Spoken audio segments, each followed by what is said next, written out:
زي الكادر محمد، زي الكادر شويه تعال يا زلمه، احنا نبغى نتكاتل هالقيت.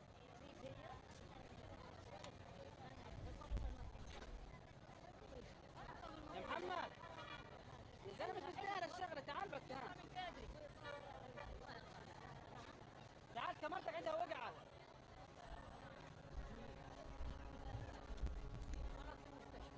يطلع من كادر هدي عندك. طب بس تعال عندك كذا مش عندي وعندك يا زلمه، عنده لايفات وانت عندك لايفات. يعني ايش صح يعني اللي عملته؟ يخرب حالك. زي الكادر هو بياخذ شويه شماله. على الايرس بقول لك، على الايرس بس خذ شمالك شويه. سلام، بس خذ شمالك شوي. خذ شمال شوي وانت زي الكادر وخلصنا يا محمد. بس يا محمد والله ما هي مستاهله، زي كادر وهنا زي له كادر.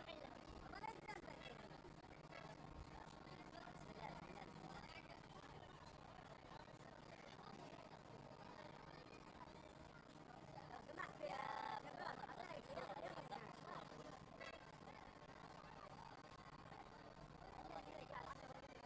ما هو بالتسلسل. انا هذا المصور مش عارف يقول لك كادر وما كادر. احنا بنقدر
إيجاد بدائل. هناك اجتماعات متواصلة للطواقم الطبية من أجل إيجاد بدائل لبعض المستلزمات الطبية، وكيف يمكن إطالة أمد الانهيار الذي يهدد القطاع الصحي والذي يهدد هذه المشافي في المحافظات الجنوبية. هناك تهديد فعلي لهذه المشافي ولعملها في المحافظات الجنوبية بسبب عدد الإصابات الهائل الذي يصل إلى المشافي والنقص الحاد في هذه المستلزمات ومنع الاحتلال من إدخال هذه المستلزمات. وقبل قليل الاحتلال الإسرائيلي يعني قصف ما بين البوابة المصرية والفلسطينية لمعبر رفح، وهذه رسالة بأن الاحتلال لا ينوي فتح المعابر وإدخال المعونات والمساعدات الطبية والإغاثية إلى قطاع غزة. وهذا أمر يفاقم من الأزمة ويجعلنا أمام أزمة كبيرة وكارثة تهدد القطاع الصحي وتهدد ملايين من المواطنين في المحافظات الجنوبية.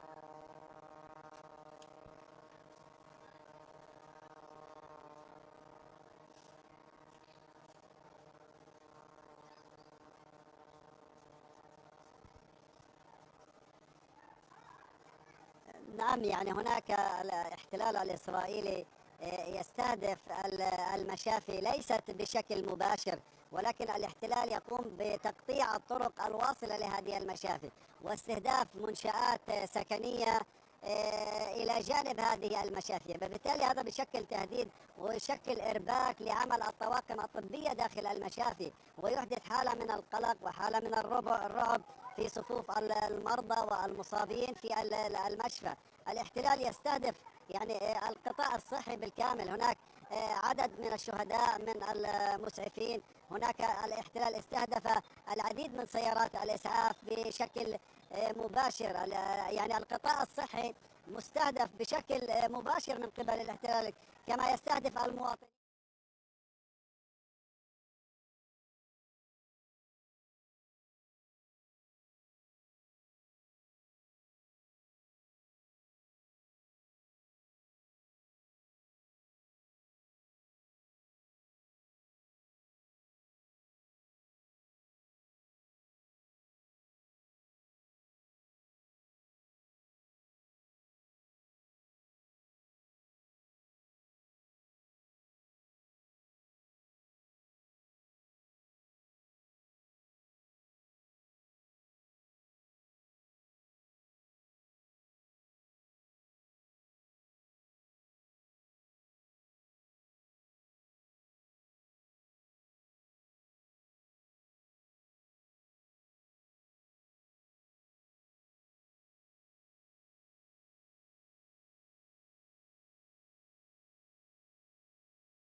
نعم، تحية لك ضحى ولجميع السادة المشاهدين. بالفعل في هذه الأثناء طائرات الاحتلال تستهدف بصاروخين على الأقل لمنزل عائلة أبو مطر شرق مخيم النصيرات وسط القطاع، وهناك قصف شقة سكنية في برج الظافر في مدينة غزة خلف مطعم الروتس القديم مطعم سيدرا حاليا.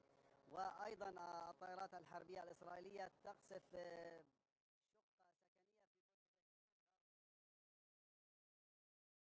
شقة سكنية في دوار جنوب مدينة غزة. وأيضا لا زال هذا القصف يتواصل، وهناك عدد من الإصابات والشهداء في هذا القصف الذي استهدف شقتين سكنيتين في المكان. الاحتلال الإسرائيلي مع ساعات المساء يكثف من هذه الغارات ويكثف من هذه الجرائم التي يرتكبها ضد المواطنين، وتتصاعد عمليات القصف في الأحياء السكنية في ساعات الليل، خاصة مع يعني دخول الليل يبدأ الاحتلال الإسرائيلي بعمليات قصف مكثف، سواء كان بالطيران الحربي المقاتل أو بالمدفعية الثقيلة التي تقصف إلى الشرق من المحافظات، أو بالزوارق الحربية والبوارج من داخل البحر. الاحتلال الإسرائيلي يحاول إيقاع عدد كبير من الشهداء والجرحى من خلال هذا العدوان ومن خلال الاستهدافات المتواصلة. كل حسب وزارة الصحة كل 5 دقائق يصل شهيد إلى مشافي قطاع غزة. هناك 55% من الشهداء هم من الأطفال والنساء، والاحتلال يستهدفهم بشكل مباشر. هذه عمليات إجرامية يقوم بها الاحتلال الإسرائيلي، ولا زال القصف حتى هذه اللحظة يتواصل. أيضا في شرق القرارة هناك في هذه الأثناء يتجدد القصف من المدفعية ومن الطائرات الحربية المقاتلة. في هذه الأثناء أيضا هناك تحليق مكثف في الأجواء لطائرات الاستطلاع التي تجوب بشكل كبير وعلى ارتفاعات منخفضة، وتحدث يعني تشويش على المواطنين وتحدث خوف ورعب، خاصة مع ساعات الليل. يبدأ المواطنون بالخوف الشديد بسبب هذه الحركة للطيران وبسبب عمليات القصف المباغتة. الاحتلال الإسرائيلي يقوم بمباغتة المواطنين وقصف المنازل بدون أي إنذار مسبق، فبالتالي هذا يوقع عدد كبير من الشهداء وعدد كبير من الجرحى، ويجعل حالة من الرعب والخوف لدى المواطنين. هناك عائلات لا تستطيع أن تنام طوال الليل. هناك النازحون في المدارس ومراكز الإيواء لم يروا النوم منذ بدء العدوان الإسرائيلي على المحافظات الجنوبية، منذ يعني في أسبوعه الثاني. يعني لا زالت أعداد الشهداء في تزايد والإصابات في تزايد، وهذه حالة يعني خلق هذا العدوان الإسرائيلي على أهلنا في المحافظات الجنوبية. هذه الجرائم لا زالت تتواصل حتى هذه اللحظة بوتيرة متسارعة.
الليلة الماضية والتي ساد فيها نوع من الهدوء، إلا أنه منذ صباح هذا اليوم تجددت صافرات الإنذار، تجددت القذائف التي أطلقت من غزة باتجاه مناطق مختلفة، وكما ذكرت كان ربما أبرزها تلك التي وصلت إلى مدينة القدس. نعم. وهناك شكرا نجوان، استسمحك ابقي معنا ونذهب الآن إلى هذا المؤتمر الصحفي الذي يعقده المتحدث باسم الجيش الإسرائيلي. في أمر واحد، حصانتنا كمجتمع. يسرني أن أجيب على أسئلتكم.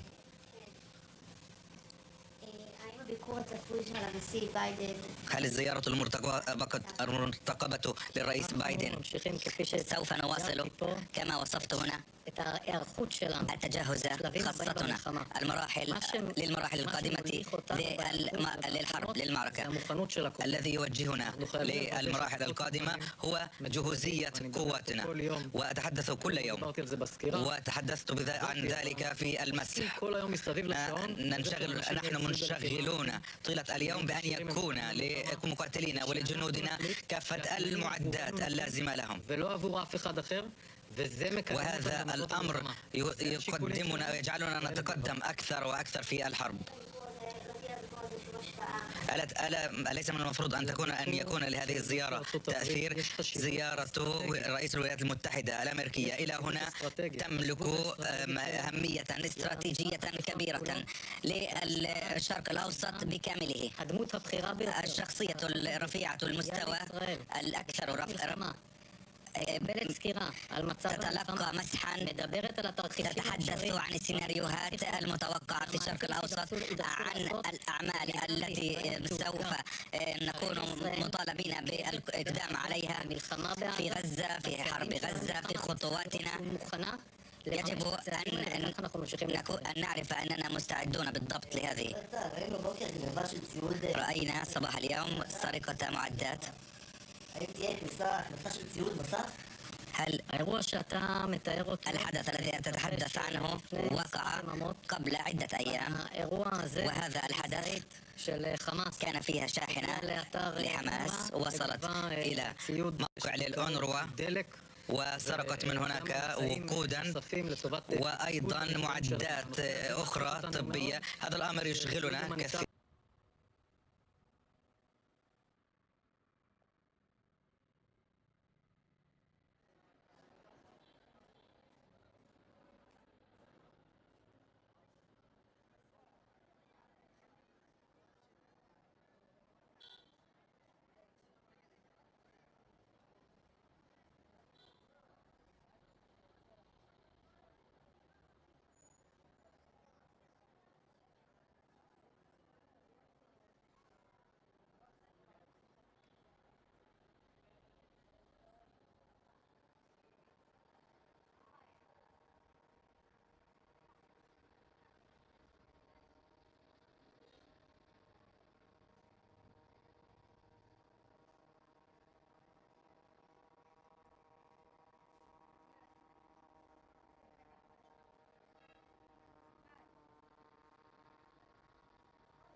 You had another strike.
Yo.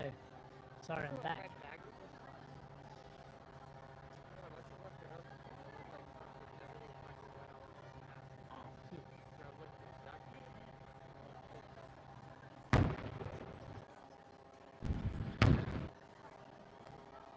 Come on, do me a favour.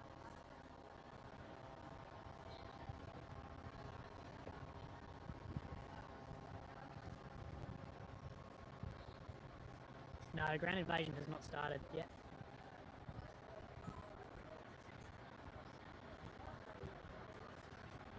On evacuation, Hamas is stopping Gazan civilians from leaving, and Egypt is not allowing them to enter. Also, what's the status on the northern front? We may start seeing them actually landing as well. How much firepower has the US deployed in support of Israel? We look at American military assets in the region. Xi Jinping and Vladimir Putin are meeting in a few hours from now. Where do they stand on the Israel-Hamas war? Who do they support? And where does India stand? We'll discuss that too. Also revisit the debate on... I don't know why this is like looking for focus. I don't know if I can lock the focus. Maybe. You can hear those shells though. Clean the lens. That's a great idea. Give me 1 second.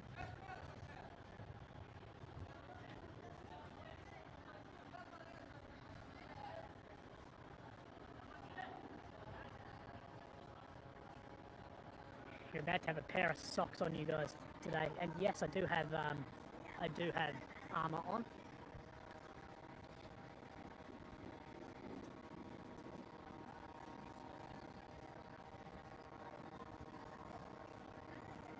Does that look better or worse?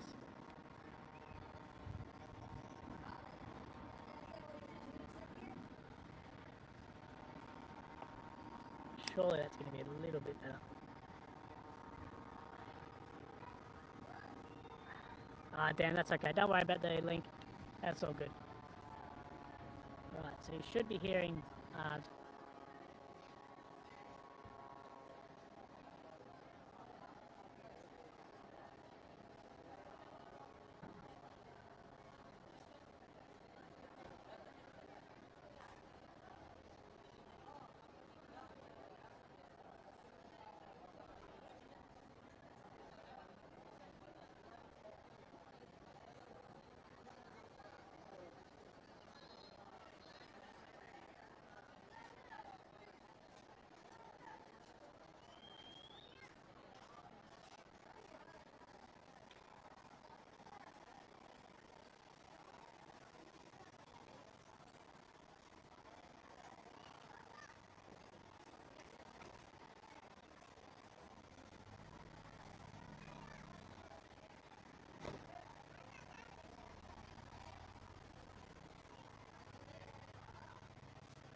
الله يعطيك العافية. ايش اخبارك؟ كيف الامور؟ تمام؟ الله يعينك، الحمد لله على السلامة. ربنا هون على الجميع. حبيبي حبيبي حالك حبيبي تمام؟ الله يسلمك، سلامة للجميع. الله يحييك.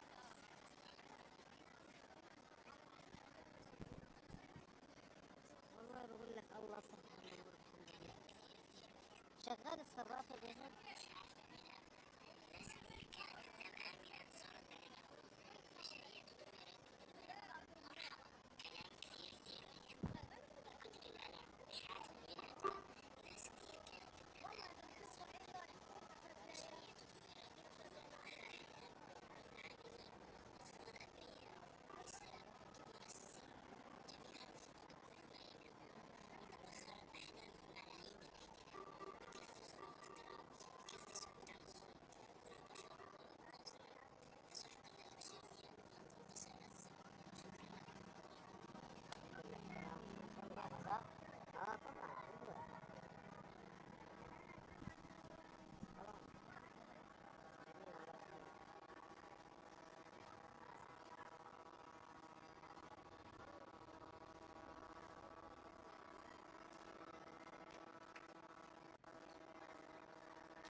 The 9,460th meeting of the Security Council is called to order.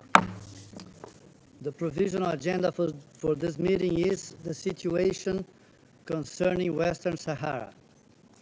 The agenda is adopted. The Security Council will now begin its consideration of item 2 of the agenda. I wish to draw the attention of Council members to document S/2023/729, the report of the Secretary General on the situation concerning Western Sahara. Members of the Council have before them document S/2023/802, the text of a draft resolution submitted by the United States of America. The Council is ready to proceed to the vote on the draft resolution before it. I shall put the draft resolution to the vote now. Will those in favor of the draft resolution contained in document S/2023/802 please raise their hand?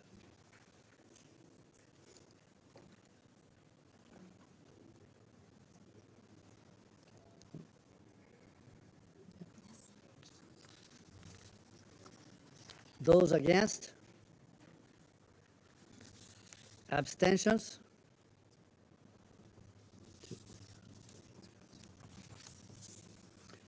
The result of the voting is as follows: 13 votes in favor, no votes against, 2 abstentions. The draft resolution has been adopted as Resolution 2703/2023. Anyone speaking? Who's speaking? No, sorry. And I'll give the floor to those members of the Council who wish to make statements after the vote. And I give the floor to the representative of the United States. Thank you, Mr. President. The United States is pleased to see the Council reaffirm its support for Personal Envoy de Mistura and for MONUSCO, led by SRSG Ivanko, with the adoption of this resolution. Today, this Council sent a clear message that we must intensify efforts to advance an enduring and dignified resolution for Western Sahara without further delay. Although this resolution received widespread support, we regret that this Council was not unanimous in renewing this mandate, as unity greatly enhances UN efforts to achieve peace. Colleagues, the United States strongly supports Personal Envoy de Mistura and his efforts to advance the political process. In adopting this resolution, members of the Council underscored the urgent need for a successful political process. We again call on all parties to engage with the Personal Envoy in good faith and to work toward a sustainable political solution. A political solution is critical to promoting a peaceful and prosperous future for the people of Western Sahara and the region, and the United States continues to view Morocco's autonomy plan as serious, credible, realistic, and one potential approach to satisfying these aspirations. By renewing this mandate, this Council has also affirmed the critical role of MONUSCO, which works to de-escalate tensions, monitor and report on the situation on the ground, and foster the conditions for the political process to advance. We welcome the progress made by MONUSCO in the resupply of its team sites to sustain these crucial operations. The continuation of safe and regular resupply operations and continued respect for MONUSCO's freedom of movement are vital. Colleagues, we remain deeply concerned by the humanitarian conditions in Tindouf. The poor living standards, threats to food security, and lack of access to basic services require a collective response. The United States, as the largest donor to this humanitarian response, is committed to doing our part, but we must all step up. People across Western Sahara and the region are counting on us. Today was a positive step, but we must continue to push progress forward. Thank you, Mr. President. I thank the representative of the United States for their statement, and I now give the floor to the representative of Mozambique. Mr. President, Mozambique thanks the PNUD for their efforts. We wish to express our strong support for the work of the personal envoy of the Secretary General for Western Sahara, Mr. Stefan Mistura. In the same vein, we reiterate our support for the work of the United Nations Mission for Referendum in West Sahara, MINURSO. Mr. President, Mozambique has approached the consultation process leading to the drafting of this resolution in an open and constructive manner, fully conscious and aware of the mandate of MINURSO as adopted by this Council. We therefore express our readiness to engage in negotiating process in good faith with the legitimate purpose of assisting MINURSO to return to its core objectives of implementing a referendum for self-autodetermination of the people of Western Sahara as provided by Resolution 690/1991 and subsequent decisions by this very chamber. It is our conviction that the resolution just adopted, it is a current form, will not assist the parties in achieving a just, lasting, and mutually accepted political solution as originally intended. To the contrary, it halts a gradual shift away from the mandate. It only postpones addressing core issues that need to be dealt with. We support all efforts aimed at just, lasting, and mutually acceptable political solutions that will provide for the self-determinations of people of Western Sahara in accordance with Security Council resolutions 69, 1754, 2414, 2468, 2494, 2548, 2602, and 2654. Our position is anchored in the Charter of the United Nations, which holds that all peoples should have unquestionable and inalienable right to self-determination. This principle was further espoused by General Assembly Resolution 1514 of 1960. As a country that was born from the hard exercising of its very right for ourselves, we ought this to be not only moral right, but also a right policy with a strong legal basis. We reaffirm our commitment to making every effort to help the parties to find a just, lasting, and mutually acceptable political solution based on compromise. But this has to be based on genuine efforts and with respect to every member constructive proposal. We reiterate our call to the parties to engage in good faith with the Secretary General's personal envoy to achieve the long delay exercise of its right to self-determination by the people of Western Sahara. I thank you. I thank the representative of Mozambique for their statement, and I now give the floor to the representative of the Russian Federation. Thank you, Mr. President. The Russian Federation abstained on the draft resolution of the Security Council prepared by the USA extending the mandate of the UN mission for the referendum in Western Sahara, because not a single one of our principled and properly substantiated comments, including those of a compromised nature, which we have expressed to the American authors of several years now, were taken into account. None of them were taken into account. For that reason, the resolution presented today does not reflect the real situation on the ground that has taken shape in the Western Sahara settlement process and will hardly do anything to support the efforts of the personal envoy of the Secretary-General, Staffan de Mistura, to resume direct negotiating process between Morocco and the Polisario Front in order to achieve a mutually acceptable solution.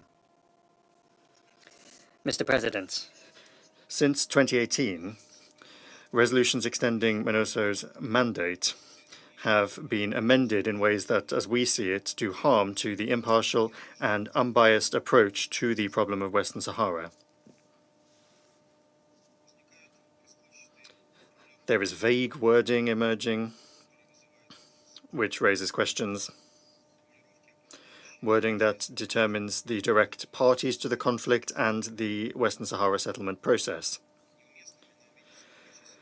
The many references to the no longer relevant round table format are inappropriate as we see it. This format limits the mediating work of the personal envoy. We did not agree with this approach in the past and we cannot support it today. Therefore, we would once again like to confirm our consistent position on the Western Sahara settlement process. We are in favour of a balanced and unbiased stance. We support the efforts of the personal envoy to organise direct negotiations between Morocco and the Polisario Front. In that way, including as a permanent member of the Security Council and a member of the Group of Friends of Western Sahara, we continue our active contacts with all those interested parties. We are working with the Moroccans, the Polisario, the Algerians and the Mauritanians.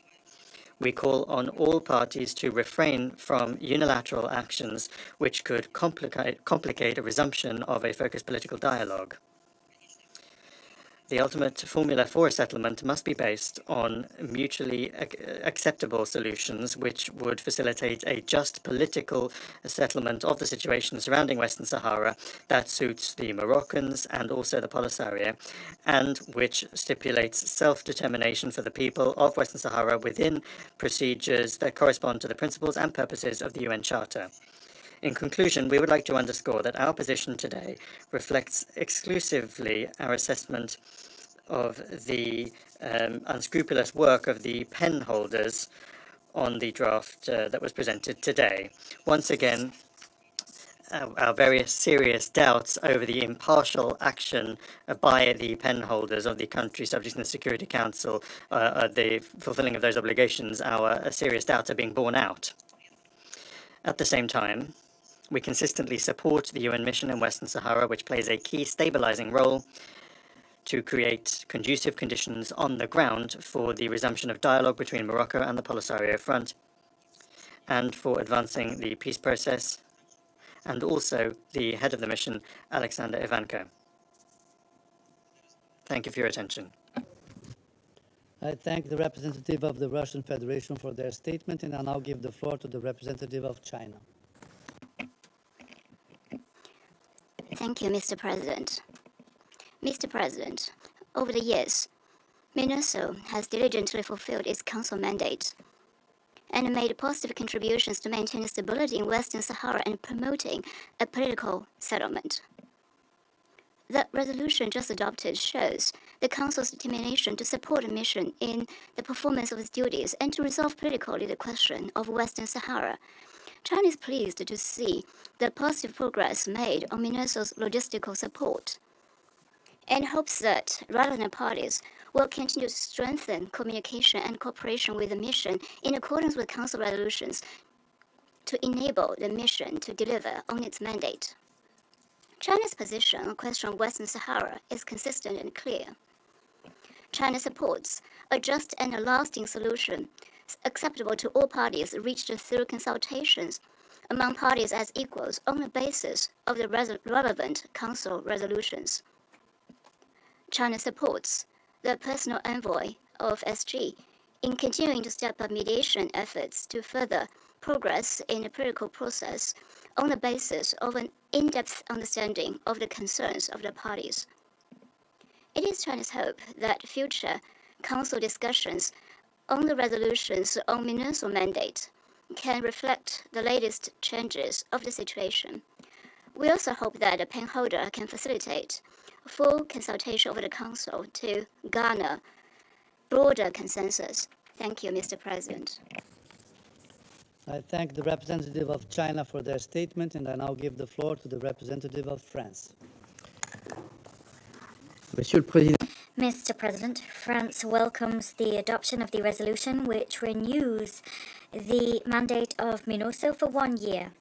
First and foremost, I wish to reiterate France's full support for the efforts of the personal envoy of the Secretary General. His recent visit to the region and the consultations that he led were a positive development. I also hail the work of MINURSO that plays a key role in stabilizing the region and contributes to creating the conditions necessary for a resumption of the political process. We also welcome the resumption of resupply operations of MINURSO monitoring sites to the east of the Berm in September. A lasting resumption, however, remains necessary in order to guarantee regular resupply. It's also essential to guarantee the freedom of movement of MINURSO. France recalls its concern regarding ceasefire violations. We call for those responsible for these violations to fully implement the ceasefire agreement in order to facilitate the continuation of the political process. Mr. President, France defends a just, lasting, and mutually acceptable political solution in accordance with Security Council resolutions. I recall the historic, clear and constant support of France for the Moroccan autonomy plan. That plan has been on the table since 2007. It is now time to move forward with it. In this vein, France encourages all parties to commit to finding a practicable, realistic, enduring solution based on compromise. We support the efforts of the personal envoy in order to ensure a resumption of the round tables. I thank you, Mr. President. I thank the representative of France for their statement, and I now give the floor to the representative of Gabon. Merci, Monsieur le Président. Thank you, Mr. President. We voted in favour of the 1 year renewal of the MINURSO mandate. This vote expresses my country's support for the political process, aiming to achieve a political solution which is practicable and realistic, feasible and lasting based on compromise, a solution that is to the situation in the Western Sahara. As we indicated during negotiations, this is a balanced resolution which takes account of the expectations of all parties. It will make it possible to support the efforts of the personal envoy, Staffan de Mistura, in order to allow the resumption of the political process between the various parties. This diplomatic momentum ushered in by the personal envoy must be built upon, because the resumption of the roundtable process with all key players is important. We also support the Moroccan autonomy plan, which presents credible horizons, reassuring perspectives, which will make it possible not only to put an end to the current state of gridlock, but also to reach a political solution which is just, lasting and mutually acceptable. Finally, we encourage the Kingdom of Morocco to continue its efforts in order to preserve the ceasefire and to strengthen its cooperation with MINURSO. We call upon all other parties to do the same thing in the interests of security and stability throughout the region. I thank you. I thank the representative of Gabon for their statement, and I now give the floor to the representative of the United Arab Emirates. Sayyid al-Rais. Mr. President, at the outset, we welcome the adoption of today's resolution that renews the mandate of MINURSO for an additional year. We thank the United States, the penholder, and the members of the Security Council for positively engaging during the consultation process. The UAE voted in favor of this resolution because it has a balanced, comprehensive text, and it takes into account the important developments that took place since last year, including the informal consultations that took place between the personal envoy, Mr. Staffan de Mistura. Today's resolution shows the support of the Council to MINURSO and the efforts of the Special Envoy in order to make progress in the political process that is facilitated by the UN. As this is the last meeting scheduled for this issue during our mandate at the Security Council, I would like to reaffirm the following 3 points. 1, we must continue to support the efforts of the Special Envoy in order to pave the way for a relaunch of negotiations.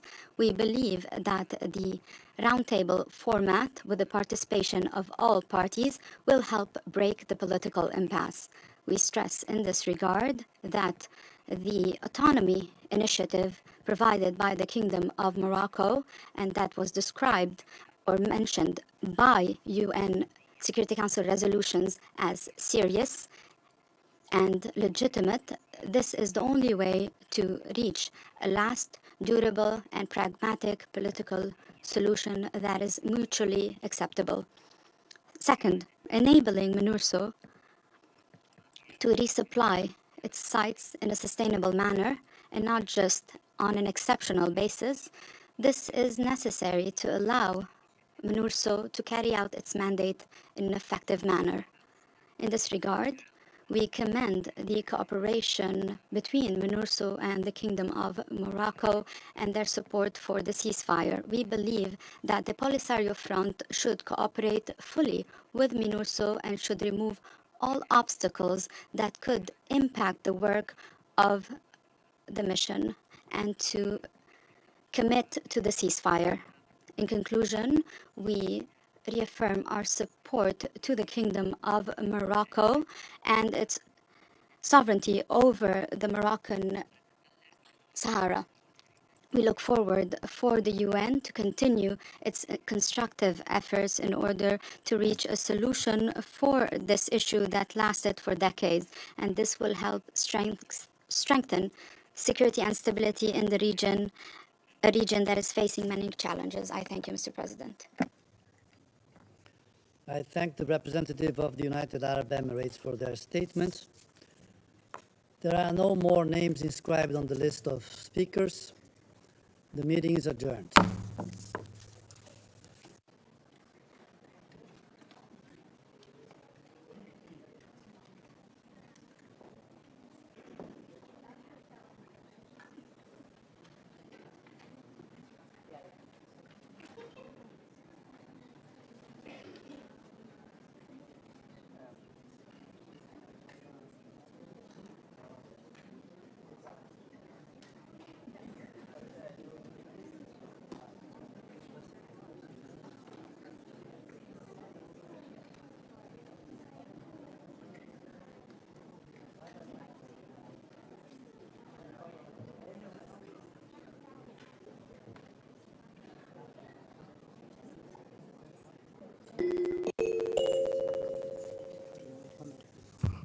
The 9,461st meeting of the Security Council is called to order. The provisional agenda for this meeting is identical letters dated 19th January 2016 from the Permanent Representative of Colombia to the United Nations addressed to the Secretary General and the President of the Security Council, S/2016/53. The agenda is adopted. The Security Council will now begin its consideration of item 2 of the agenda. I wish to draw the attention of Council members to document S/2023/701, the report of the Secretary General on the United Nations Verification Mission in Colombia. Members of the Council have before them document S/2023/808, the text of a draft resolution submitted by the United Kingdom of Great Britain and Northern Ireland. The Council is ready to proceed to the vote on the draft resolution before it. I shall put the draft resolution to the vote now. Will those in favor of the draft resolution contained in document S/2023/808 please raise their hand?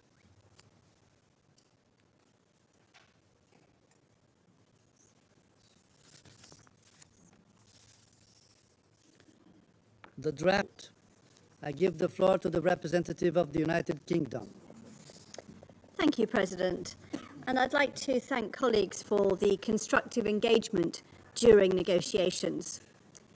The United Kingdom welcomes this consensus adoption, which sends a strong signal of support for the peace process in Colombia. And as Women, Peace and Security High-Level Week draws to a close, it is fitting that this Council has recognised the efforts of the UN verification mission to incorporate gender as a cross-cutting issue in implementing its mandate and ensuring adequate gender expertise. Thank you. I thank the representative of the United Kingdom for their statement, and I now give the floor to the representative of Ghana. Mr. President, the A3 welcomes the unanimous adoption of the resolution on the expansion of the mandate of the United Nations Verification Mission in Colombia, presented by the United Kingdom, to whom we thank for their dedicated effort in conducting the negotiations to reach a consensual text. The vote in favor of this resolution reiterates our commitment to supporting the government and the Colombian people towards building a stable and lasting peace.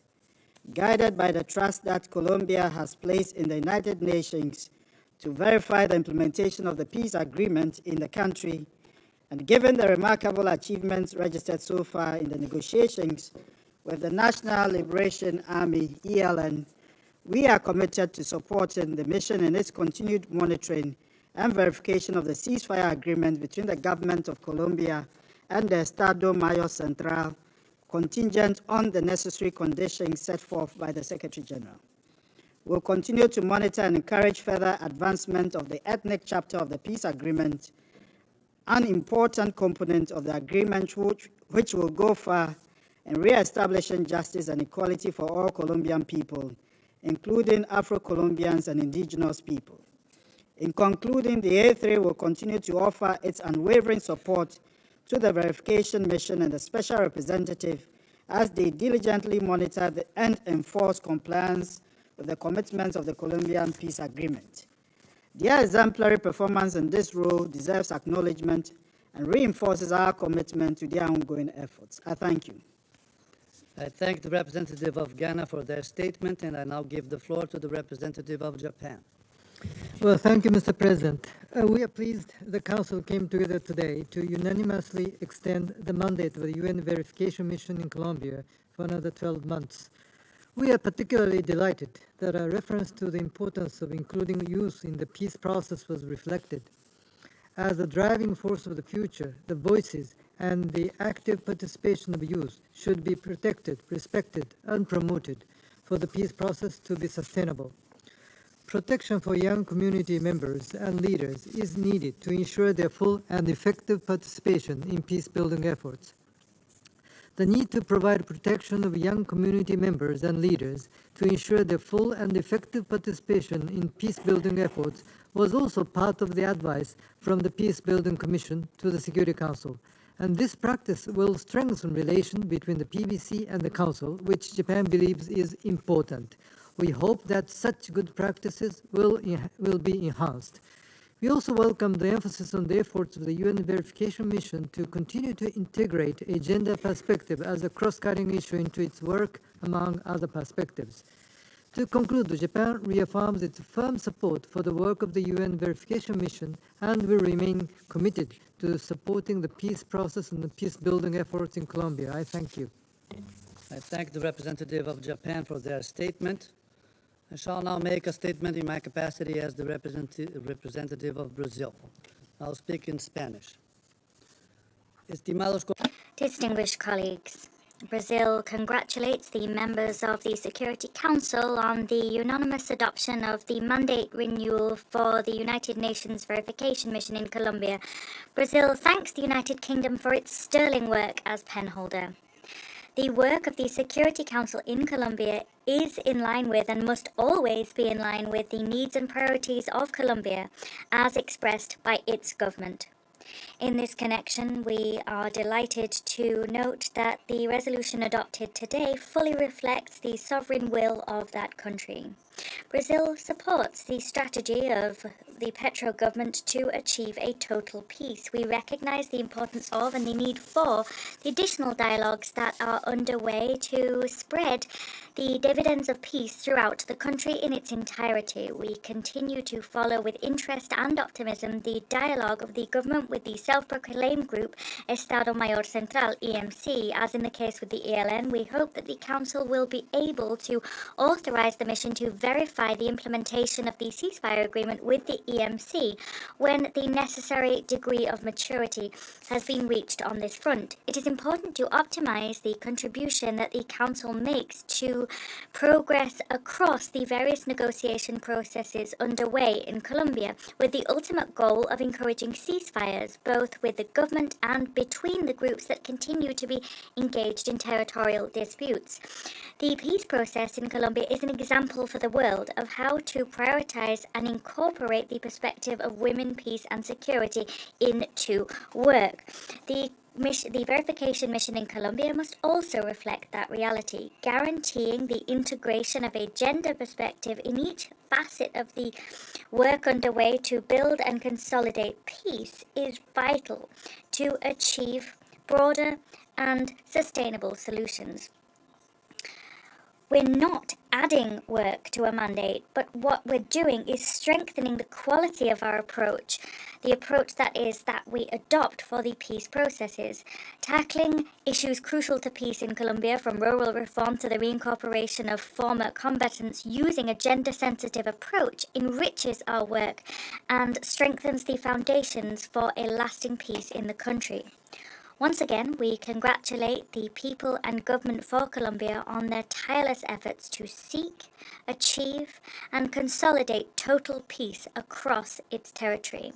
Peace is the only path possible to guarantee the prosperity and the peaceful civic coexistence of all Colombia's people. The renewal of the verification mission's mandate by the Security Council is an invaluable contribution to the lasting success of this vital but crucial journey that Colombia has embarked upon. I thank you. I resume my function as President of the Council. There are no more names inscribed on the list of speakers. The meeting is adjourned.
162nd meeting of the Security Council is called to order. The provisional agenda for this meeting is the situation in the Middle East, including the Palestinian question. The agenda is adopted. In accordance with Rule 37 of the Council's Provisional Rules of Procedure, I invite the representatives of Israel and Jordan to participate in this meeting. It's so decided. I propose that the Council invite the permanent observer of the Observer State of Palestine to the United Nations to participate in this meeting in accordance with the Provisional Rules of Procedure and the previous practice in this regard. There being no objection, it is so decided. In accordance with Rule 39 of the Council's Provisional Rules of Procedure, I invited the following briefers to participate in this meeting. Mr. Filippi Lazzarini, Commissioner General of the United Nations Relief and Works Agency for Palestine Refugees in the Near East, Ms. Catherine Russell, Executive Director of the United Nations Children's Fund, and Ms. Lisa Dothan, Director of the Humanitarian Financing and Resourcing Mobilization Division of the Office of Coordination of Humanitarian Affairs. It's so decided. The Security Council will now begin its consideration of item 2 of the agenda. I now give the floor to Mr. Filippi Lazzarini. Mr. President, member of the Council, the last 3 weeks have been horrific. Almost everyone in Israel, the occupied Palestinian territory, and the broader region is in mourning. The horrific attacks by Hamas in Israel on October 7 were shocking. The relentless bombardment by the Israeli forces of the Gaza Strip are shocking. The level of destruction is unprecedented. The human tragedy unfolding under our watch is unbearable. 1 million people, half the population of Gaza, were pushed from the north of the Gaza Strip toward the south in 3 weeks. The south, however, has not been spared from bombardment, with significant number killed. I have said many times, and I will say it again, no place is safe in Gaza. Now, civilians remaining in the north are receiving evacuation notices from the Israeli forces, urging them south to receive scarce humanitarian assistance. But many, including pregnant women, people with disabilities, the sick and the wounded, are unable to move. What happened and continues to happen is forced displacement. Over 670,000 displaced people are now in overcrowded UNRWA schools and buildings. They live in appalling unsanitary conditions with limited food and water, sleeping on the floor without mattresses or outside in the open. Hunger and despair are turning into anger against the international community, and in Gaza, the international community is better known as UNRWA. Mr. President, nearly 70% of those reported killed are children and women. Save the Children reported yesterday that nearly 3,200 children were killed in Gaza in just 3 weeks. This surpasses the number of children killed annually across the world's conflict zones since 2019. This cannot be collateral damage. Churches, mosques, hospitals, and UNRWA facilities, including those sheltering displaced people, have not been spared. Too many people have been killed and injured while seeking safety in places protected by international humanitarian law. The current siege imposed on Gaza is collective punishment. 2 weeks of full siege followed by the trickle of aid last week mean that basic services are crumbling, medicine is running out, Food and water are running out. Fuel is running out. The streets of Gaza have started overflowing with sewage, which will cause a massive health hazard very soon. In the latest blow, the communication blackout over the weekend has aggravated the panic and distress of people. The blackout meant that people could not communicate with their loved ones inside Gaza to know who is dead or who is alive. They no longer knew whether they would receive bread from UNRWA. They felt abandoned and cut off from the rest of the world. The communication blackout has accelerated the breaking down of civil order. Panic pushed thousands of desperate people to head to the UNRWA warehouses and distribution center, where we store the food and other supply we started receiving via Egypt last week. A further breakdown in civil order will make it extremely difficult, if not impossible, for the largest UN agency in Gaza to continue operating. It will also make it impossible to bring in convoys. I say this while being fully aware that UNRWA is the last remaining lifeline for the Palestinian people in Gaza. Member of the Council, UNRWA is calling on you for support. I lost 64 colleagues in just over 3 weeks. The last tragic passing confirmed was 2 hours ago. Samir, head of security and safety in the Middle region, was killed with his wife and 8 children. This is the highest number of UN aid workers killed in a conflict in such a short time. My 13,000 colleagues in Gaza are from a community of 1.7 million Palestinian refugees out of 2.2 million residents in the Gaza Strip. Those who are alive have, for the most part, lost relatives, friends, neighbors, and are displaced like the majority of Gazans. Many of my own colleagues now live, sleep, and work in UNRWA shelters. And yet, they are showing exceptional dedication to UN value. No words can do justice to thousands of UNRWA staff who continue to work tirelessly to support their communities. These are teachers, doctors, social workers, engineers, and support staff. They are mother and father. If they were not in Gaza, they could have been your neighbor, your friends. And they are operating 150 UNRWA shelters.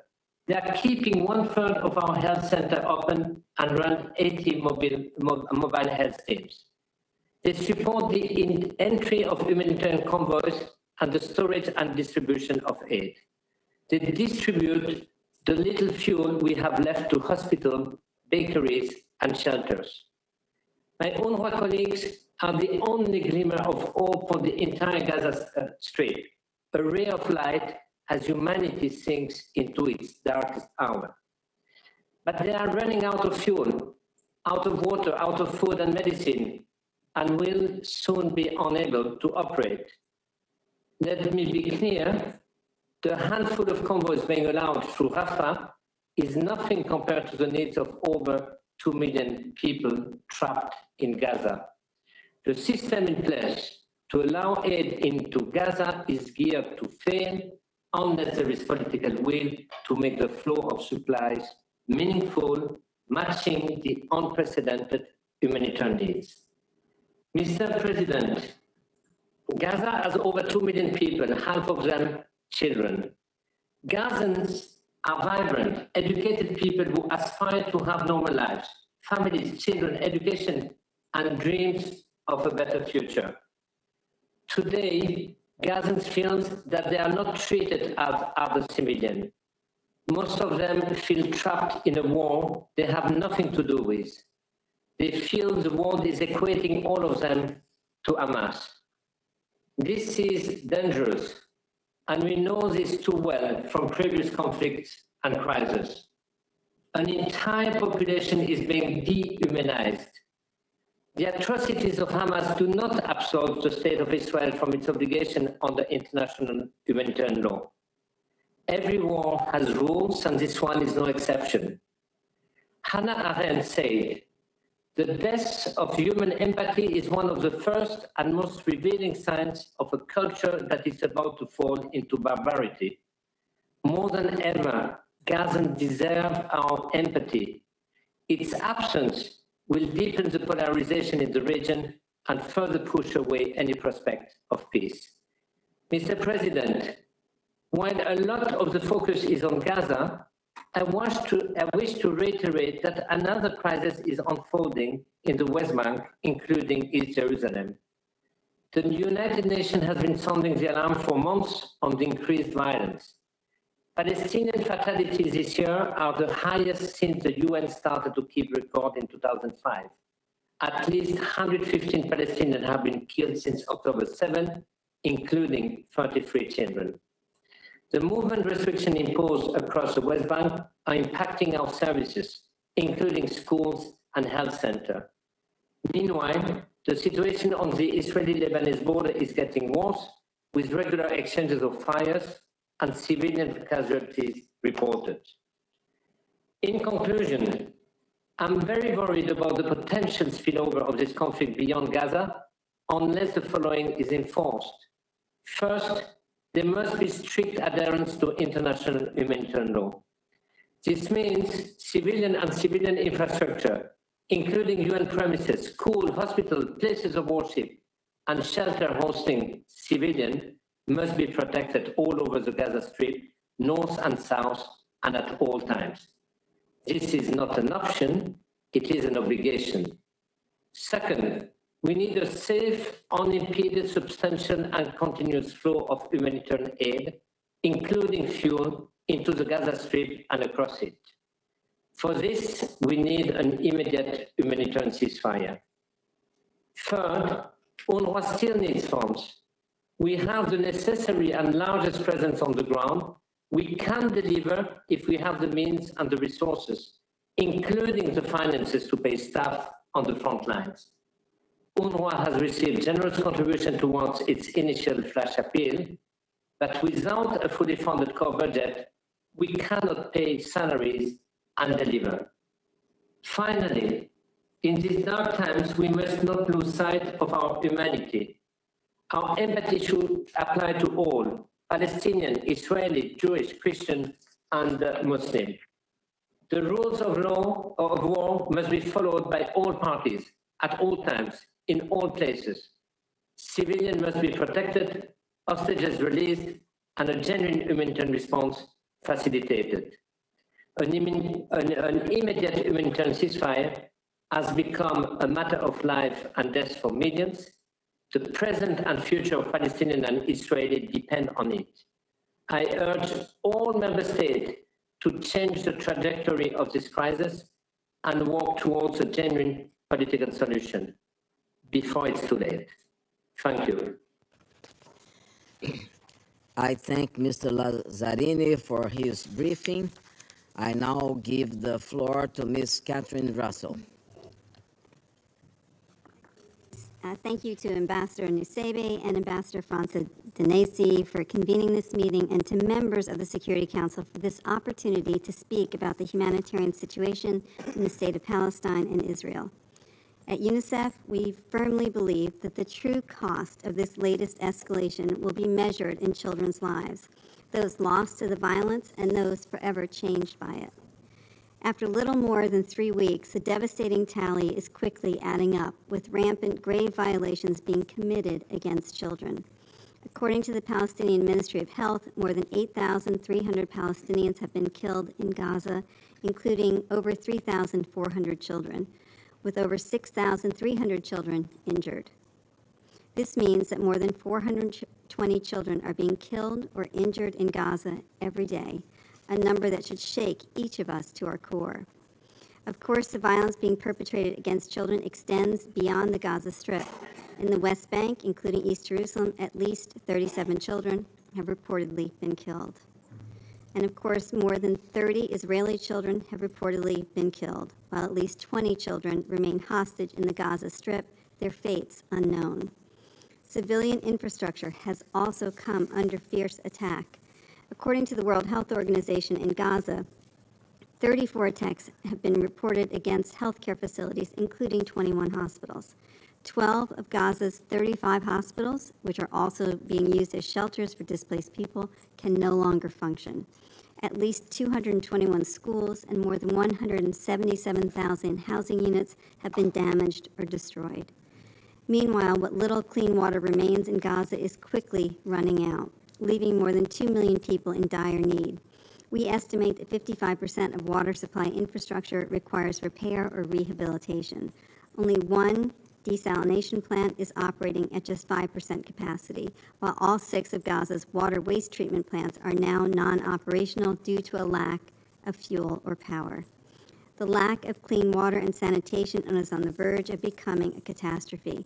Unless access to clean water is urgently restored, more civilians, including children, will fall ill or die from dehydration or waterborne diseases. As if this wasn't enough, children in both Israel and the state of Palestine are experiencing terrible trauma, the consequences of which could last a lifetime.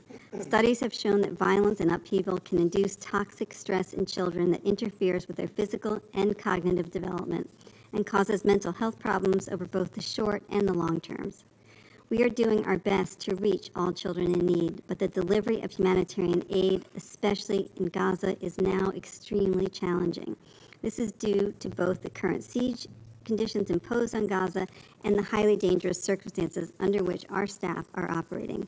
Some of our staff have lost close family members, including spouses and children. And of course, we are grieving with UNRWA for their staff members who have been killed. 2 days ago, we lost contact with our colleagues in Gaza when telecommunications were disrupted. This left them at even greater risk, and it made their work to help children even harder to accomplish. Excellencies, UNICEF and our partners are committed to staying on the ground to deliver for children. But make no mistake, the situation grows worse by the hour, and without an urgent end to the hostilities, I am deeply afraid for the fate of the region's children. But we and you have the power to help lift children out of this spiral of violence. I implore the Security Council to immediately adopt a resolution that reminds parties of their obligations under international law, that calls for a ceasefire, that demands the parties allow safe and unimpeded humanitarian access, that demands the immediate and safe release of all abducted children, and that urges parties to afford children the special protection to which they are entitled. The Security Council should prioritize what is now a worsening displacement crisis with more than 1.4 million people in Gaza, the majority of whom are children, now displaced. As the Secretary General has said, the order for 1.1 million Palestinian civilians to leave northern Gaza should be rescinded. Demands for hospital evacuations should also cease, given their protected status under international humanitarian law. All parties must stop violence and prevent any grave violations committed against children. We must have humanitarian access through all crossing points into the Gaza Strip through safe and efficient supply routes, and parties must ensure the safe and unimpeded movement of humanitarian supplies and personnel throughout the Gaza Strip for the delivery of humanitarian assistance, including but not limited to food, water, medicines, fuel, and electricity. Finally, measures to prevent electricity, food, water, and fuel from entering Gaza from Israel must be immediately reversed so that civilians have access to the services they need to survive. Excellencies, UNICEF was created almost 77 years ago out of the ashes of World War II. Since then, our commitment to our mission has never wavered. We advocate for the rights of every child. On behalf of all the children caught in this nightmare, we call on the world to do better. Whether they are young people attending a music festival or children going about their daily lives in Gaza, they all deserve peace. Children do not start conflicts, and they are powerless to stop them. They need all of us to put their safety and security at the forefront of our efforts, and to imagine a future where children are healthy, safe, and educated. No child deserves any less. Thank you. I thank Mrs. Russell for her briefing. I now give the floor to Mrs. Lisa Dufton. Thank you, Mr. President. I'm delivering this statement on behalf of Emergency Relief Coordinator and Undersecretary General for Humanitarian Affairs, Mr. Martin Griffiths, who is currently on mission in Israel and the occupied Palestinian territory. The events that have unfolded since 7 October have been nothing short of devastating and heartbreaking. We do not forget the 1,400 people killed and thousands more injured and taken in the brutal Hamas attack. Indiscriminate rocket fire continues from Gaza into populated areas of Israel, causing more civilian casualties and displacement and trauma. We deplore that 230 people held hostage in Gaza. All hostages must be released immediately and unconditionally. We welcome all diplomatic efforts to secure their release and demand that, in the interim, they be treated humanely and be allowed to receive visits from the International Committee of the Red Cross. As you've just heard from Commissioner General Lazzarini, the situation for the more than 2 million people trapped in the Gaza Strip is catastrophic. They've now endured a siege and continuous bombardment for 23 days. According to the Ministry of Health in Gaza, more than 8,000 people have been killed, 66% of whom are said to be women and children. Tens of thousands more have been injured. The scale of the horror people are experiencing in Gaza is really hard to convey. People are becoming increasingly desperate as they search for food, water, and shelter amid the relentless bombing campaign that's wiping out whole families and entire neighborhoods. In their desperation, people have resorted to breaking into UN warehouses in search of food and water. Dehydration is an increasing concern, as is the possibility of the spread of disease and other health concerns due to unsafe water and breakdown in sewage treatment services. More than 1.4 million people are internally displaced in Gaza, and hundreds of thousands of children, women, and men are crammed into overcrowded shelters and hospitals. Many of these people have moved south in search of safety. But the reality is that nowhere is safe, and we simply don't have enough essential supplies to provide for the survival of internally displaced people at this scale. As we heard from Executive Director Russell, the healthcare system is in tatters. Patients lie on the floors and in corridors. Surgeons are operating without anesthesia. Out of an estimated 50,000 pregnant women, 5,500 are due to deliver within the next 30 days. For the 1,000 patients dependent on dialysis and the 130 premature babies in incubators, life hangs by a thread as hospital backup generators run on fumes. Some 9,000 cancer patients are not receiving adequate care. We're deeply concerned by allegations of military installations in the close vicinity of hospitals and the request by Israeli authorities for hospitals, including Al-Quds and Shifa, to be evacuated. There's nowhere safe for these patients to go. And for those on life support and babies in incubators, moving would almost certainly be a death sentence. Mr. President, the provision of humanitarian relief is extremely complex and challenging due to the bombardment, the destruction of infrastructure, and as we've said repeatedly, the lack of fuel.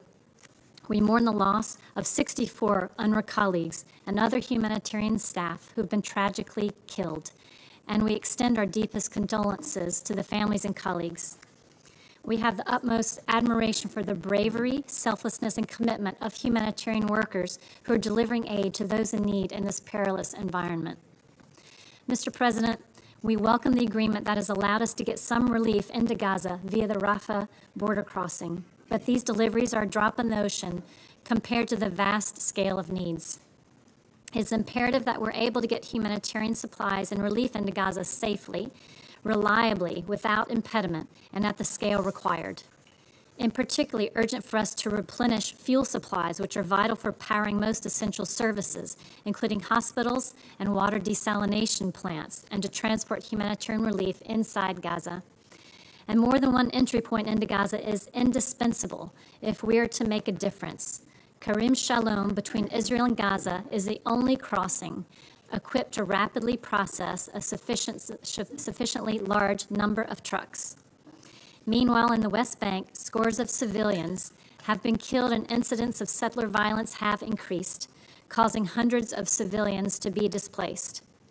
Likewise, the violence and closure of checkpoints has impeded access to essential services and food distribution. the permits of some 150,000 to 175,000 Palestinians from the West Bank working in Israel and settlements are now suspended. The situation is causing significant damage to the West Bank economy and Palestinian institutions. We have very real fears about what lies ahead. The current situation may pale in comparison with what is to come. There's a genuine risk that this war could escalate further and spill over into wider region. We must take urgent collective action to prevent this. Mr. President, in light of all that has been described today, what we're calling for is for the parties to agree to pause the fighting on humanitarian grounds. It would provide the required calm and safety for hostages to be released and for the UN to replenish supplies, relieve exhausted personnel, and resume assistance throughout Gaza wherever civilians are in need. It would also provide much-needed respite to civilians who are living under unimaginably traumatic conditions. But with or without a pause in the fighting, I reiterate that all parties on all sides must respect international humanitarian law. This means allowing relief in and taking constant care to spare civilians and civilian objects, including humanitarian and medical workers, facilities, and assets. And this applies whether civilians move or they stay. We are relying on the responsibility of every member state here and across the UN to use all of their influence to ensure that the rules of war are respected and that as far as is possible, civilians are spared further suffering. Thank you, Mr. President.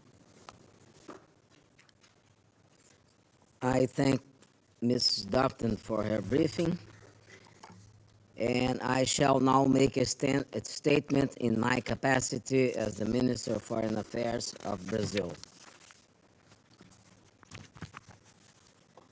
Distinguished representatives, I thank the briefers for their extensive information on the humanitarian situation on the ground and commend the work of their teams in Locus and elsewhere.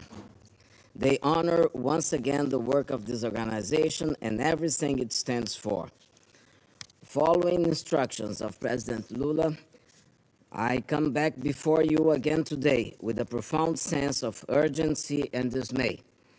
We must always bear in mind the human faces on both sides of the conflict. Therefore, I extend Brazil's deepest condolences to the families and friends of all civilians, including the brave and dedicated United Nations personnel who have lost their lives in the ongoing crisis stemming from the protracted conflict in Israel and Palestine, tragically reignited by the terrorist actions by Hamas against Israel on October 7th.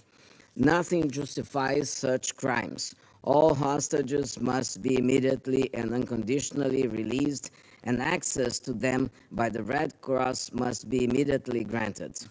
At the same time, the current situation in Gaza is deeply appalling and indefensible by any humane standard and under international humanitarian law.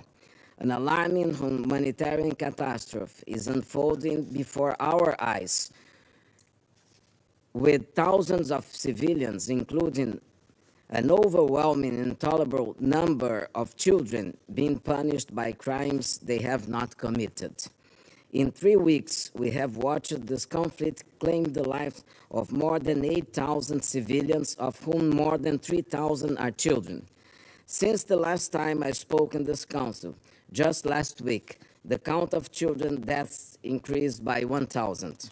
Meanwhile, the Security Council holds meetings and hears speeches without being able to take a fundamental decision to end the human suffering on the ground. As thousands in Israel and Palestine mourn their loved ones, as Israelis agonize over the fate of hostages, as Gazans suffer under relentless military operations that are killing civilians, including an intolerable number of children, we have the means to get something done, and yet we repeatedly and shamefully fail. Since October 7th, we have met several times and considered 4 draft resolutions. However, we remain at impasse due to internal disagreements, particularly among some permanent members, and thanks to the persistent use of the Council to achieve self-oriented purpose instead of putting the protection of civilians above all. The grave and unprecedented human crisis before us require that the sterile rivalries be relinquished, that the Council is not able to discharge its responsibility of safeguarding international peace and security due to old antagonism is morally unacceptable. Let us not fool ourselves. The eyes of the world are staring at us and will not move away from our distressing inability to act. They all see that our incapacity to unite in response to the human crisis facing us today questions the very raison d'etre of this Council. Someone has even written that, in addition to civilians, this body lies beneath the rubble in Gaza. The difference is that we are our own saviors. We just need to do what is right, to spare innocent lives from the scourge of wars. There may still be time to rescue the Council and sustain the hope that many of us still have in our capacity to be true to our mandate under the Charter. It is possible only if it's enough political will, if there is enough political will to compromise and to be minimally balanced and inclusive in our diagnosis and way forward. Failure to do so, yet another failure, will add an increasingly higher cost in human lives above all, but also to multilateralism in general, to the United States and to this Council in particular. Last week, hope for consensus seemed to emerge, echoing the Secretary General's call for a humanitarian ceasefire as the 10th emergency special session of the General Assembly passed a resolution that called for humanitarian truce leading to a cessation of hostilities. A light at the end of the tunnel seemed to appear also when the Secretary General, who had personally been in the region to assess the situation on the ground, announced the opening of the Rafah border crossing for some initial aid deliveries, and some hostages were released. The United Nations, through its Secretariat, under the leadership of the UN Secretary General Antonio Guterres, UNRWA, and other bodies and agencies, has been working tirelessly to address the human crisis facing us. It rests on the Security Council the responsibility to follow through. The price of inaction is unacceptably high. The growing urgency for the families of the hostages and the unbearable pain for the civilian population in Gaza cannot be understated. The positive first step taken by the UN bodies and agencies do not go far enough, as the escalation of the conflict makes the situation more dire by the hour.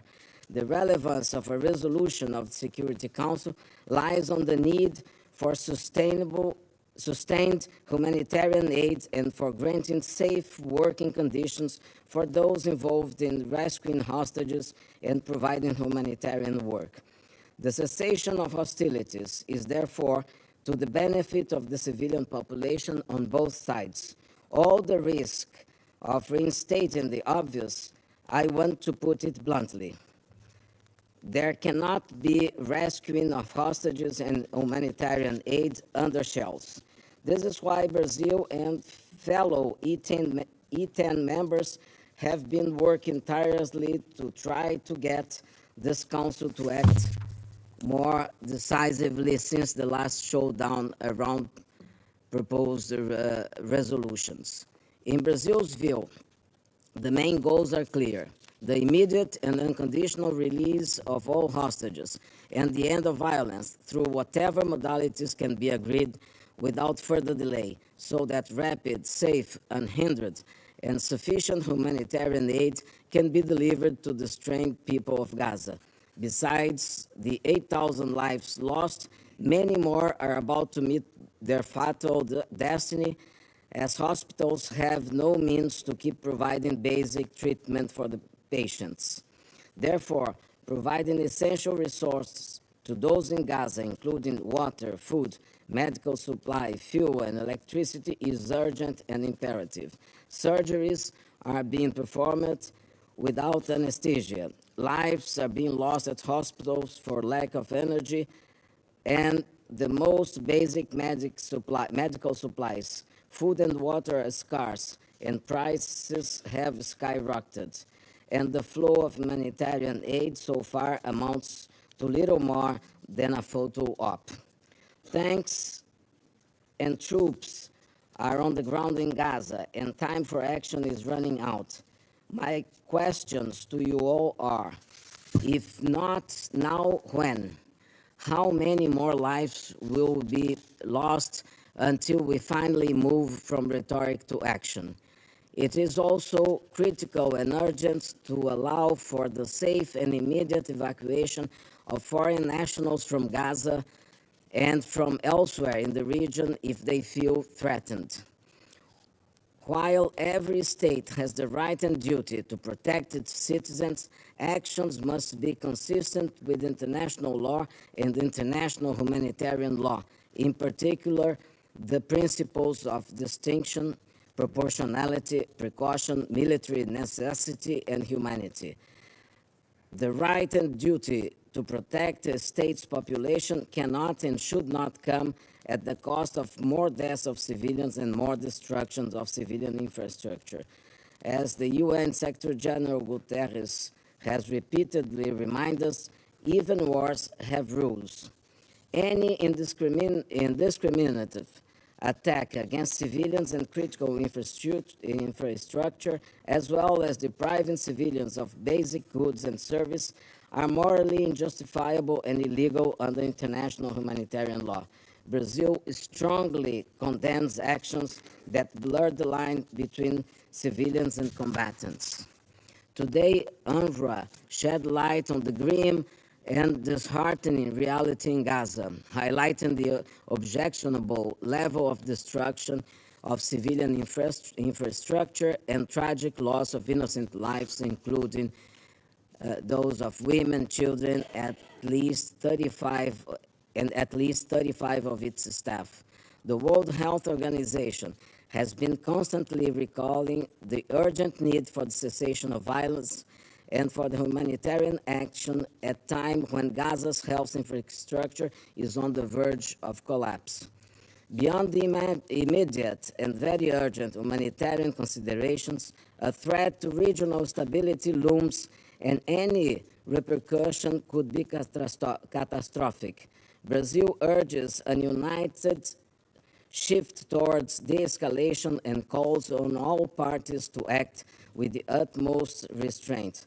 A cessation of hostilities is urgently needed to create the conditions for a full, durable, and respected ceasefire and the resumption of a credible peace process. All this is at stake as we keep our efforts to get this Council to act with a unified voice. Distinguished members of the Council, international humanitarian law provides a clear path to avoid at least greatly alleviate civilian suffering. The framework for collective action is clear. Our collective response to this crisis, which we all fear will only worsen if nothing is done, will be a defining moment for the United Nations. The staggering fact is that the Security Council does not have a reasonable record when it comes to maintaining international peace and security in the Middle East. Issues related to the region, in general, received 35 of the 250 vetoes of the permanent members. Since 2016, the Council has not been able to pass a single resolution on the situation in Palestine. The situation in the Middle East is therefore by far one of the most blocked issues in the Security Council. This speaks of ineffectiveness of the governance system and of the lack of representation of certain parts of the world in this body. A decision On the humanitarian aspects of the current crisis, will certainly not redress the historic failure of the Security Council regarding the situation in the Middle East. It will, however, stop further human suffering now. Thank you.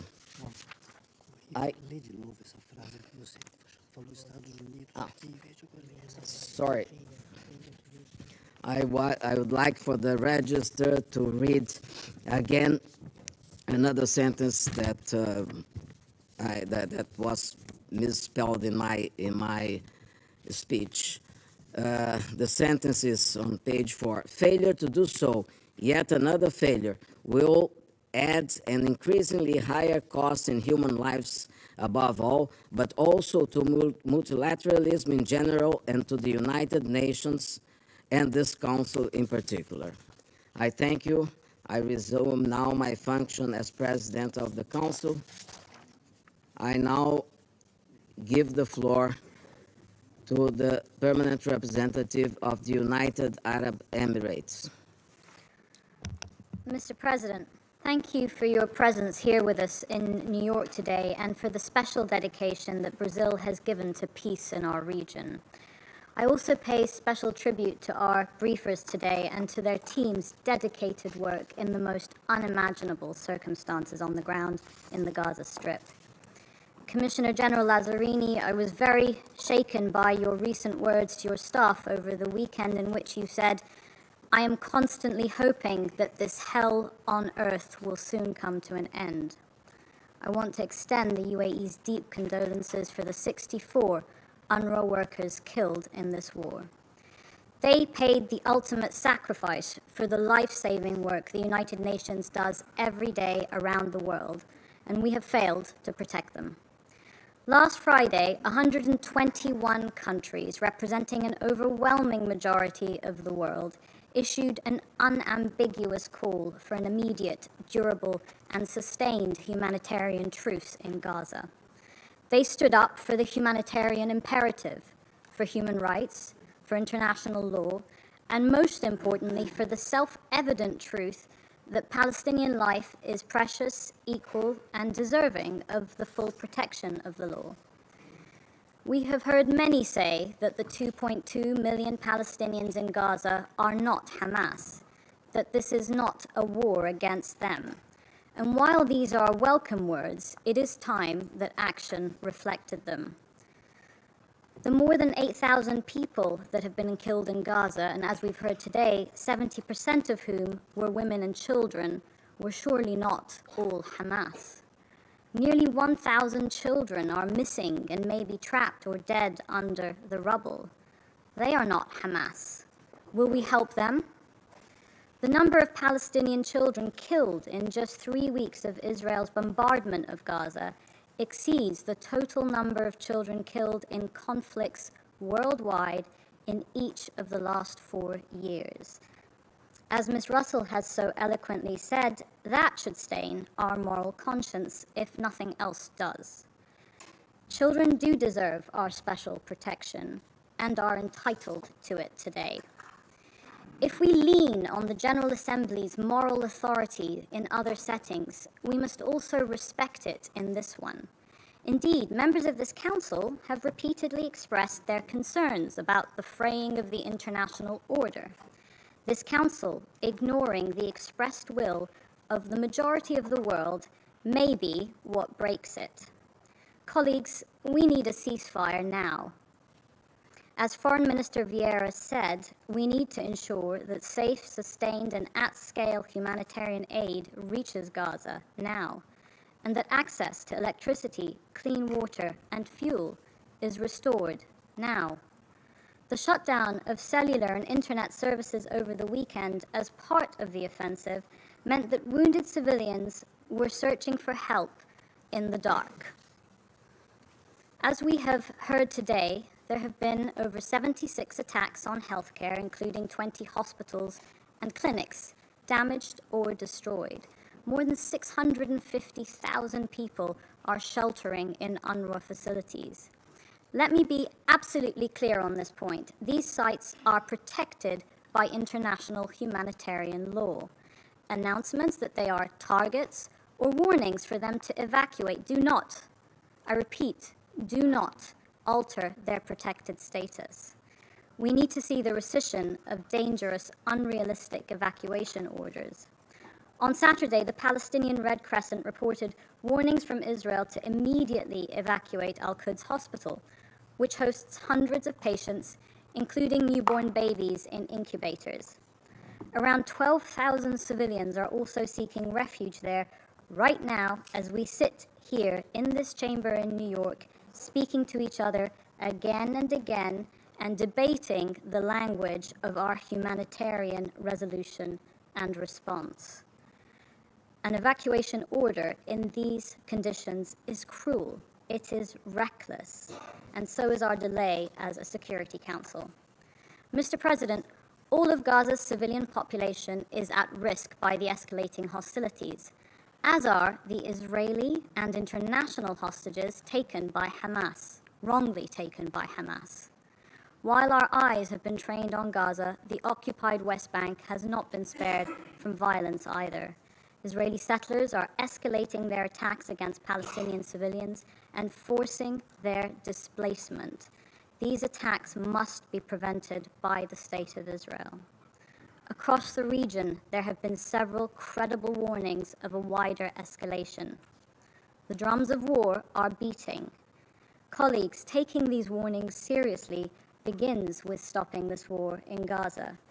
We do not serve Israel's security by enabling it to go on.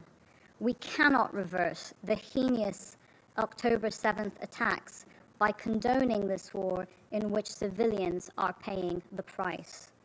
Ignoring what could happen day after day will have devastating consequences, not only for Israelis and Palestinians, but for the prospects of peace and stability in our region. Mr. President, as we work on responding to the General Assembly's clear call on this body to live up to its responsibilities under the UN Charter, we should also keep in mind, always, the dying words of the dead, so that their memories are a blessing to us. I'd like to speak today of an Arab poet, Heba Abu Nada, a Palestinian woman killed in Khan Yunis several days ago. My friend's circle diminishes, turning into little coffins scattered everywhere. As missiles launch, I can't grasp the fleeting moments with my friends. These aren't just names, they are reflections of us with a unique face and identity. Colleagues, we may have failed the dead, but we must channel our sorrow into saving the living. The time to reverse course is running out. What we and 121 countries are advocating for may be the harder road, but history warns us of the consequences of not taking it. Thank you. I thank the permanent representative of the United Arab Emirates, and I now give the floor to the permanent representative of China. Thank you, Mr. President. Mr. President, first of all, I would like to thank Brazil for organizing today's meeting upon the request of UAE and China. I thank Commissioner General Lazzarini, Executive Director Russell, and Ms. Dalton for their briefings. Your briefings underscored once again the gravity of the situation in Gaza and the urgency for the Council to act. Last Friday, the 10th Emergency Special Session of the General Assembly adopted by an overwhelming majority a resolution calling for an immediate and durable humanitarian pause leading to a cessation of hostilities. This reflected the widespread call on the part of the international community. Regrettably and unacceptably, however, Israel, turning a deaf ear to the common concerns of the international community, has chosen to further escalate its military operations in Gaza and formally declared the launch of a ground assault. Secretary General Guterres has warned that the population in Gaza is facing a disaster of an avalanche proportion. Having one of the highest population density in the world, Gaza is a land that has been under blockade for 16 long years. the 2.3 million innocent people are living in utter fear amidst the indiscriminate bombardment and have been cut off from water, electricity, food, and fuel for 21 days. Just this past weekend, they experienced a communication blackout that lasted for nearly 36 hours. If left unchecked, the situation will spiral further out of control and an even greater humanitarian catastrophe will be inevitable. We express our deep sympathy to the people in Gaza who are struggling on the brink of life and death, and we are equally, if not more, deeply worried about the Middle East peace process, which is on the brink of collapse.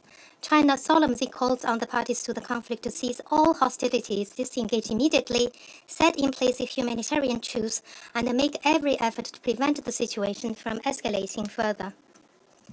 China solemnly calls on Israel as the occupying power to fulfill its obligations under the international humanitarian law, lift its siege over Gaza, immediately rescind its evacuation order, and expeditiously restore the supply of basic necessities so as to prevent an even larger humanitarian disaster.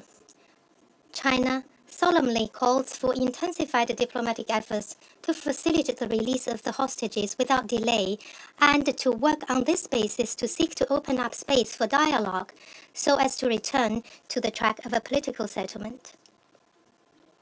China solemnly calls on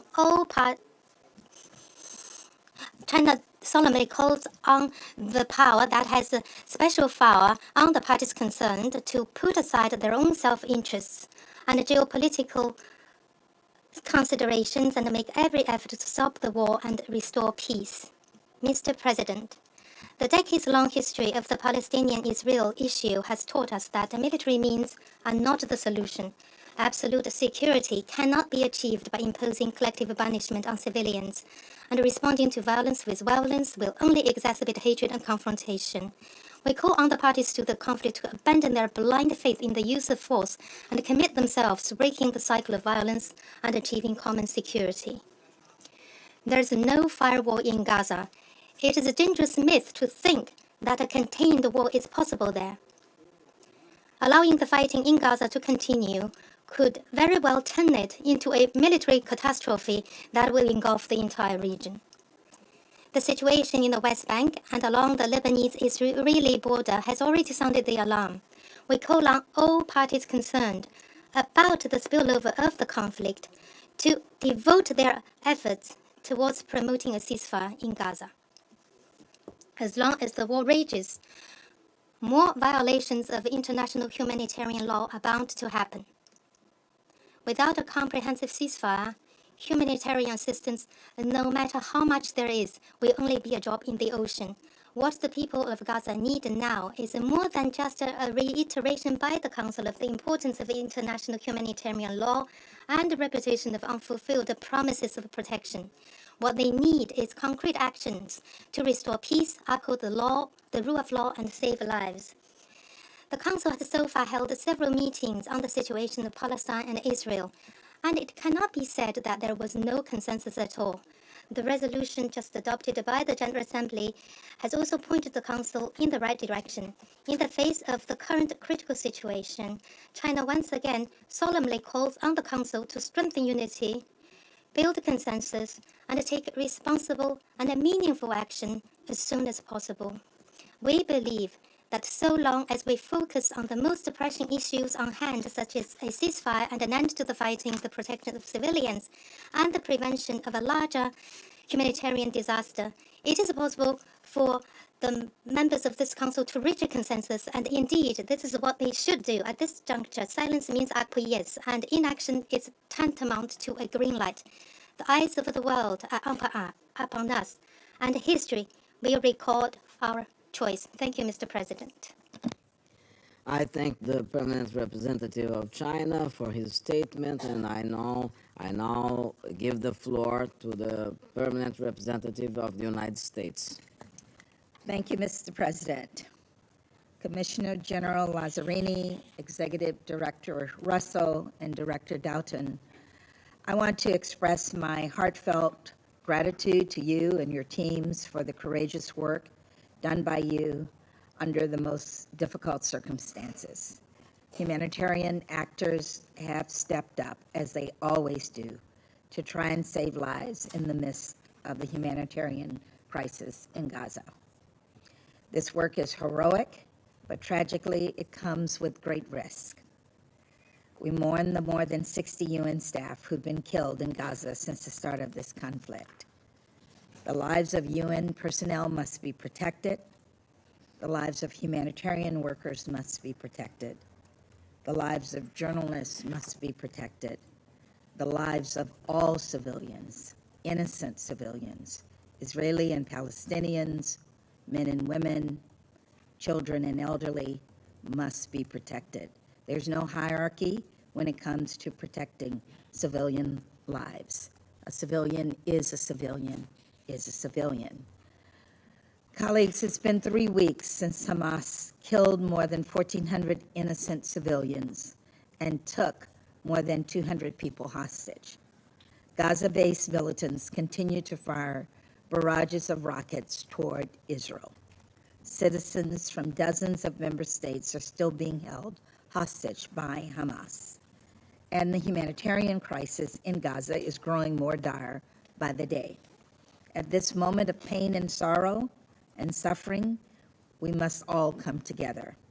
We must all come together to call for the immediate and unconditional release of all hostages, address the immense humanitarian needs of Palestinian civilians in Gaza, affirm Israel's right to defend itself from terrorism, and remind all actors that international humanitarian law must be respected. That means Hamas must not use Palestinians as human shields, an act of unthinkable cruelty and a violation of the law of war, and that means Israel must take all possible precautions to avoid harm to civilians.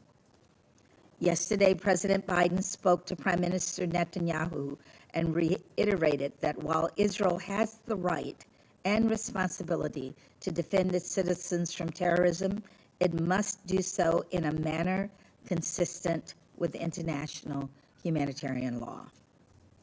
The fact that Hamas operates within and under the cover of civilian areas creates an added burden for Israel, but it does not lessen its responsibility to distinguish between terrorists and innocent civilians.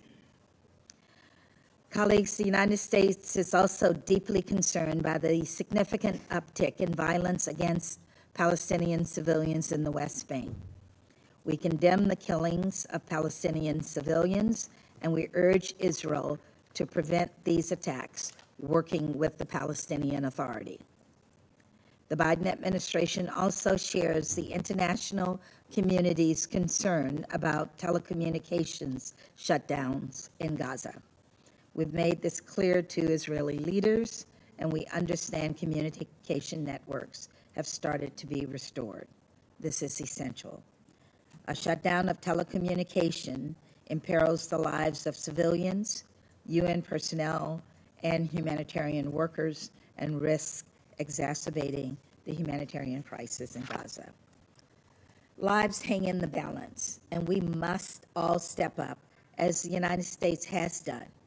We are the single largest donor to the Palestinian people, having contributed more than $1 billion to UNRWA since 2021. And President Biden recently announced an additional $100 million in humanitarian assistance for the Palestinian people in Gaza and the West Bank. But of course, no amount of aid will matter if it cannot reach people in need. And the United States continues to work with Israel, Egypt, the UN, and other partners to facilitate rapid and sustained assistance flow. Food, fuel, water, medicine, and other essential services must be restored. And while the number of trucks entering Gaza continues to increase, it is not nearly enough. The amount of humanitarian assistance flowing into Gaza must be scaled up urgently. We must do everything possible to save lives and President Biden has expressed his support for humanitarian pauses in the fighting to allow hostages to get out, to allow humanitarian aid to reach Gaza and be distributed, and to allow safe passage for civilians, which will help people access humanitarian assistance or move to safer locations. We also continue to urge all member states to work to prevent any spillover of the crisis. Last week, Secretary Blinken asked this council to send a firm, united message to any state or non-state actor that is considering opening up another front against Israel or who may target Israel's partners, including the United States. Don't. This is a matter of international peace and security, and this council must speak out. That is one of the many reasons that last week the United States put forward a strong and balanced Security Council resolution, one that we consulted with all member states on and we worked to forge consensus around. This resolution received the support of the majority of this council, but Russia and China blocked its adoption. Following this veto, action moved to the General Assembly, where member states were asked to vote for a resolution that was grossly one-sided and was missing two key words, Hamas and hostage. These are deliberate omissions that give cover and empower Hamas's brutality. During the emergency special session, we also heard a few member states implicitly endorse Hamas's acts of violence, and I was frankly shocked and appalled. It is outrageous and it must be called out. It is unconscionable that Hamas's actions are not condemned by the General Assembly. Colleagues, as I've said before, the United States will continue to engage with any council member, with any member state that is committed to adopting a strong and balanced resolution. But any council product must support direct diplomacy efforts that can save lives and advance the prospects of a more peaceful and secure future for the region. Even at this difficult moment, we must keep hope alive.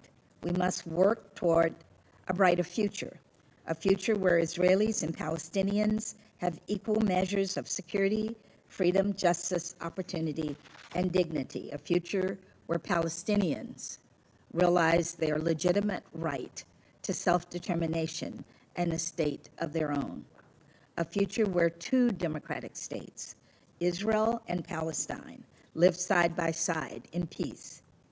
This is not the future Hamas wants to see, but it is the future that we must all work to advance together. Thank you very much, Mr. President. I thank the permanent representative of the United States for her statement, and I now give the floor to the permanent representative of Ecuador. Señor Presidente. Mr. President, to begin, I wish to thank Mr. Philippe Lazzarini and Ms. Lisa Dutton and Catherine Russell for their grave briefings this afternoon. I wish to thank them for all of the work of UNRWA, OCHA and UNICEF in such grueling circumstances, such as those being endured by these bodies on the ground. The events in Gaza are of grave concern, Mr. President. The situation of the civilian population is desperate. The aid that is arriving is insufficient. The future is uncertain and menacing.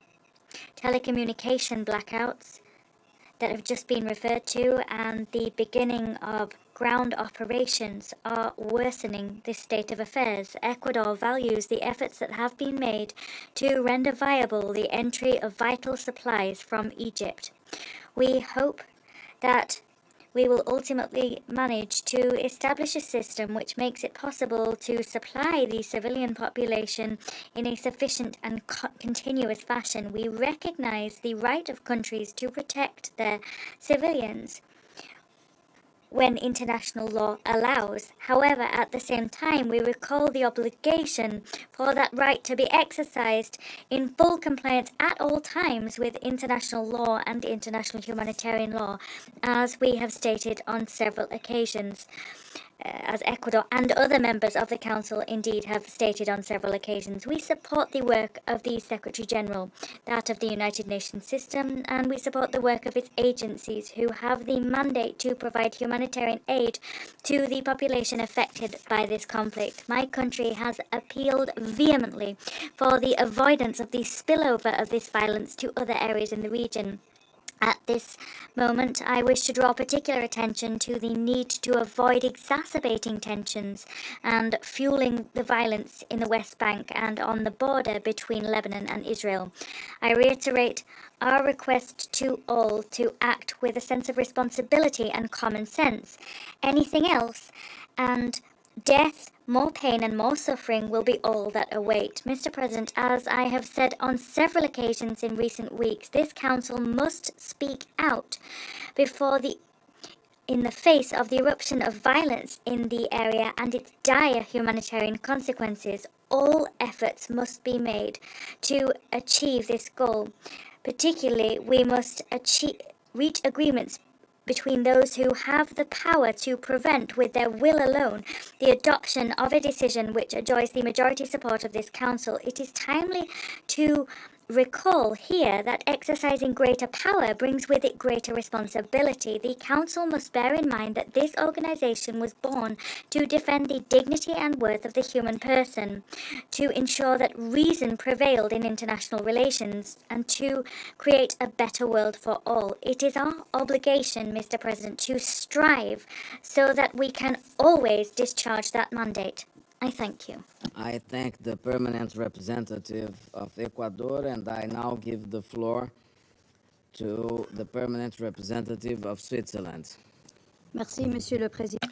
Thank you, Mr. President, and I would like to thank you for the second time, chairing an emergency meeting of the Security Council on the situation in the Middle East this month.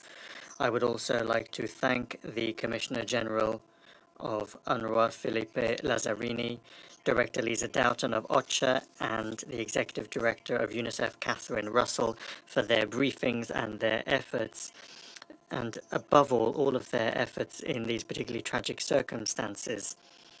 We offer our very sincere condolences to the UN, in particular to UNRWA, for the dozens of personnel who died in the course of their duties. Our condolences also go to the relatives of the thousands of Israeli and Palestinian civilians, more than a third of them children, who have lost their lives, tragically lost their lives in recent weeks. Since the 7th of October, Switzerland has strongly condemned the acts of terror, indiscriminate rocket fire against the Israeli population, and hostage-taking perpetrated by Hamas. In this context, Switzerland expressed its solidarity with the Israeli people. All hostages held in Gaza must be released immediately and unconditionally. We have recognized Israel's legitimate concern for national defense and security, recalling that the legitimate needs of security and military necessity are taken into account by international humanitarian law, which must be respected by all parties to the conflict. We stress once again the binding nature of all its rules, without exception, in particular the principles of distinction, proportionality, and precaution in the conduct of hostilities. All violations of international law must be investigated so that the perpetrators can be brought to justice. As it has done on many occasions, Switzerland reiterates that the application of international humanitarian law and human rights, in particular the protection of civilians, is and must remain a priority for this Council. It is therefore imperative to protect civilians and people who are no longer taking part in hostilities. We must protect them from acts of terror in Israel, and we must protect them in Gaza and the West Bank, where the increase in violence, particularly by settlers, is worrying. We must exert our influence on the parties to the conflict to ensure that international humanitarian law is respected, to halt the current spiral of violence and prevent it from spreading throughout the region. As we have heard, in Gaza, the entire population, almost half of whom are children, is now under siege entirely. Civilian infrastructure, including UNRWA schools and in particular hospitals, are protected by international humanitarian law. They must be able to provide security and assistance to civilians. The population must have access in sufficient quality and quantity to essential goods and services, including drinking water, food, medical care, and fuel. Switzerland has been working very actively within this Council and at the General Assembly for the respect for international humanitarian law and the introduction of measures such as humanitarian pauses or truces to guarantee access to aid. Such measures, accompanied by security guarantees, are necessary to enable the personnel of impartial humanitarian organizations to work effectively to respond to the needs of the population and to alleviate the worsening sanitary crisis in Gaza. This is all the more necessary in the light of the intensification of hostilities in recent days. Mr. President, unified action by this Council is therefore more necessary than ever to put an end to the violence, ensure respect for international law, and work towards peace. Switzerland will continue to make every effort to seek such action by this Council so that it assumes its responsibility in the face of this crisis. Thank you. I thank the permanent representative of Switzerland for her statement, and I now give the floor to the permanent representative of Gabon. Merci, Monsieur.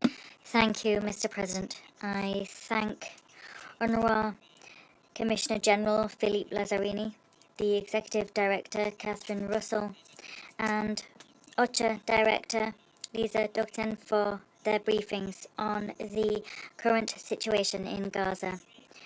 I am quite frankly shocked to the core by their briefings and accounts. I wish to thank the United Arab Emirates and China for convening this emergency open briefing, because we cannot, as a Security Council, remain unmoved in the face of the unbearable extent of the horror playing out before our eyes. The intensification of Israel's airstrikes, together with the ground operations of forces in Gaza, is causing the huge death toll of this war to tragically skyrocket. This is a heinous war which is morally unacceptable. The paralysis of this council is unacceptable and inconceivable. 10,000 people, including 1,000 children, have been killed since the heinous attacks of Hamas in Israel on the 7th of October. It is high time for this bloodbath to cease. Gabon, once again, staunchly condemns all deadly, indiscriminate violence.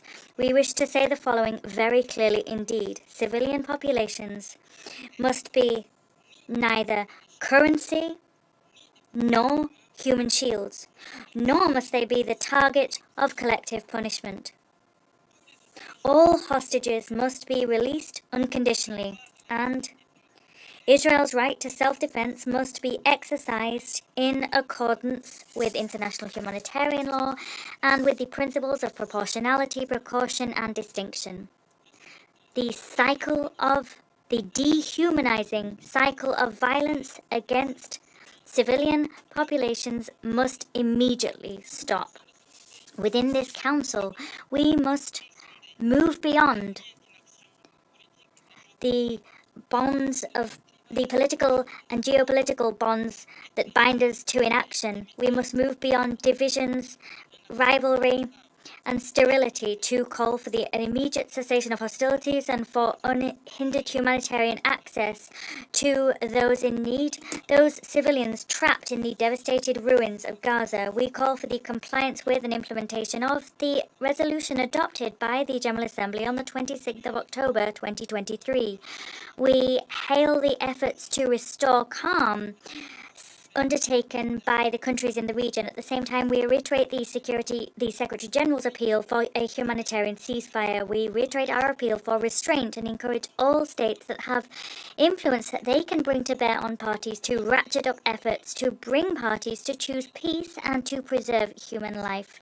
Mr. President, We are all aware of the risk that the Israel-Palestine conflict poses to peace and stability in the region as a whole and beyond. We must avoid a conflagration which would stand as a point of no return and would lead us into chaos once and for all.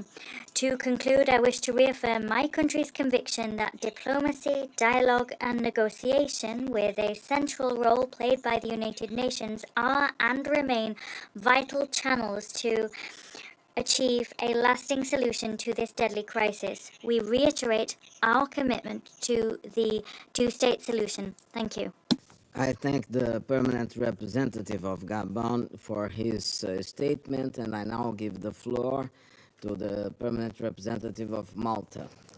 Thank you, President. I thank today's briefers, for their stark briefings, and also thank and applaud your teams for your important work on the ground. Commissioner General Lazzarini, we convey our sincere condolences for the tragic loss of UNRWA staff in these past weeks. For years, the agency has been an important stabilizing force in the region. In recent days, your work has been nothing short of heroic, and you can count on our full support. President, Malta is gravely concerned by the desperate situation in Gaza. Such military operations will undoubtedly have a devastating impact on the more than 2 million civilians trapped in the enclave. Let us not forget that these civilians were already perilously vulnerable and living in dire conditions. During these last days, thousands broke into UNRWA warehouses and distribution centers, taking wheat, flour, and other basic items. This illustrates how desperate the situation on the ground is, and is a worrying sign that civil order is starting to break down. In parallel, Hamas continues rocket barrage into Israeli territory, with some reaching Tel Aviv. This is completely unacceptable. We unequivocally reject and condemn these barbaric attacks, including the 7th October attack and the taking of hostages. These are heinous acts of terrorism. We reiterate our call on Hamas to immediately release all hostages safely and unconditionally, and urge parties with influence to continue negotiations to this end. Malta condemns all violence against civilians. All parties to the conflict are obligated to abide by international law, including international humanitarian and human rights law. They must take all feasible precautions to avoid, and in any event minimize, harm to civilians and civilian objects. These including objects indispensable to the survival of the civilian population. We are utterly devastated to note the effects the conflict is having on Palestinian and Israeli children. Thousands have perished, while the rest are suffering unthinkable psychological traumas. We underscore that the killing and maiming of children, attacks on schools, hospitals, places of worship, and denial of children's access to humanitarian assistance are all grave violations. We also echo the concerns raised regarding the children being held by Hamas. We reiterate our call for their immediate release and for their special protection needs to be prioritized. President, the humanitarian crisis in Gaza can no longer be ignored. Urgent action is needed.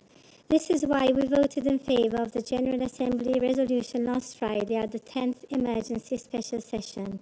We welcome the provisions of this resolution calling for an immediate, durable, and sustained humanitarian truce leading to a cessation of hostilities. This is the minimum requirement to ensure protection of civilians. Meanwhile, we remain concerned that this Council has been unable to act in the face of this accelerating crisis. We echo the Secretary-General's message that this is a moment of truth. Our immediate priority must be to address the unfolding humanitarian catastrophe and to reverse current escalations.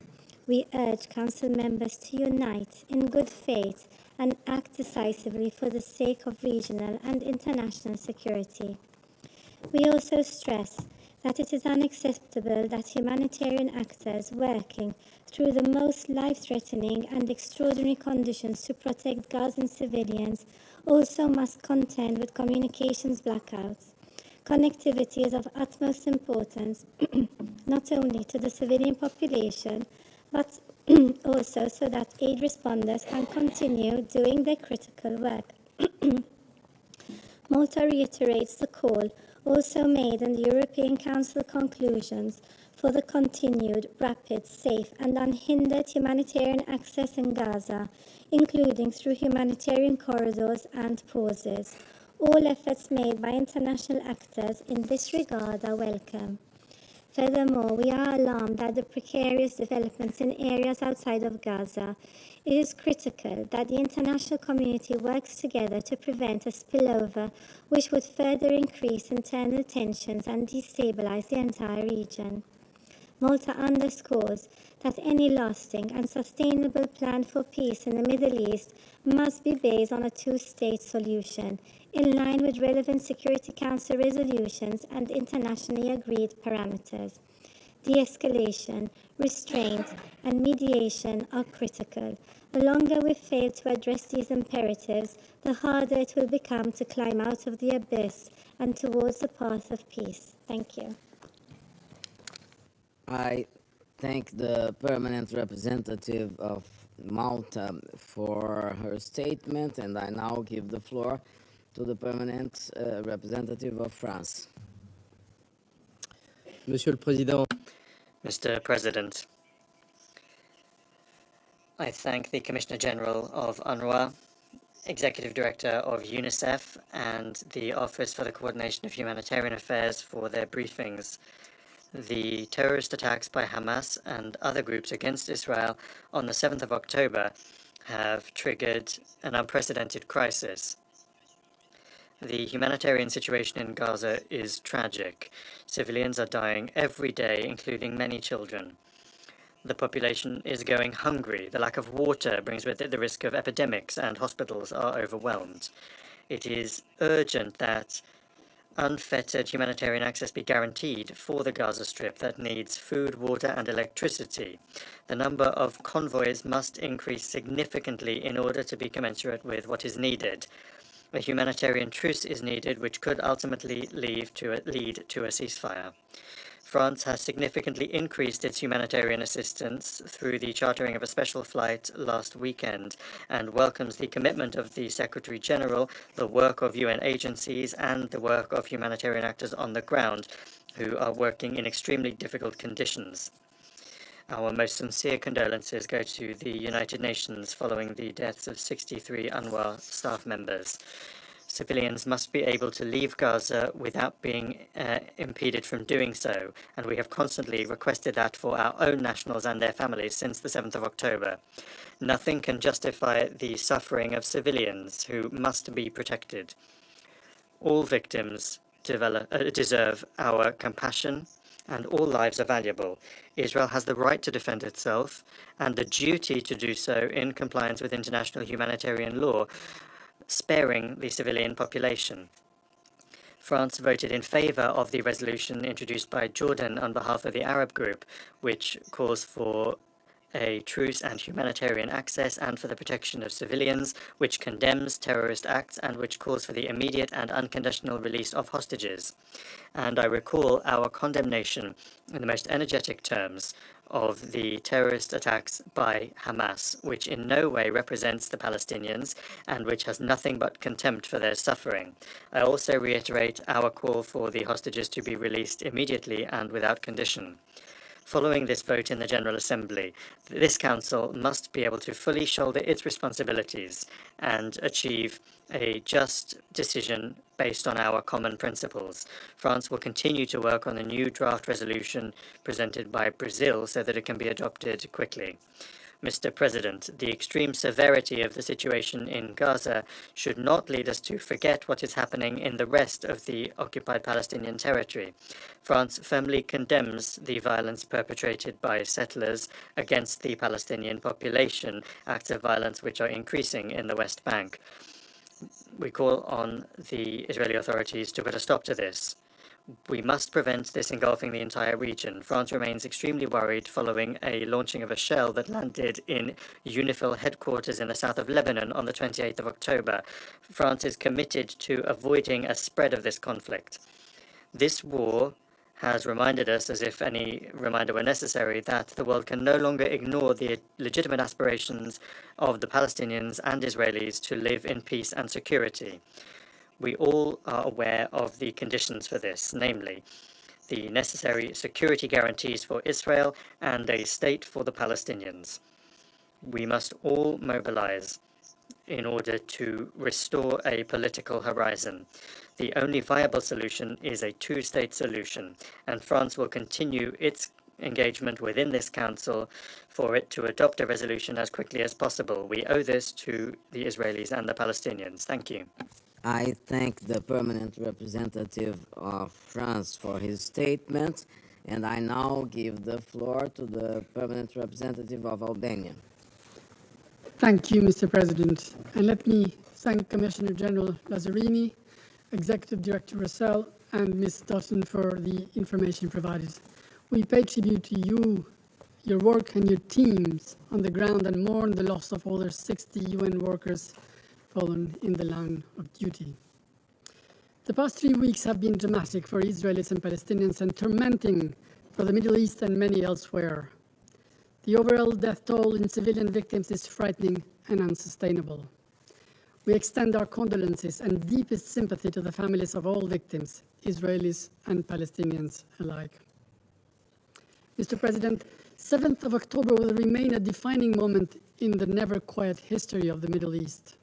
Hamas, its brutality and terror, the worst in human behavior, will not and must not be forgotten. In the current utterly complex situation, there is an accumulation of competing urgencies: the response to terror and the continued rocket launches from Gaza, the liberation of hostages, the protection of civilians, the provision of humanitarian help, and the increased risk of spillover of the conflict. Let me quickly go through each of them. First, in its exercise of the right of self-defense, which we recognize and support, like for every other country under attack, Israel is determined to eradicate Hamas. It should not be portrayed mistakenly as a license to punish Palestinians. It is beyond any doubt that conducting warfare in such a densely populated area as Gaza is difficult, challenging, very demanding, and it must be conducted prudently, professionally, and in compliance with international humanitarian law. We profoundly regret every innocent life lost without distinction. While circumstances may be different, a loss is always a loss. Therefore, there is need for maximum precaution not to harm those who are twice in danger. First, from Hamas and their policies on one hand, and a fight they have not chosen on the other. It is therefore extremely important and urgent to do everything possible that civilian populations are not found in that hopeless place from where there is no escape. Second, nothing can ever justify abducting and holding hostages innocent people, children, women, and elderly, even less so using them, as Hamas is doing.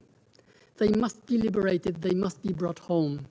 We welcome efforts from various actors in this respect and urge them to continue. Third, unhindered humanitarian help at scale must be urgently provided to all those in need. We cannot contemplate children dying in the hospitals because of the lack of medicine or electricity or water or lack of communications. We cannot contemplate lack of food for entire families, adding to an already difficult situation the total breakdown of law and order because of lack of basic commodities. The government of Israel has promised that soon aid will flow in abundance. It should happen immediately. Those who are spared from the fighting do not need to die from hunger. Colleagues, we try to put ourselves in Israel's shoes, feel the trauma of terror striking with a ferocity we cannot forget, faced with an existential question with countries and proxies that seek openly to destroy it. I don't think anyone here or anywhere would feel at ease knowing that your next-door neighbor is just waiting for the right moment to kill you. How can this not bring back horrible memories, that fear and anxiety summarized in the Never Again pledge? But we also put ourselves in the very same way, in the shoes of the Palestinians, feeling the unexplainable pain of civilians caught in the midst of a war that has befallen on them, a war first imposed by Hamas and the likes, decided elsewhere by their masters who are rubbing their hands in the face of casualties they had anticipated and hoped for in a turmoil of all dangers. We feel for Palestinians who for decades, at every time they neared to the horizon of their future with their state, those against would always be quicker to disrupt it and push it further away. We feel for those thousands on both sides of this terrible divide who have lost their loved ones, the families of the hostages, and all those torn apart by death and grief and the insecurity of tomorrow. Wars are sometimes unavoidable because imposed, but they are always brutal. They bring inevitable destruction. They cause victims and sadly often casualties among those who don't deserve it. But even wars have laws and they must be respected. We believe and trust that there is a way, there is and must be a way to ensure the security of Israel and its people while ensuring the security of and the perspective of all Palestinians who do not want war. Colleagues, beyond the tragedy unfolding in Israel and Gaza, the magnitude of the human suffering is impacting people across borders and identities, and we notice a sharp increase in the hate and division, including the threat of terrorism and targeted violence. This sharp and often confusing polarization fails to acknowledge our common humanity, and that the killing of innocent civilians, regardless of religion or ethnic background, is wrong, unacceptable. The frightening images of the bloodthirsty mob yesterday in Dagestan hunting for Jewish people is another appalling illustration of intolerable and appalling rays of anti-Semitism. No one should stay indifferent to allow rallies where people chant "kill the Jews" or "destroy Israel." This is why there is so much need for wisdom, responsibility, and action on the ground and from this Council, because otherwise confusion, hatred, tension, and violence will continue, not only in Gaza and the West Bank, but also elsewhere in the Middle East and beyond, dividing societies, fueled by strong emotions, ideologies, and beliefs, overpowering cold minds and reason, and overshadowing forward-looking perspectives. Last but not least, Mr. President, the serious risk of spillover. Hezbollah is playing with fire, and attacks from the northern border are becoming more and more threatening. If this continues, it may be a matter of time before the irreparable point is reached. It must be resisted, since it will only bring the region and all the countries involved near a catastrophe. In this respect, we are also very concerned for the situation in the West Bank. We condemn the extremist settler violence on Palestinians, which is totally unacceptable. Such acts must be fully investigated, and those responsible must be held accountable. Mr. President, in the face of so much complexity and adversity, we think it is urgent to start thinking about the Gaza of tomorrow, the Gaza without Hamas, without extremists. There is a need to offer Palestinian civilians in Gaza a perspective, a new organization of life under a new administration. Hamas has let them down. Hamas has brought war to them. Hamas did not bring them prosperity because it invested in tunnels and rockets, in hatred and death. We need to start thinking how the fabric of the society can be repaired so that the children know that what shalom means, instead of being raised with and repeating death to the Jews. If not, the Hamas of today will only be replaced by the Hamas of tomorrow, maybe with another name, but with the same hatred, the same ideology, the same goals, embroiled in a never-ending cycle of hurting the other, acting falsely in the name of God they disrespect, and acting falsely in the name of a future they simply oppose. This is why there is a need to revive the political process as soon as possible, because in its absence there will only be unhappiness, poverty, discrimination, hatred, tension, never-ending violence, victims, and as it has happened many times, exploitation by terrorists, extremists, and their supporters. And let's not fool ourselves. The next war will be only deadlier. But it is preventable if we all work together with conviction and in good faith for peace, for lasting peace. And I thank you. I thank the permanent representative of Albania and for his statement, and I now give the floor to the permanent representative of Mozambique.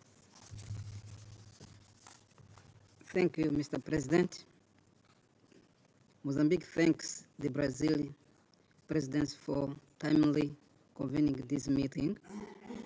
We also thank the briefers, Mr. Felipe Lazzarini, Commissioner General of United Nations Relief and Workers Agency for Palestine Refugees in East, Ms. Lisa Dothen, OSHA's Director of Humanitarian, Financial and Resource Mobilization Division, and Mrs. Catherine Rossell, Executive Director of United Nations Children Fund, for their insight and update on the current situation in the Gaza Strip.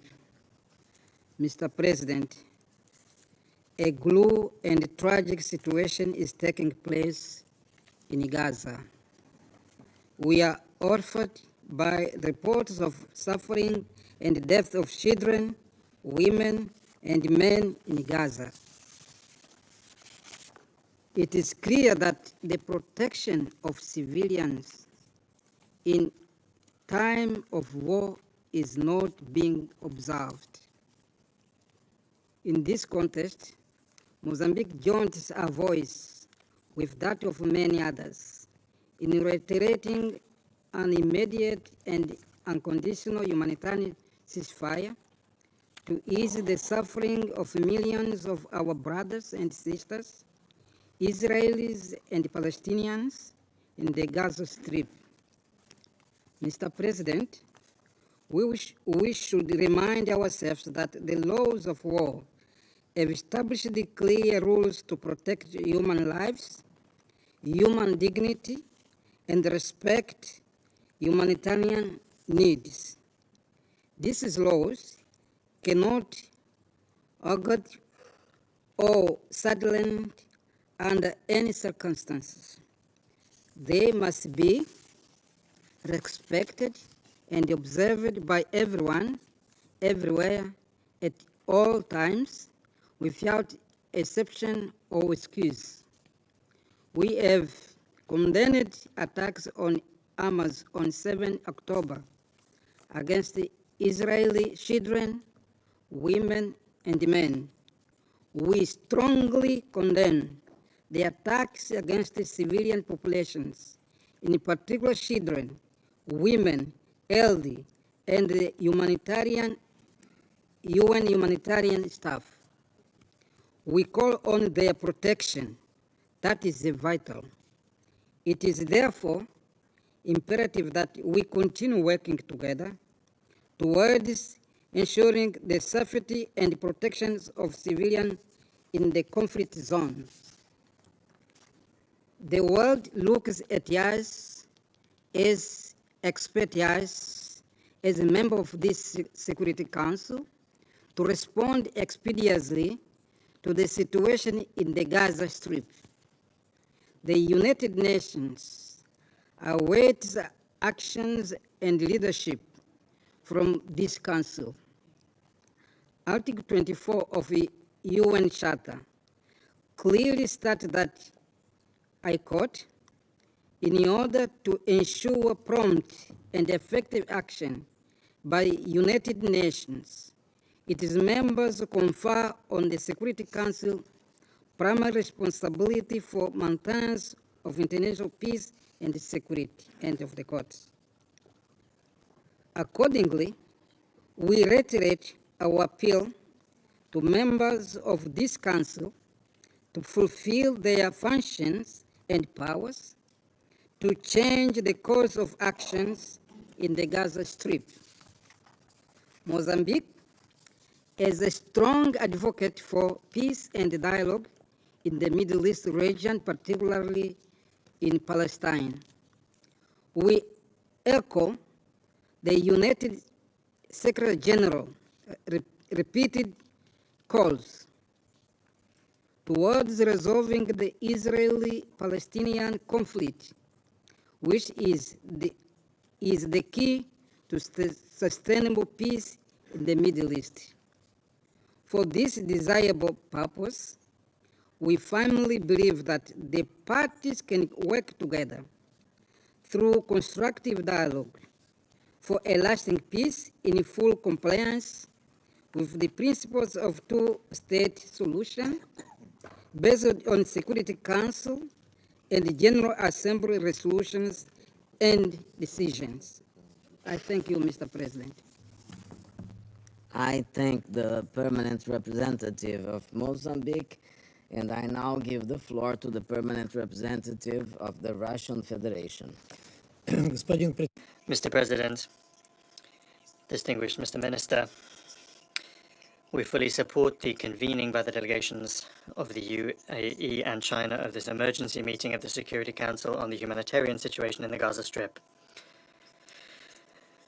We were extremely concerned to hear the assessments of the situation on the ground from the Commissioner General of UNRWA, Filippo Lazzarini, UNICEF Executive Director Catherine Russell, and OCHA Director Lisa Doughton. Colleagues, the time has come to call things by their names. On the occupied Palestinian territory, the west bank of the Jordan River and the Gaza Strip, a humanitarian catastrophe of biblical proportions is unfolding. According to incoming information, the number of people killed in the enclave has exceeded 8,000, half of which are children, women, and older persons. More than 2,000 people are buried under the rubble, half of which are also children. More than 21,000 people have been wounded. The number of internally displaced persons in Gaza has reached 1.6 million people.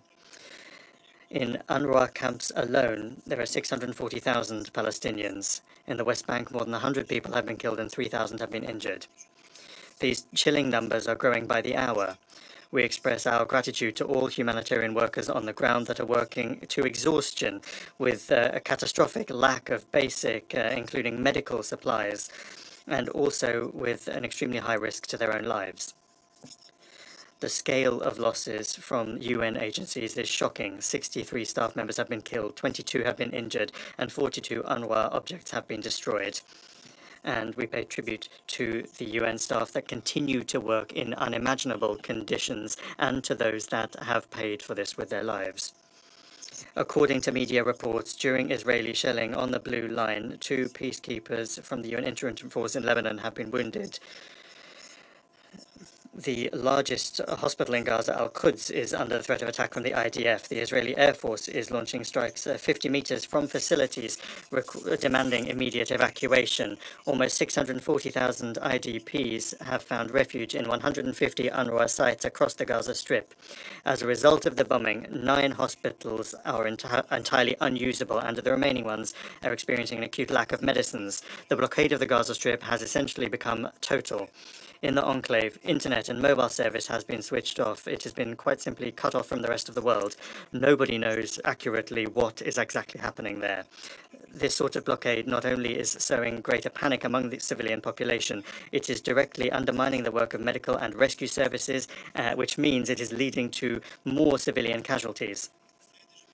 For this reason, it was not possible to agree on the 28th of October for the passage of another humanitarian convoy across the Rafah crossing point. We categorically condemn these actions, particularly in a situation in which, after shutting off communications, the most powerful airstrikes were launched on the enclave since the beginning of this escalation. In the conditions of active hostilities, the humanitarian response remains essentially nominal. Through the Rafah crossing point, the only point from Egypt, since the 21st of October, only 94 trucks have made it through, and according to incoming information, Israel is even stymieing these meager deliveries.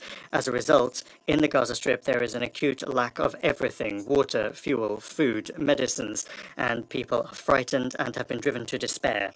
On the 28th of October, upon the decision of the military political leadership of Israel, the armed forces of that country, ignoring the position clearly expressed by the international community in the UN General Assembly resolution adopted the previous day, began a ground operation in the Gaza Strip. After extremely intensive airstrikes, the Israeli army began to enter the territory of the enclave from several directions: in the south near Bureij refugee camp and Khan Yunis, and in the north near Beit Hanun. Colleagues, the Israeli authorities have different ways of describing their actions, expanding operations or preparing a bridgehead, but that's not the point. The point is that despite the unambiguous reaction around the world, West Jerusalem has begun the practical implementation of its plans to clear the enclave. In response, we have heard from the head of the Israeli Foreign Ministry saying that Israel rejects outright the UN's despicable call for a ceasefire, end quote. These comments did not go unnoticed as well, the comments from the permanent representative of Israel saying that UN has lost its legitimacy. There are shocking statements from a number of representatives in the Knesset that have been broadly circulated in the media saying that, and I quote, there is no symmetry in the Israeli response and that, and I quote, the children of Gaza have brought this upon themselves, end quote. Unfortunately, this clearly shows that Israel is demonstratively ignoring the opinion of the overwhelming majority of UN members, including many Western states, regarding the need for an end to the violence. This appalling situation has also been brought about because, due to the US position, the Security Council has essentially been paralyzed and has still not been able to adopt a resolution with an immediate demand for a ceasefire.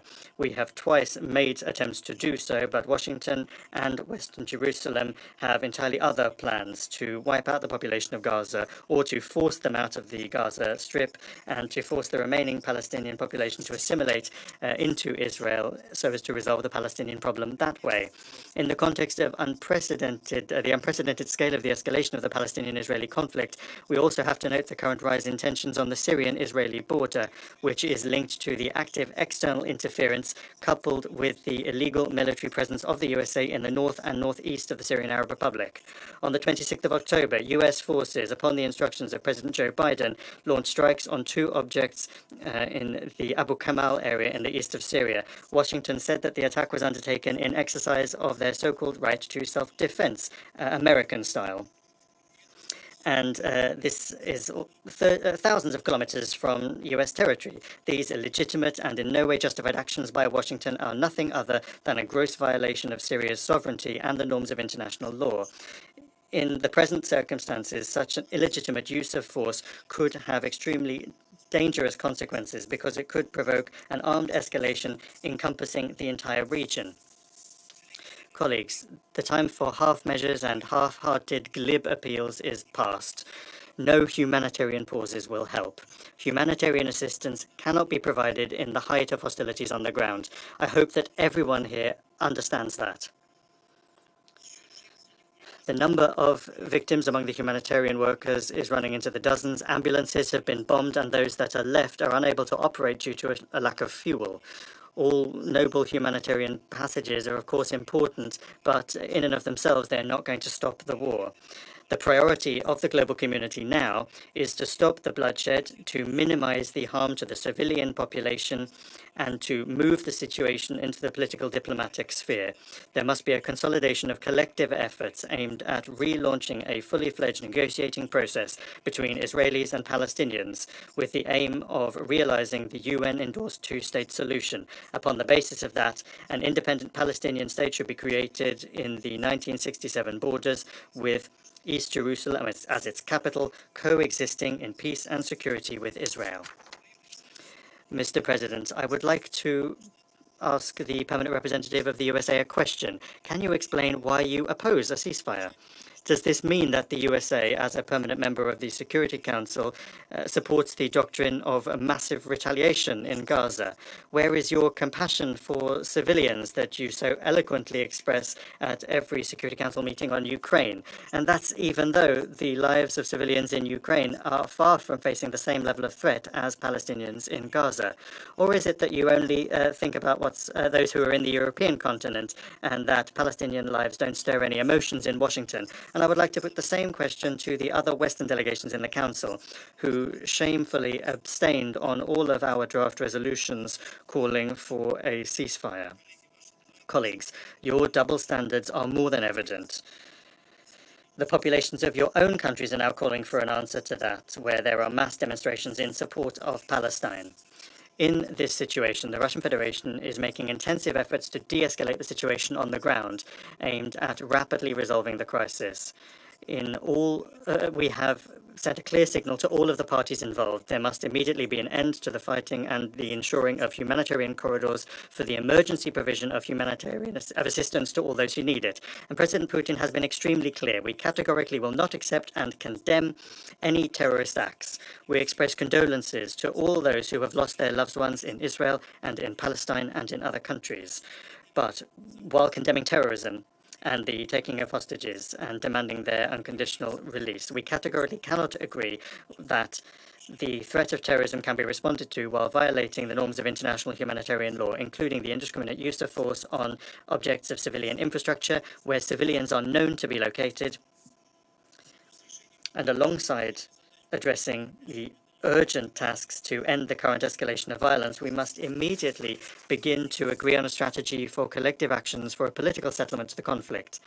In the past, this was done by the quartet of international mediators. However, the USA has done everything to undermine this effective instrument.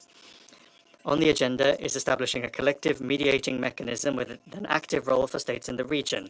This is supported by the positive trends that before the previous escalation, the current escalation in Gaza, were evident in the Middle East. The Saudi-Iranian normalization, the reintegration of Syria into the League of Arab States, and the steady improvement in interstate relations between Syria and Turkey. All of this proves, all of this proves that the countries in the region are, when they take the situation in hand, and are not subjected to pressure from outside the region, they can achieve a great deal to stabilize the Middle East. Given the growing escalation in the Palestinian enclave and the unthinkably vast consequences for the civilian population, which is cut off from outside supplies, we believe it is important to hold regular open briefings such as the one today. The humanitarian situation in the Gaza Strip, without any discrimination, must remain within the focus of our constant attention as takes place in the context of other crises.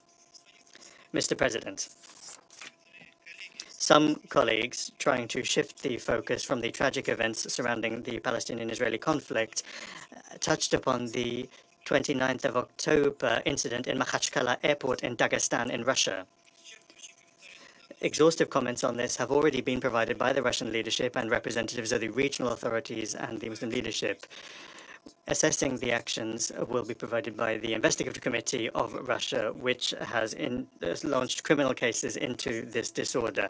Dozens of people participating in this disorder have already been arrested and questioned. It's clear that any illegal actions are unacceptable. However, attempts to paint an unsanctioned action in the airport as an outbreak of anti-Semitic feeling in Russian society, particularly in the North Caucasus, is unacceptable.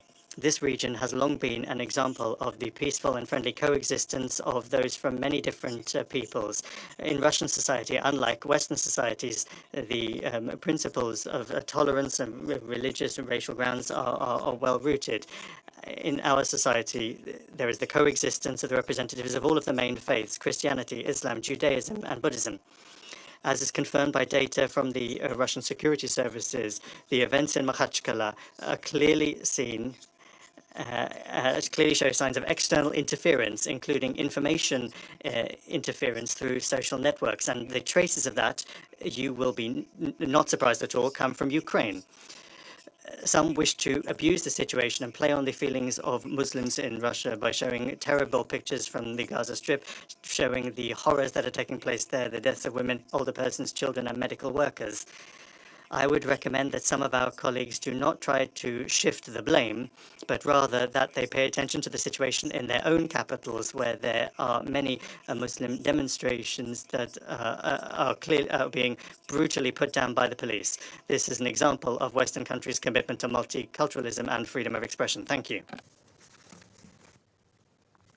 I thank the permanent representative of the Russian Federation for his statement, and I now give the floor to the permanent representative of the United Kingdom.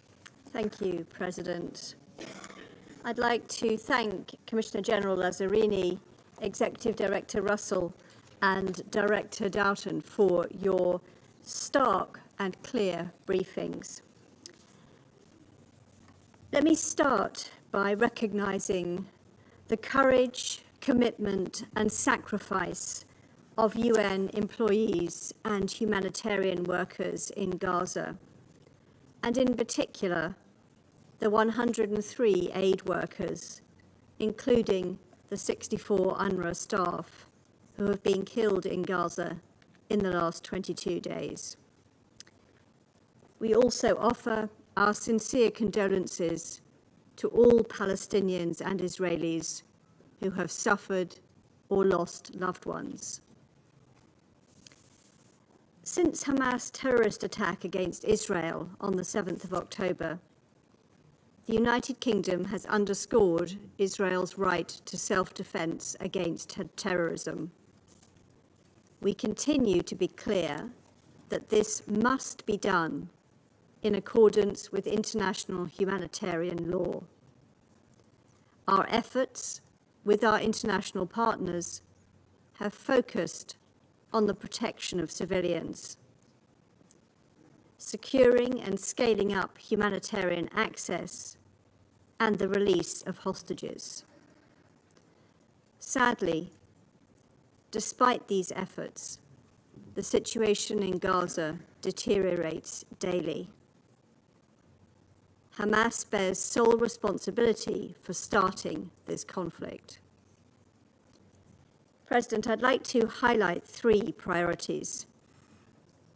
First, we call on all parties to respect international humanitarian law, including the principles of proportionality, distinction, and necessity. This requires all parties to take every possible step to avoid the harming of civilians and the immediate and unconditional release of hostages. Second, we must urgently cooperate to scale up aid into Gaza and to ensure sufficient access points are open.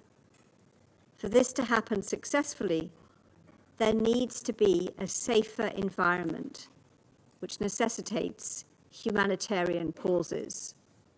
We support UN-led efforts in this regard. Since the latest escalation in Gaza, the UK has committed over $36 million in additional aid to the occupied Palestinian territories. An RAF flight arrived in Egypt on the 25th of October, carrying 21 tons of UK aid for Gaza. But the access environment needs to improve immediately so that these and other life-saving resources can reach the people who desperately need them. Third, we cannot allow this conflict to spread. We call on all countries in the region to help avoid escalation and warn non-state actors not to exploit the current situation. President, the Palestinian Authority has a key role as the legitimate representative of the Palestinian people. We call on Israel and other states to support the PA. We call on Israeli authorities to tackle the rising number of settler attacks and killings in the occupied West Bank, recalling that it is their responsibility to protect Palestinian civilians there. The UK retains the long-term goal of a two-state solution with Israel and Palestine coexisting peacefully. To reach that goal, we have a responsibility to ensure a plan for Gaza that offers the population hope, security, stability, prosperity, and effective governance so that their political wishes can be fulfilled. In this regard, some fundamental principles apply. There should be no mass displacement of Gazans to neighboring countries. The Palestinian Authority should play a central role, and nothing should be done that cuts across progress towards a two-state solution, with Gaza as an integral part of a Palestinian state. Thank you, President. I thank the permanent representative of the United Kingdom for her statement, and I now give the floor to the permanent representative of Japan. I thank Commissioner General Philip Lazzarini and UNICEF Executive Director Catherine Russell and OCHA Director Lisa Doughton for your briefings.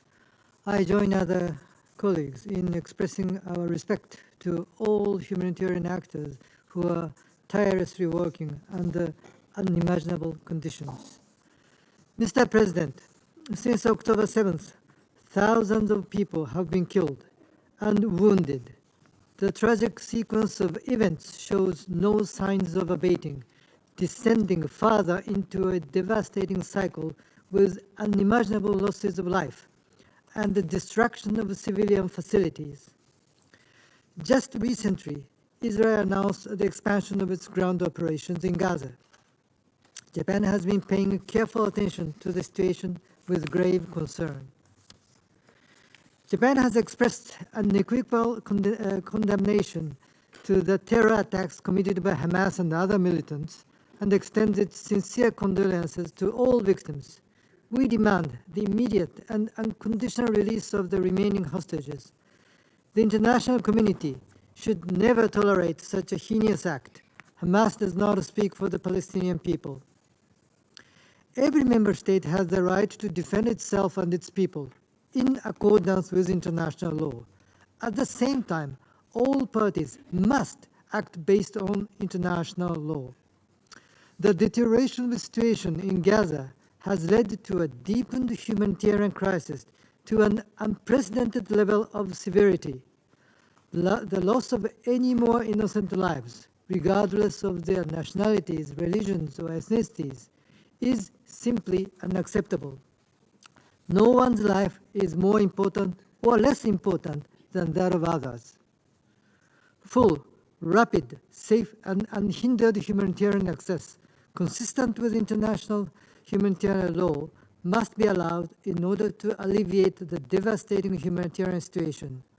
While several trucks have crossed through the Rafah crossing, hundreds more must follow suit to meet the dire need of over 2 million people.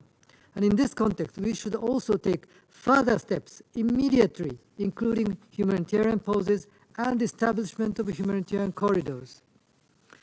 Additionally, we express a profound concern regarding the disconnection of telecommunications networks, which disrupts vital communication channels between those in Gaza and the rest of the world, and also impedes the work of media and humanitarian communities. It is especially imperative to ensure these networks function to ensure the delivery of humanitarian assistance and the safety of humanitarian workers. As the situation is rapidly evolving, it is critical for all parties in the region to avoid exacerbating this conflict. The international community has a duty to redouble its diplomatic efforts in order to prevent the instability from spilling over into the region and to calm the situation with a sense of urgency. The Security Council needs to act urgently to find a common ground among all Council members to deliver a meaningful message and help to all parties, to all in distress.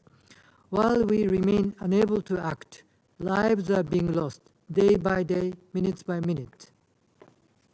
We must also recall that ultimately there is no alternative to a two-state solution. All parties must make serious efforts to this end. I thank you. I thank the permanent representative of Japan for his statement, and I give the floor to the permanent representative of Ghana. Mr. President, I thank you for giving me the floor. And let me begin by thanking Commissioner General Lazzarini, Executive Director Russell, and Director Doughton for their briefings on the worsening humanitarian situation in Gaza following the resurgence of conflict in the Middle East after the heinous terrorist attacks by Hamas against Israel on 7th of October. 23 days after the attacks in southern Israel, with the attendant loss of lives and abductions, we are appalled by the many lives that are being lost in the ensuing conflict, as well as its humanitarian consequences.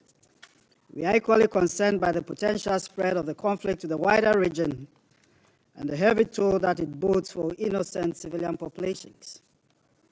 Last Friday, within the context of the resumed 10th Emergency Special Session of the General Assembly, majority of the members of this organization, through the residual rule of the Assembly, called for an immediate, durable, and sustained humanitarian truce, demanded of all parties to comply with their obligations under international humanitarian law, and asserted the need for continuous, sufficient, and unhindered provision of essential supplies and services into the Gaza Strip.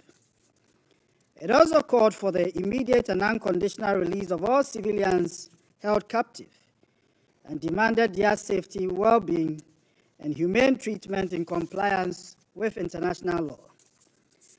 Taking into account what the Assembly has said, we must as a Council build upon the convergence of views on this crisis to support the Secretary General, UN agencies and staff, including UNRWA, to deliver critical care and support services to the nearly 672,000 internally displaced persons sheltering in the 149 UNRWA facilities, as well as the many other innocent civilians who are living under desperate conditions.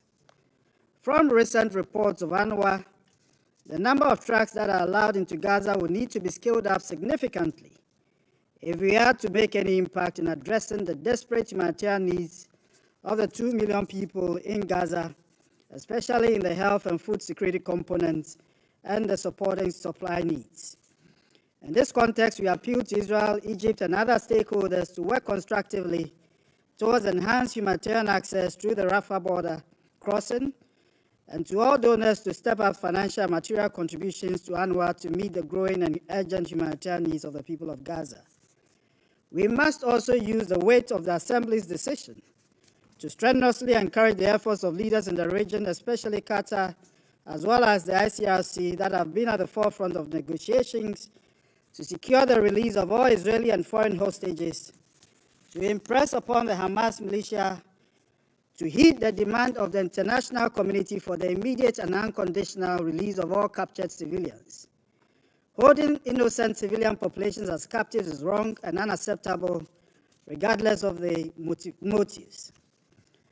Mr. President, the past 23 days has also been one of blood, pain, and anguish, as we have not seen in the region in recent times. Not to make further efforts to stop the fighting would be truly tragic. We encourage regional and international leaders to act as moderating influence on the parties to help de-escalate the conflict and prevent its further spread in the region. The impact of the conflict on women, children, and the elderly has been enormous, and we owe it to them on both sides to bring this crisis to an end. In concluding, we reiterate our condolences for all lives lost and remind the Palestinian and the Israeli people of their interwoven history and shared geography, both ancient and modern. The experiences of the past should reinforce the realization that violence cannot be the tool for the resolution of the Israeli-Palestinian conflict. Indeed, neither the security interests of Israel nor the inalienable rights of the Palestinian people for their homeland can be secured by violence. For Ghana, and as often repeated, we hold the view that a deepened commitment to a negotiated two-state solution on the basis of the 1967 borders offers the best prospects for peace and stability in the Middle East.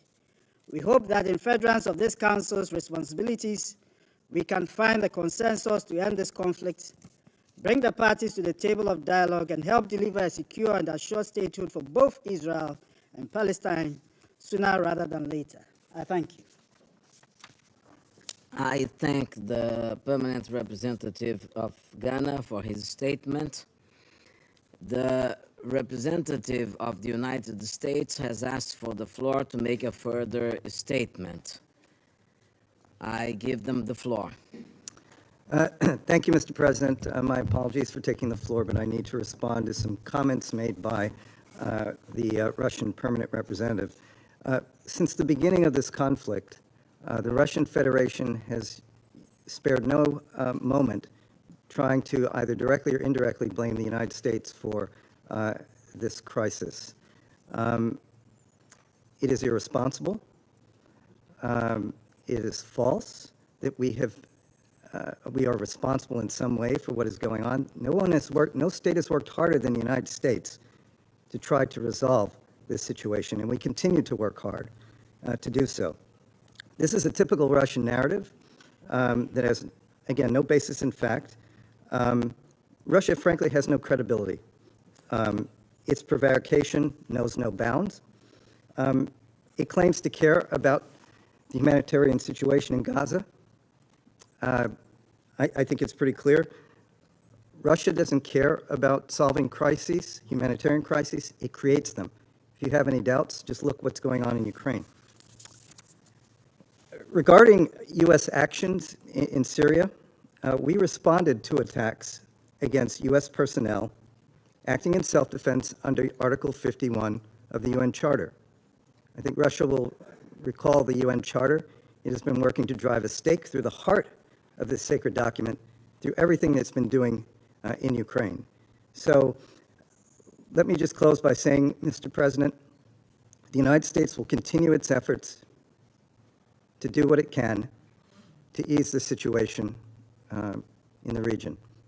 And my hope is that Russia will step up and be a responsible player in the Security Council and work with the international community to try to bring about an end to this very, very sad situation. Thank you, Mr. President.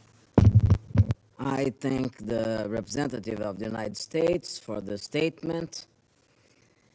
The permanent representative of the Russian Federation has asked for the floor to make a further statement.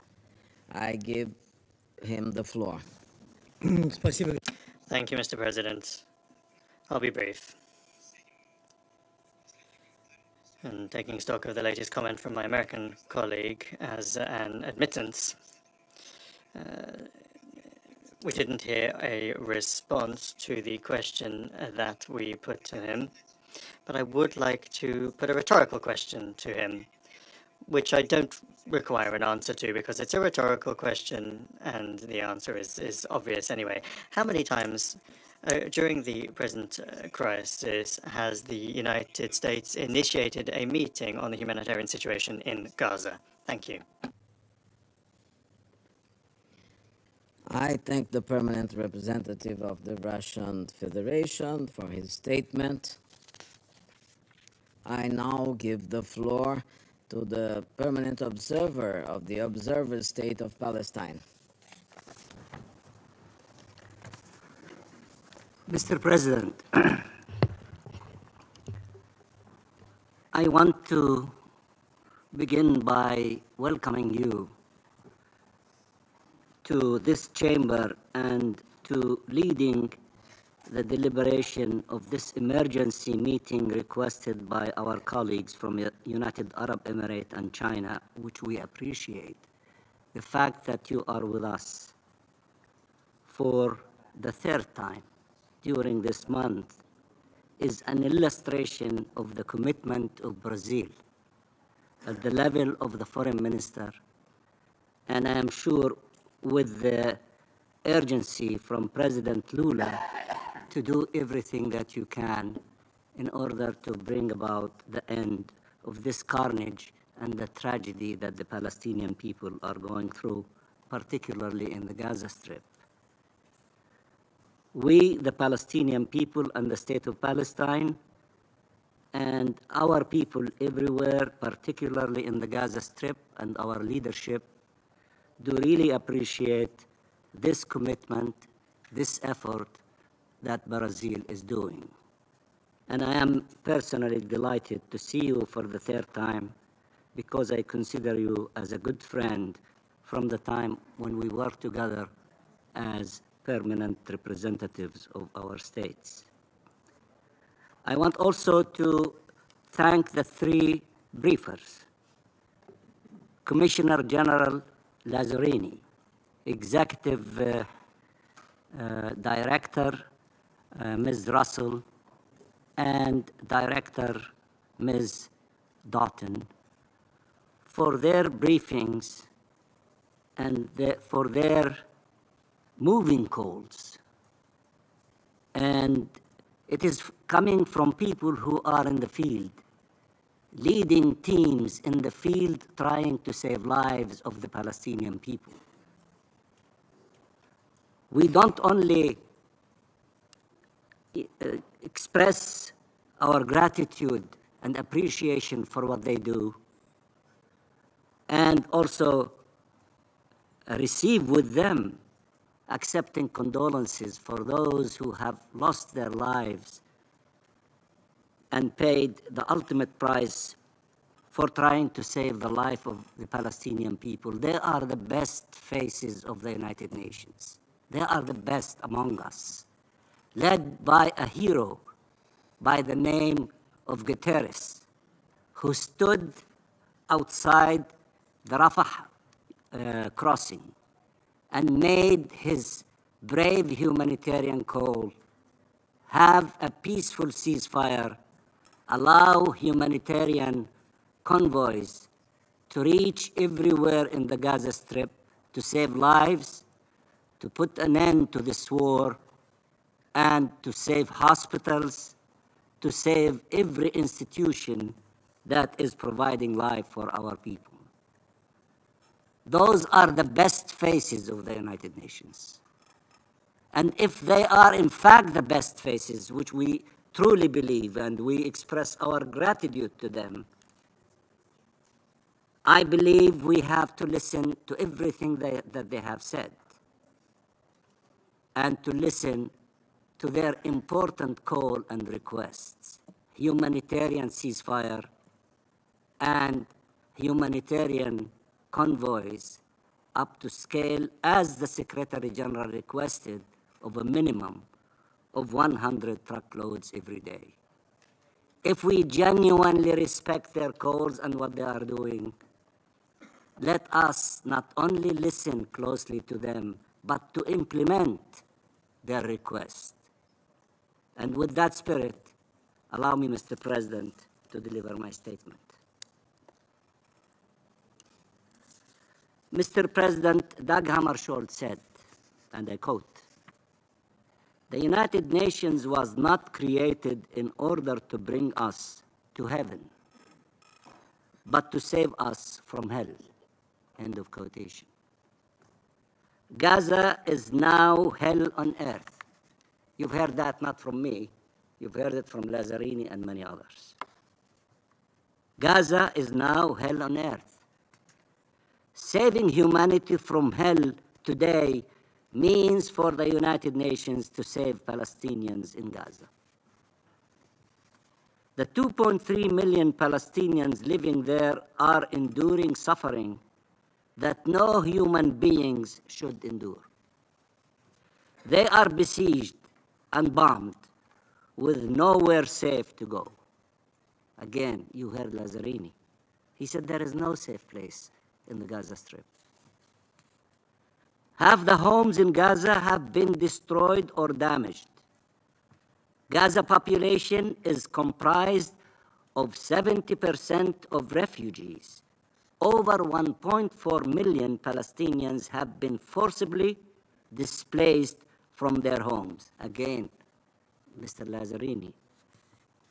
Now, virtually all of our people in Gaza are homeless, displaced, moving from one family home to another, from a hospital to a church, from a mosque to an UNRWA school, sleeping in their cars, sleeping in the streets, and still being killed wherever they go, to convince them they will not be safe anywhere in Gaza.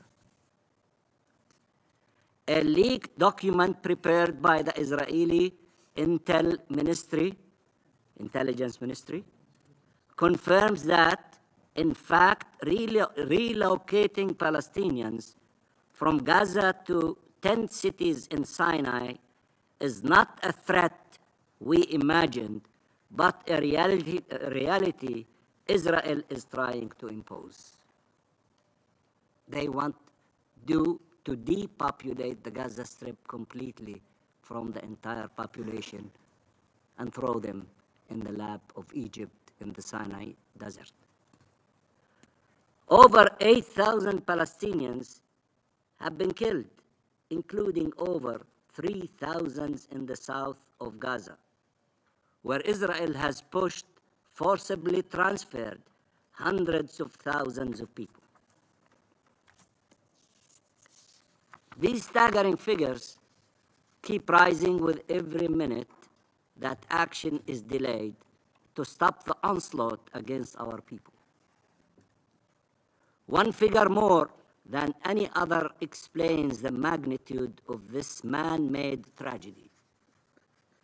3,500 Palestinian children have been killed by Israel in just 3 weeks, more than the annual number of children killed across the world's conflict zones since 2019, according to Save the Children, as my sister, the minister from United Arab Emirates, Her Excellency Lana, has alluded to.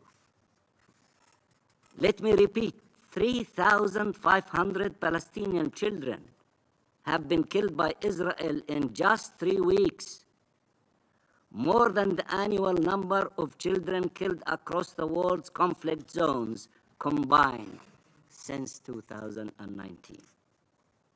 Every 5 minutes, a Palestinian child is killed. How many more days will you wait to say enough? How many more days will you wait to say enough? Paralyzed, not acting, not carrying out your duty to maintain international peace and security and to stop that war as a derivative of that. To recognize this is a war against our children. How long will it take you to recognize that thousands of children being killed before your own eyes and you're still paralyzed? Our children who are like yours, children of God, children of light, the angels on earth. Enough darkness, enough death. Save lives of our children and all children and the children of others. Mr. President, the General Assembly representing the countries of the world adopted a resolution grounded in humanity, morality, legality, and the rejection of double standards and of any justification for the killing of innocent civilians, the siege against them, their captivity, and their forced transfer. It took a stand that we will not forsake humanity. We will not forfeit international law. The General Assembly acted. The Secretary General acted. The army of his humanitarian agencies and the heroes leading them and those who are working in implementing that message acted. And there is one important body still not acting. It is you. The General Assembly called for an immediate, durable, and sustained humanitarian truce. This must happen immediately. It stressed that humanitarian aid and access cannot be further delayed or obstructed and must be at levels that correspond to the immense needs created by this inhumane Israeli siege and the indiscriminate attacks it is perpetrating as we speak. Thousands more lives hang in the balance. This resolution, moral one, powerful one, in which 11 of you, members of the Security Council, voted for. 3 of you abstained. 1 voted no. This resolution must be immediately and fully implemented. If you were able to vote in the General Assembly, what is stopping you from voting here? The 11 who voted yes, the 3 who abstained, among them 4 permanent members. voted yes and 1 abstention. Do what the bigger body is doing. Rise up to your responsibility and what you should do instead of dragging the paralysis, I don't know for how long, while thousands of Palestinian innocent civilians, including children, being slaughtered. The Security Council must take example of the General Assembly and its wisdom and uphold its responsibilities to put an end to this bloodshed, which constitute an affront to humanity, war crimes, and crimes against humanity, and a clear and imminent danger for regional and international peace and security. I want to thank the Arab group, led by my brother, Ambassador Mahmoud of Jordan, who has demonstrated an outstanding leadership in leading our group during this very difficult month. And we salute him, and the Hashemite Kingdom of Jordan and its foreign minister who was with us, participating in what we've accomplished together with all of you, with many of you in the General Assembly. And the OIC member states for their relentless mobilization, the countries of the Global South for their support, as well as all the countries which engaged constructively and responsibly to allow us to adopt a substantive humanitarian resolution with overwhelming support from across the globe. 121 countries versus 14. Given that 11 members of this council have voted in favor of the resolution, that 3 abstained and 1 voted against, it is clear that the text enjoys broad support and must serve as basis for a clear and unequivocal position of the Council at this critical juncture. Mr. President, 2.3 million Palestinians in Gaza face death every day and every night. Save them. Save them. Look at them as human beings.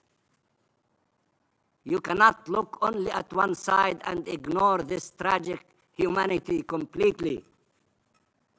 Wake up from revenge. Look at us as human beings. Save them. We have 2,000 people under the rubble. Allow us to find them. Save those who still can be saved, and bury in a dignified manner those who have perished. Allow the 20,000 wounded to be properly treated. Allow doctors to fix broken bodies, and God to heal wounded souls. Allow humanitarian workers, the brave ones, the heroes, to perform their life-saving duties, even as they mourn their colleagues. 64 alone among UNRWA as staff killed in Israeli attacks. Allow them to conduct their sacred mission in safety and not under the bombs. Allow hospitals to resume their work to save lives and not be transformed into morgues. Allow members of the same families who have survived to embrace each other and to mourn their loved ones who did not. Allow us to pay the tribute owed to the families wiped off the face of this earth and whose names join the long list of bereaved families etched in our collective memory. Allow people who will have homes standing to go home, and allow millions of people to start thinking once more about how to rebuild their lives despite the depths of the death, devastation, and destruction they endured, despite the indelible traumas. Treat us as human beings with the respect we deserve. We are not subhuman beings. We are not from another planet. We are exactly like each and every one of you.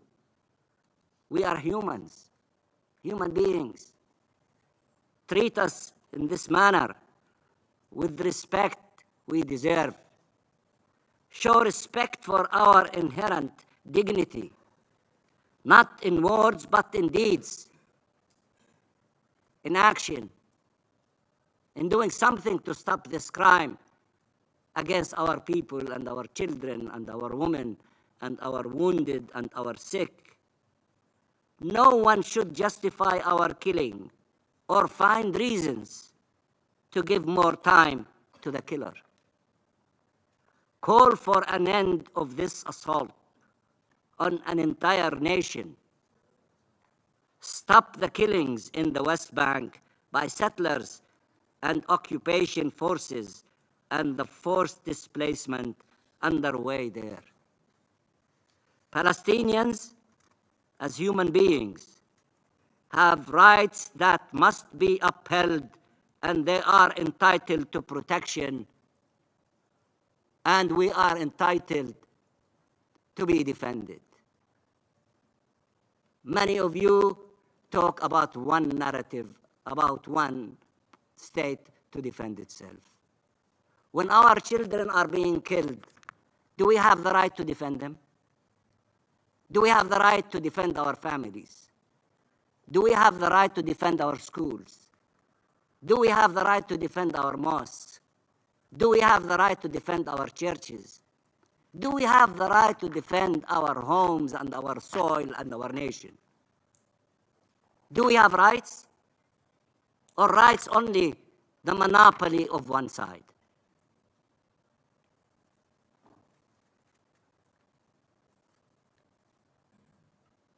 Our people have, as a people, rights that have long been denied and must now be recognized so we can all live in peace and security. No assault or war will ever end this conflict or resolve this injustice. It will only deepen and widen it. We have said time and time again, there is no military solution to this conflict. We are yet to demonstrate there is a peaceful one. And I listen to you all the time. And you tell me about the two-state solution. And you repeat it. And you repeat it. And you repeat it. But you don't tell me what single step you are willing to take in order to stop the other side from destroying the two-state solution before your eyes. Isn't it enough to wake up and say the resolution that you adopted that calls for the implementation of the two-state solution show resolve to implement these resolutions? You are the Security Council. Are you continuing to be paralyzed, or you want to act on the advice you're giving me, you're giving the Palestinian people? Two-state solution we accepted. Implement it. Who is stopping you from implementing it? Who is stopping you from taking steps in order to push the occupation to an end, to allow for the independence of the state of Palestine? Who is stopping you? Don't keep repeating to me, two-state solution.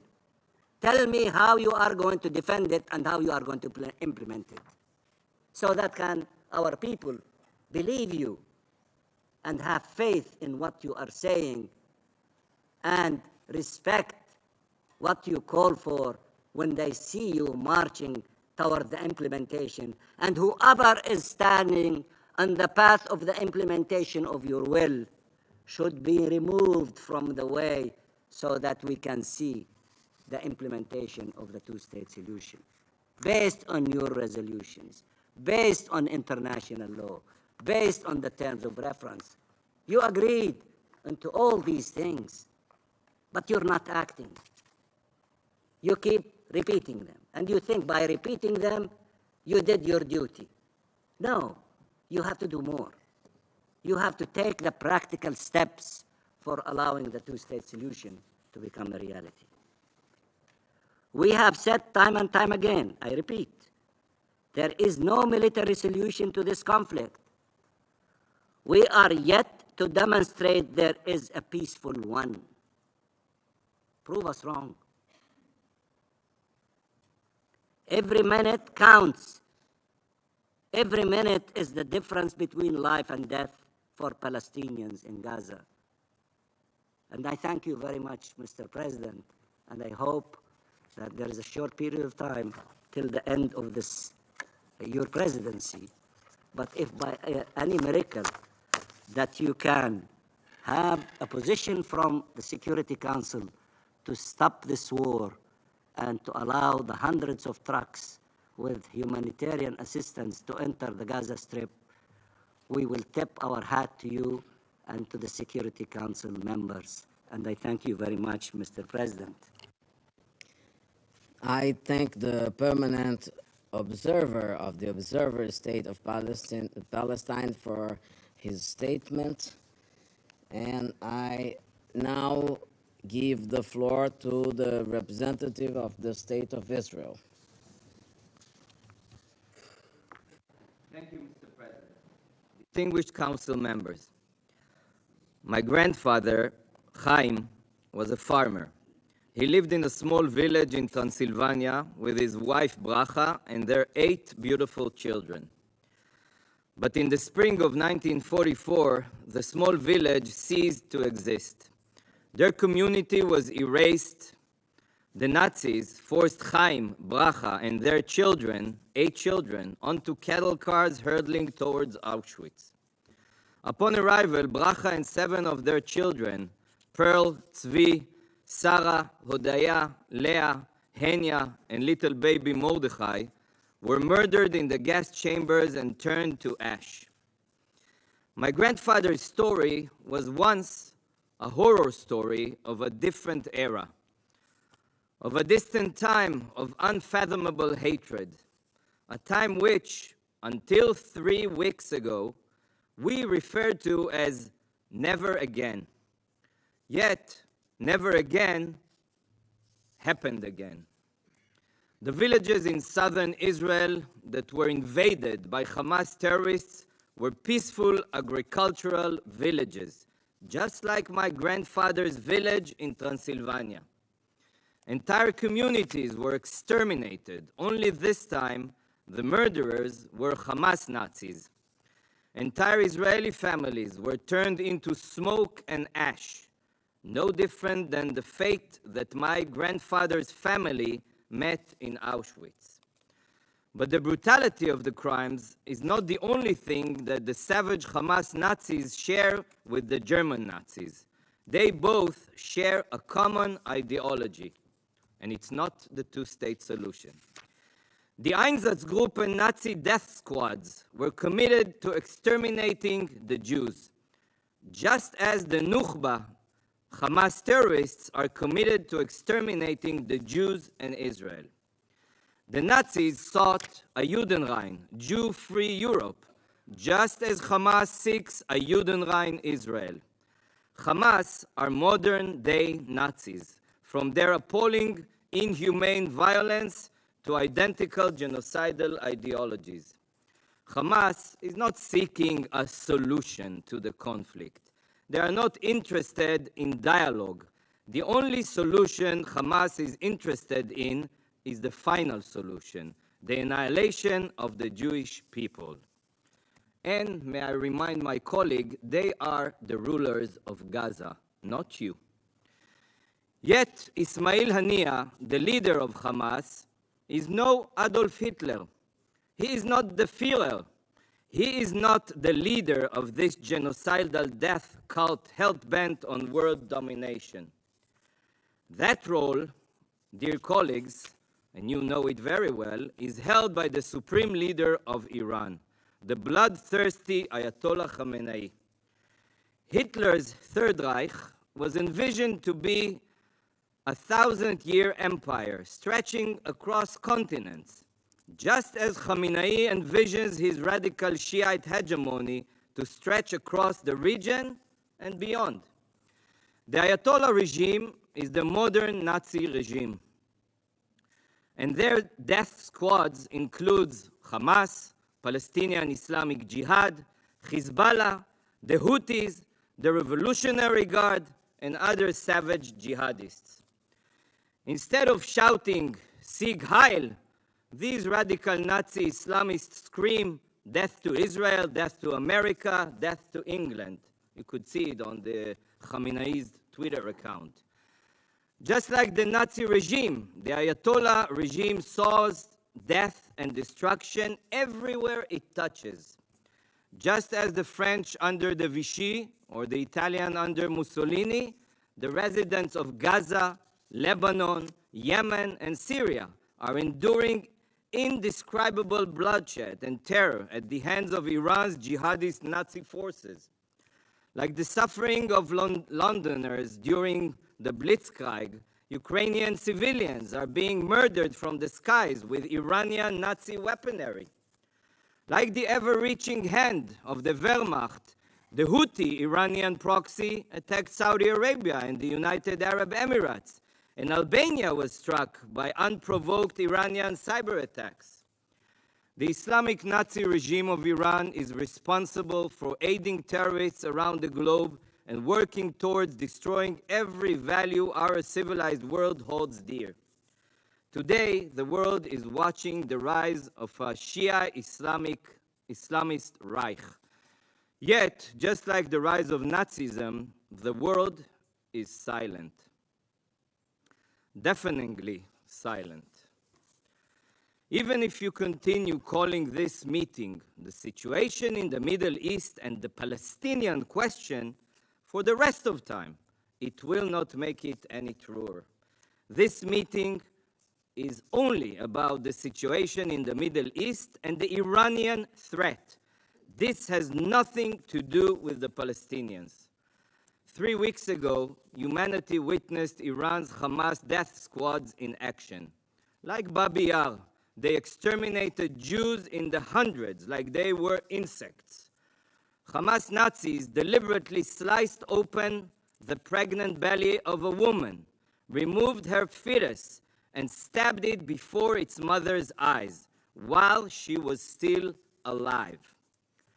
But even so, the Security Council still has not condemned Hamas for the intentional murder of Israeli civilians. Unbelievable. Over 250,000 innocent Israeli civilians have been displaced since the war began. Millions of Israelis are living every day under constant indiscriminate rocket fire, both in the south and the north, at the hands of Hamas, Hezbollah, and other jihadists. Does this council not have anything to say about this? Is this not also part of the situation in the Middle East? Council members, when my grandfather Chaim and his children were sent to Auschwitz, the world stayed silent. When his babies were sent to the gas chambers, the world stayed silent. When their bodies were burned along millions of other Jewish children, not only Jewish, the world was silent. Today, after innocent Jewish babies were burned alive, this council is still silent. Some member states have learned nothing in the past 80 years. Some of you have forgotten why this body was established. So I will remind you, from this day on, each time you look at me, you will remember what staying silent in the face of evil means. Just like my grandparents and the grandparents of millions of Jews, from now on, my team and I will wear yellow stars.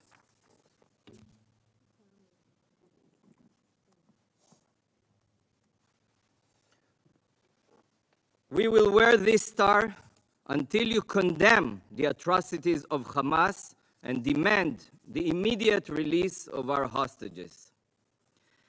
We walk with a yellow star as a symbol of pride, a reminder that we swore to fight back, to defend ourselves.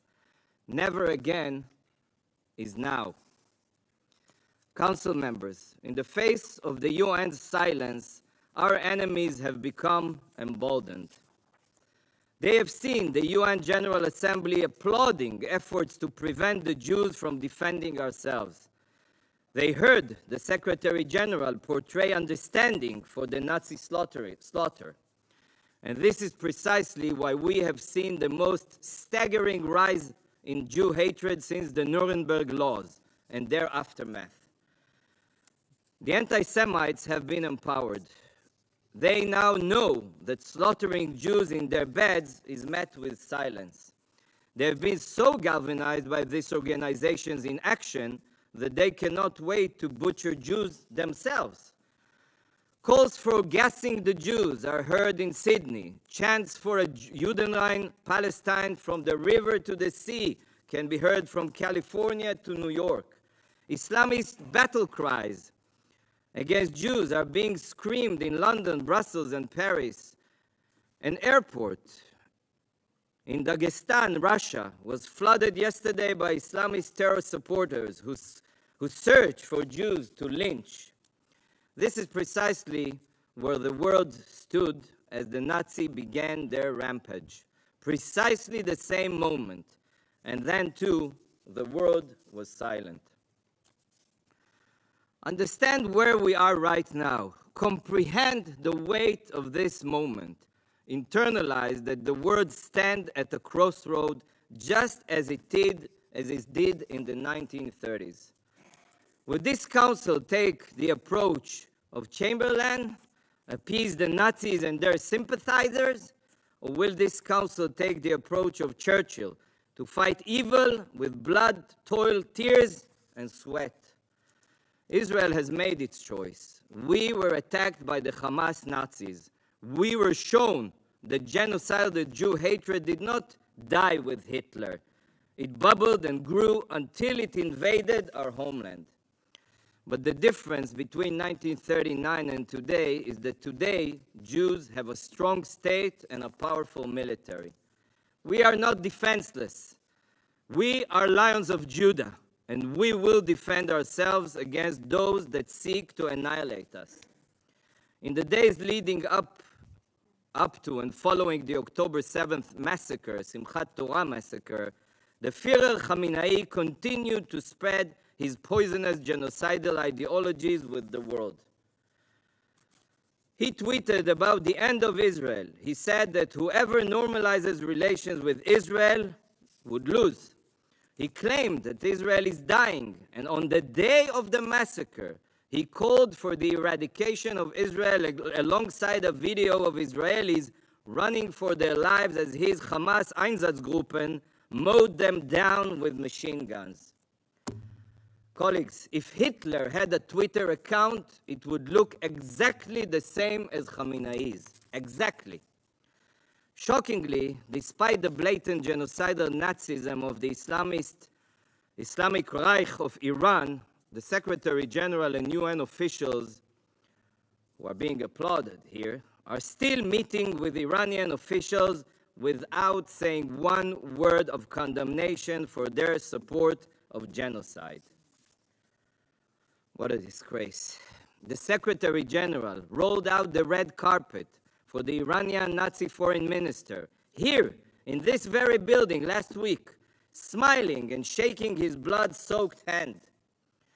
Secretary Gutierrez, aside from empty words paid as lip service for media purposes, has not publicly demanded even once that ISIS-Hamas terrorists allow the Red Cross to, at the very least, verify some sign of life of the hostages, to condition that without such a step, Hamas will be held accountable for the humanitarian situation in Gaza.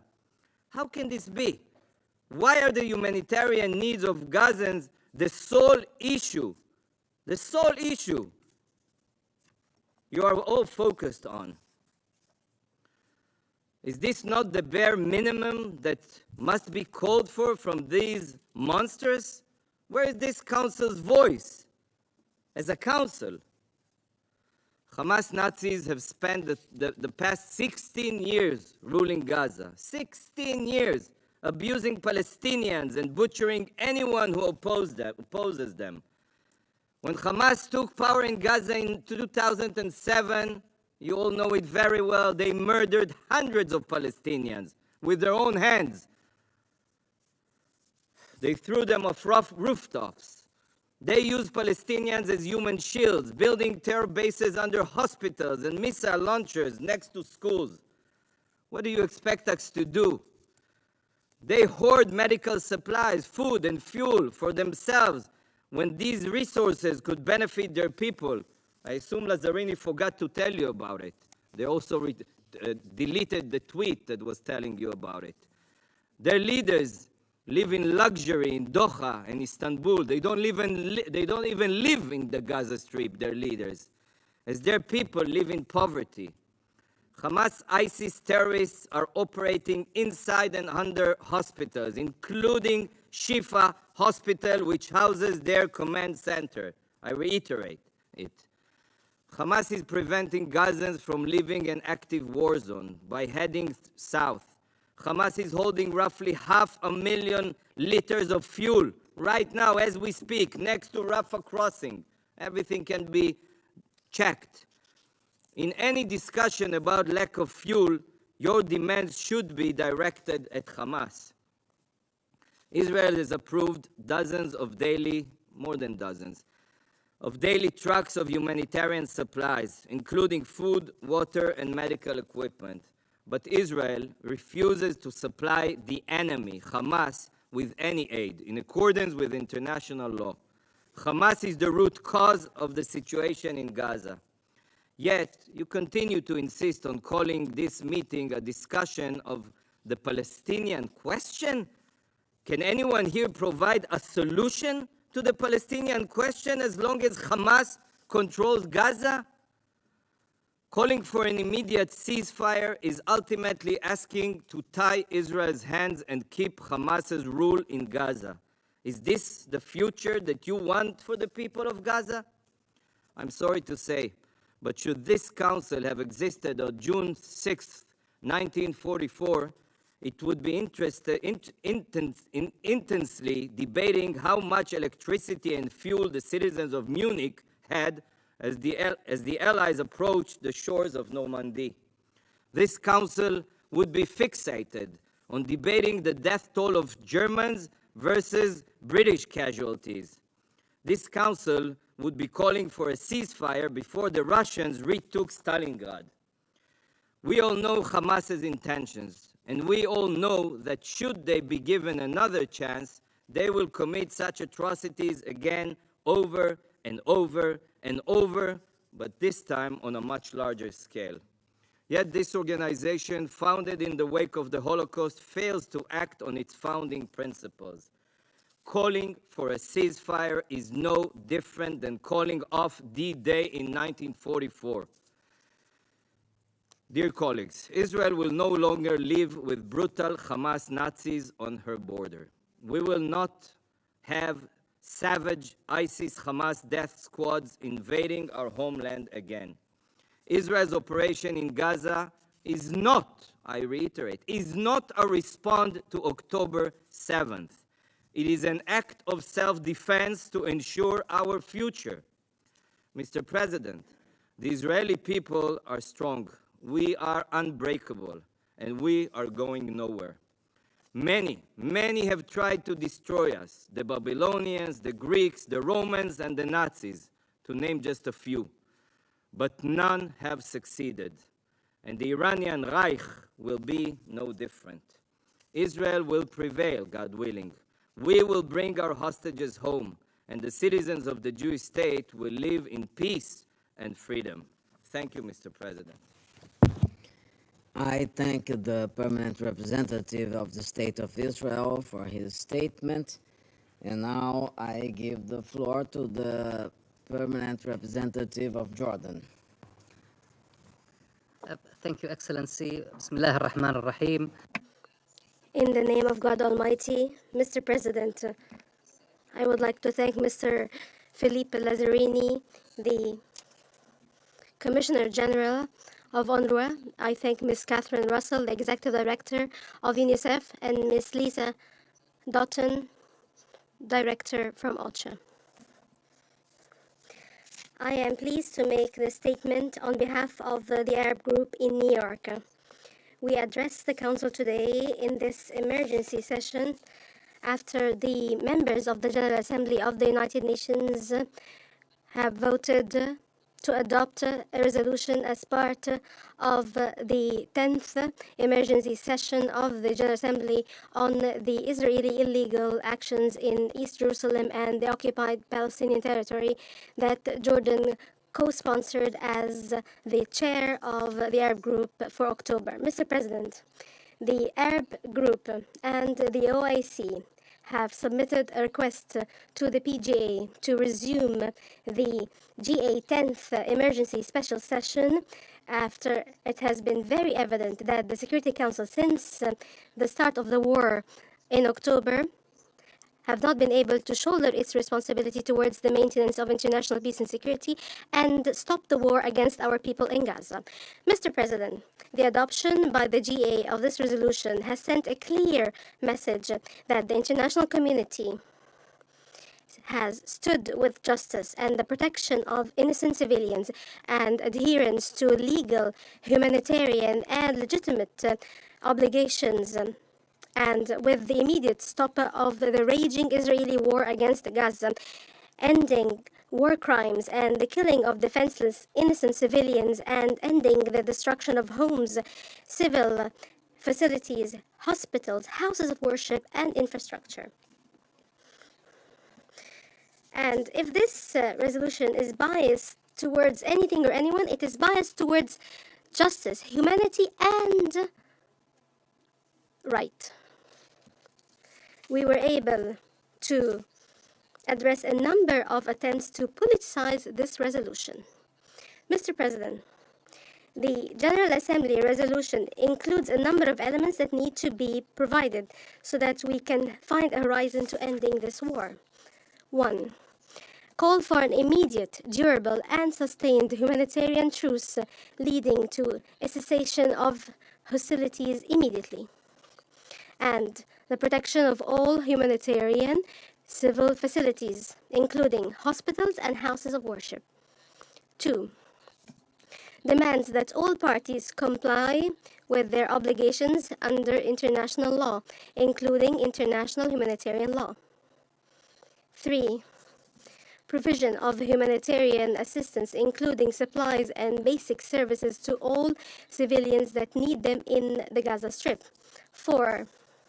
Firmly rejecting any attempt at the forced transfer of the Palestinian civilian population, and the call for the immediate and unconditional release of all civilians who are being illegally held captive. Mr. President, the Arab Group calls that the international community make effort to bring pressure to bear on Israel decisively to stop stalling vis-a-vis the entrance of assistance so that it would be provided in adequate quantities immediately to address the deteriorating humanitarian situation in Gaza. Here, we would like to say that the number of trucks that accessed the Gaza Strip since the beginning of the war through the Rafah crossing is no more than 85 trucks, compared to more than 500 trucks that used to daily enter the Gaza Strip before the war. This is as a result of Israel obstructing these trucks.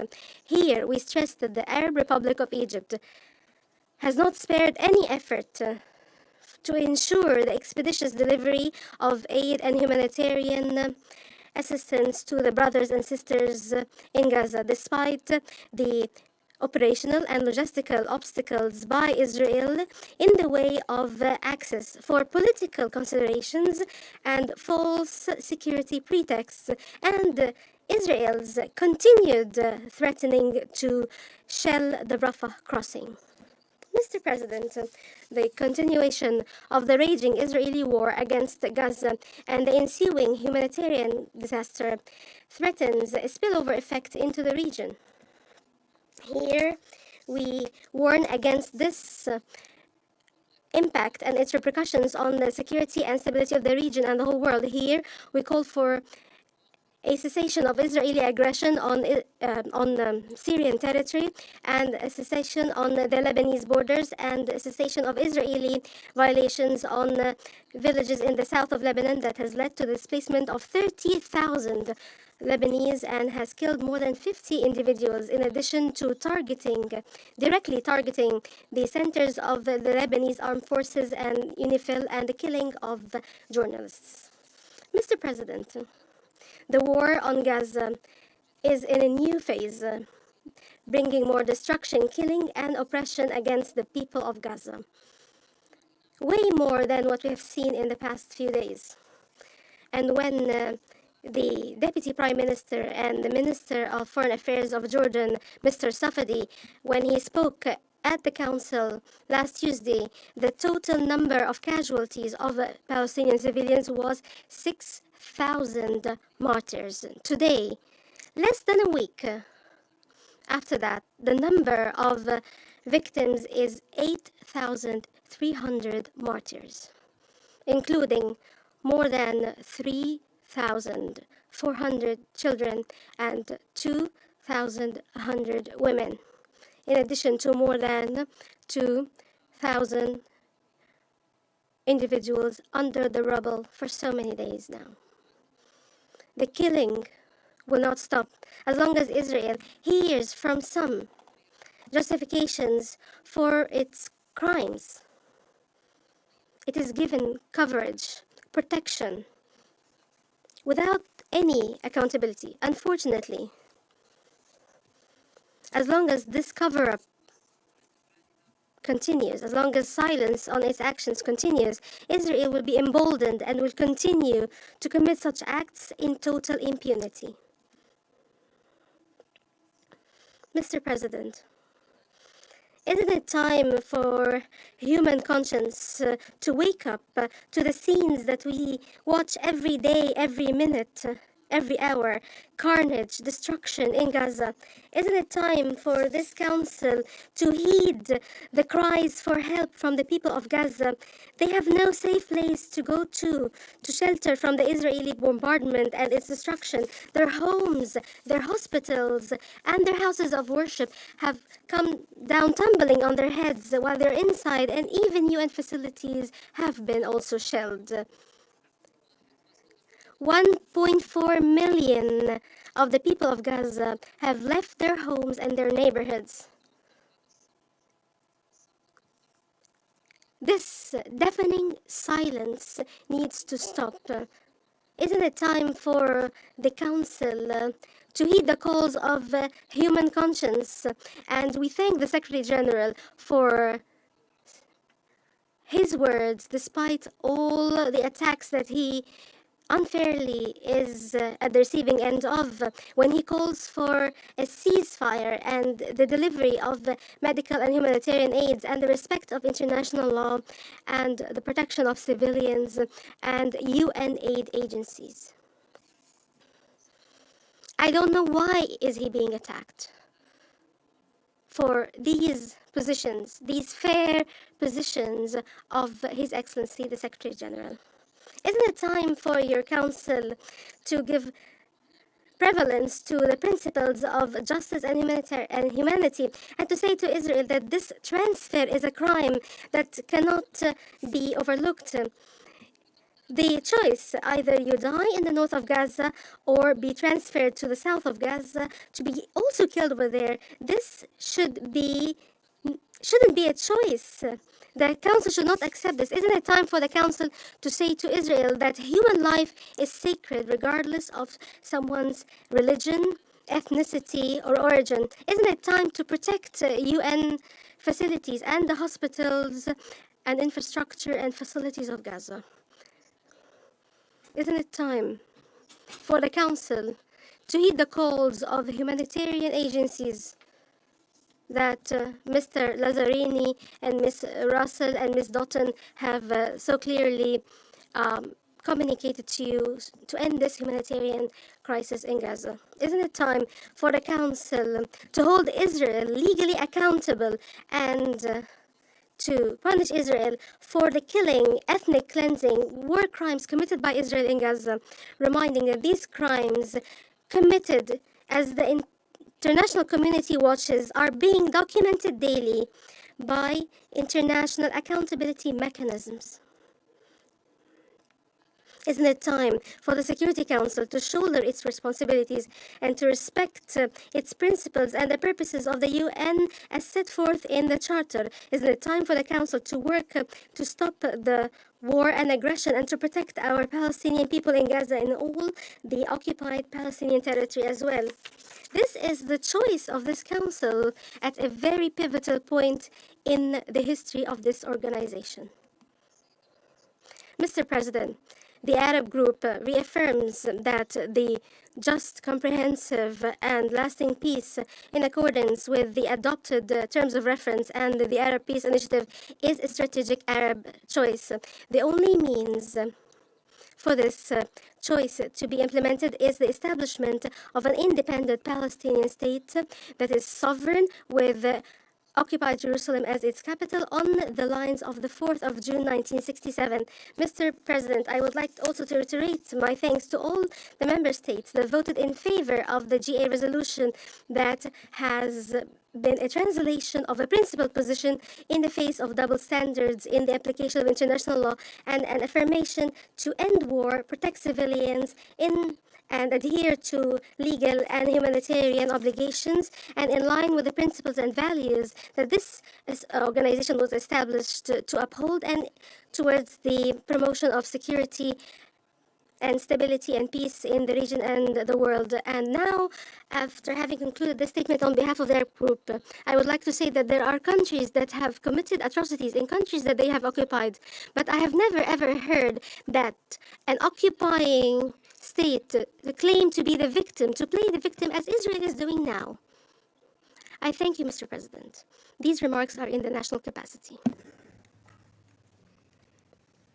I thank the permanent representative of Jordan for his statement. And the permanent representative of China has asked for the floor to make a further statement.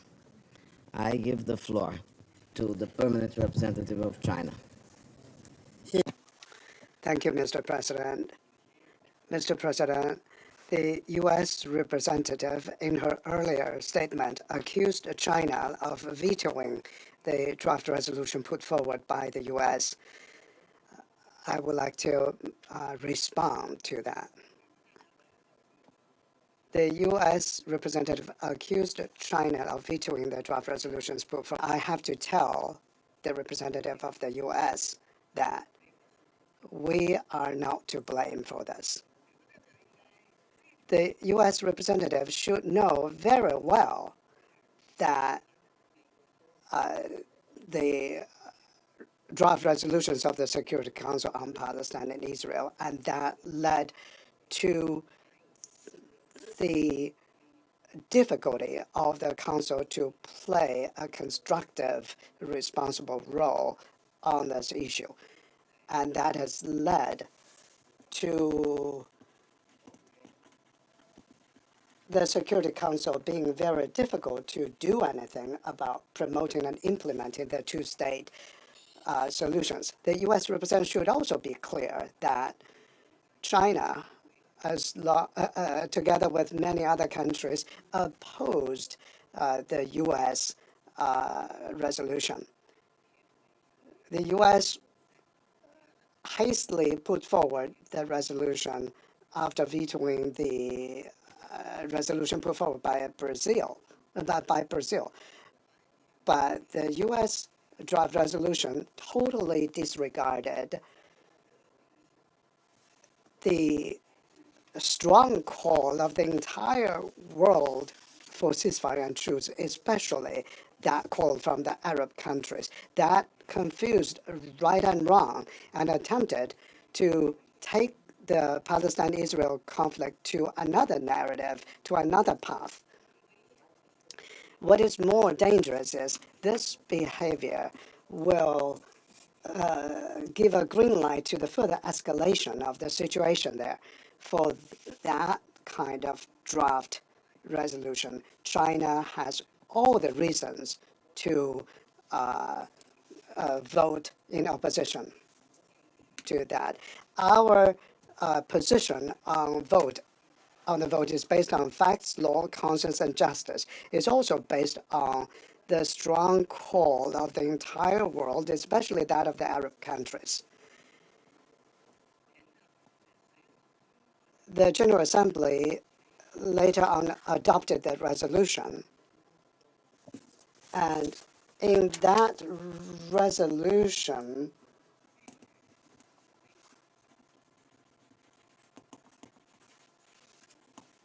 send a very clear, unequivocal message for the truce and stopping the fighting and prevention of the humanitarian crisis there. And this has got the strong and affirmative support of the overwhelming majority of the UN members. This adoption of the G8 resolution is another proof that China's position is entirely correct. I hope that the U.S. will earnestly adopt a responsible attitude and work together with members of the Council, focus on the most pressing issues. That is the ceasefire issue in Gaza. That is the protection of civilians issue. That is the humanitarian aid, the delivery of humanitarian aid, as well as the prevention of further humanitarian catastrophe. We hope on these pressing issues will consolidate our consensus so that the Security Council will take a more responsible action at an early date. I thank you, Mr. President. I thank the permanent representative of China for his statement, and the representative of the United States has asked for the floor to make a further statement. I give the representative of the United States the floor. Thank you, Mr. President. I will be very brief. I just want, I think as the record shows, China cast a no vote on Wednesday, October 25, on the resolution put forward by the United States. That is a fact. Thank you, Mr. President. I thank the representative of the United States for his statement. There are no more names inscribed on the list of speakers. The meeting is adjourned.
Fuel is essential to run health centers, but also water pumping stations and desalination plants so that children and their families can have access to safe drinking water.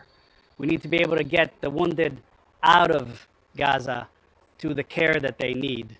And we need a humanitarian pause so that children and their families are protected, so that the civilian infrastructure on which they depend, schools, shelter, health centers, are also protected.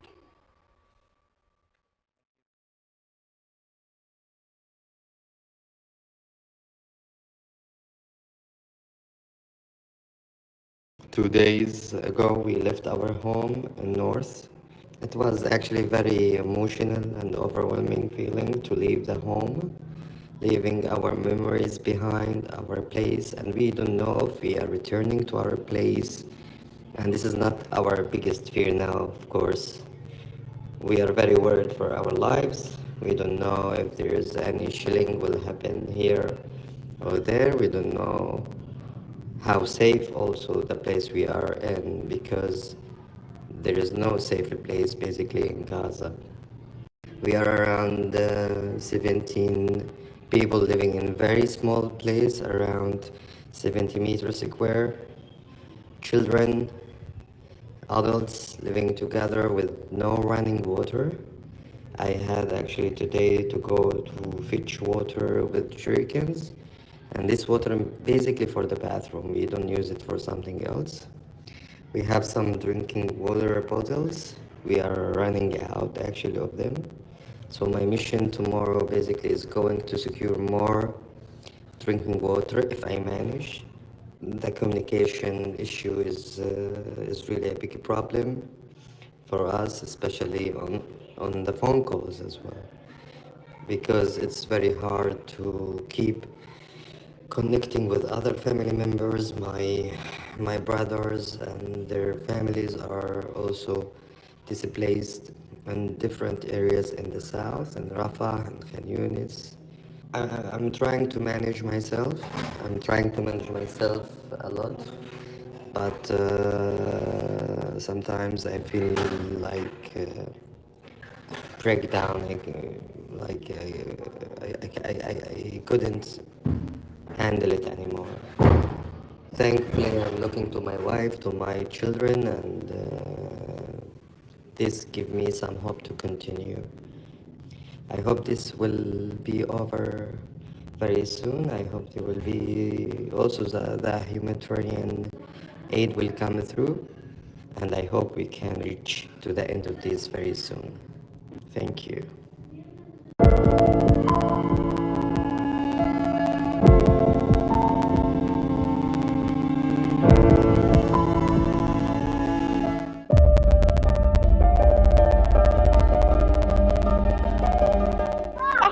طبعا بنخاف. ايش يعني احنا لسه صغار، احنا ازاي بدنا يعني نيجي على المدارس هيك تتمرمط، ولا مي ولا للشرب ولا لاي شيء، ولا اكل ولا فراش ولا اي شيء، وبننام بالسقعه وعلى الارض يعني على البلاط.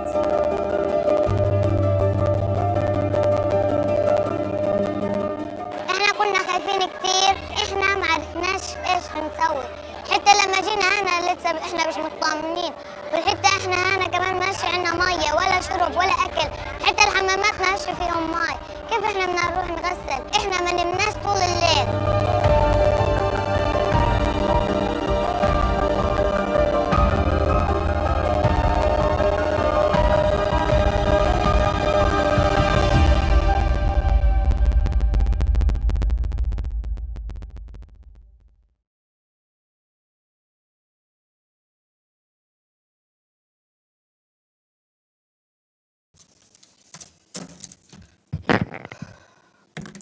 All right, good afternoon. Oh, 12:24 already. Hey, Frank, there's a seat up front. You sure? Just let me know when you want to ask a question. Okay, yeah. All right, good afternoon. Yes, just a quick update on the Secretary General. As you know, he is in Nepal on his first trip in preparation for the upcoming climate change summit, the COP28, which will be held in the United Arab Emirates later this year. This morning, he met with people from local communities in the Himalayas to hear directly from them about how they are being impacted by climate change. In a video message issued from Mount Everest, the Mount Everest region, the Secretary General noted that Nepal has lost close to 1/3 of its ice in the last 30 years. He said that glaciers are retreating, but we cannot. He stressed that we must end the fossil fuel age and we must act now to protect people on the front lines. And yesterday, the Secretary General had bilateral meetings with senior Nepalese officials, including President Paudel and Prime Minister Pushpa Kamal Dahal Prachandra. In a joint press encounter with the Prime Minister, the Secretary General extended his deepest condolences to the families of the 10 Nepalese students killed in the terror attacks by Hamas in Israel on 7 October, and his best wishes for the safe return of Bipin Joshi, who is missing. He repeated his utter condemnation of the appalling attacks perpetrated by Hamas, stressing there's no justification ever for the killing and injuring and abduction of civilians. He said the situation in Gaza is growing more desperate by the hour, and he reiterated his appeal for an immediate humanitarian ceasefire, the unconditional release of all hostages, and the delivery of sustained humanitarian relief at a scale that meets the needs of people of Gaza.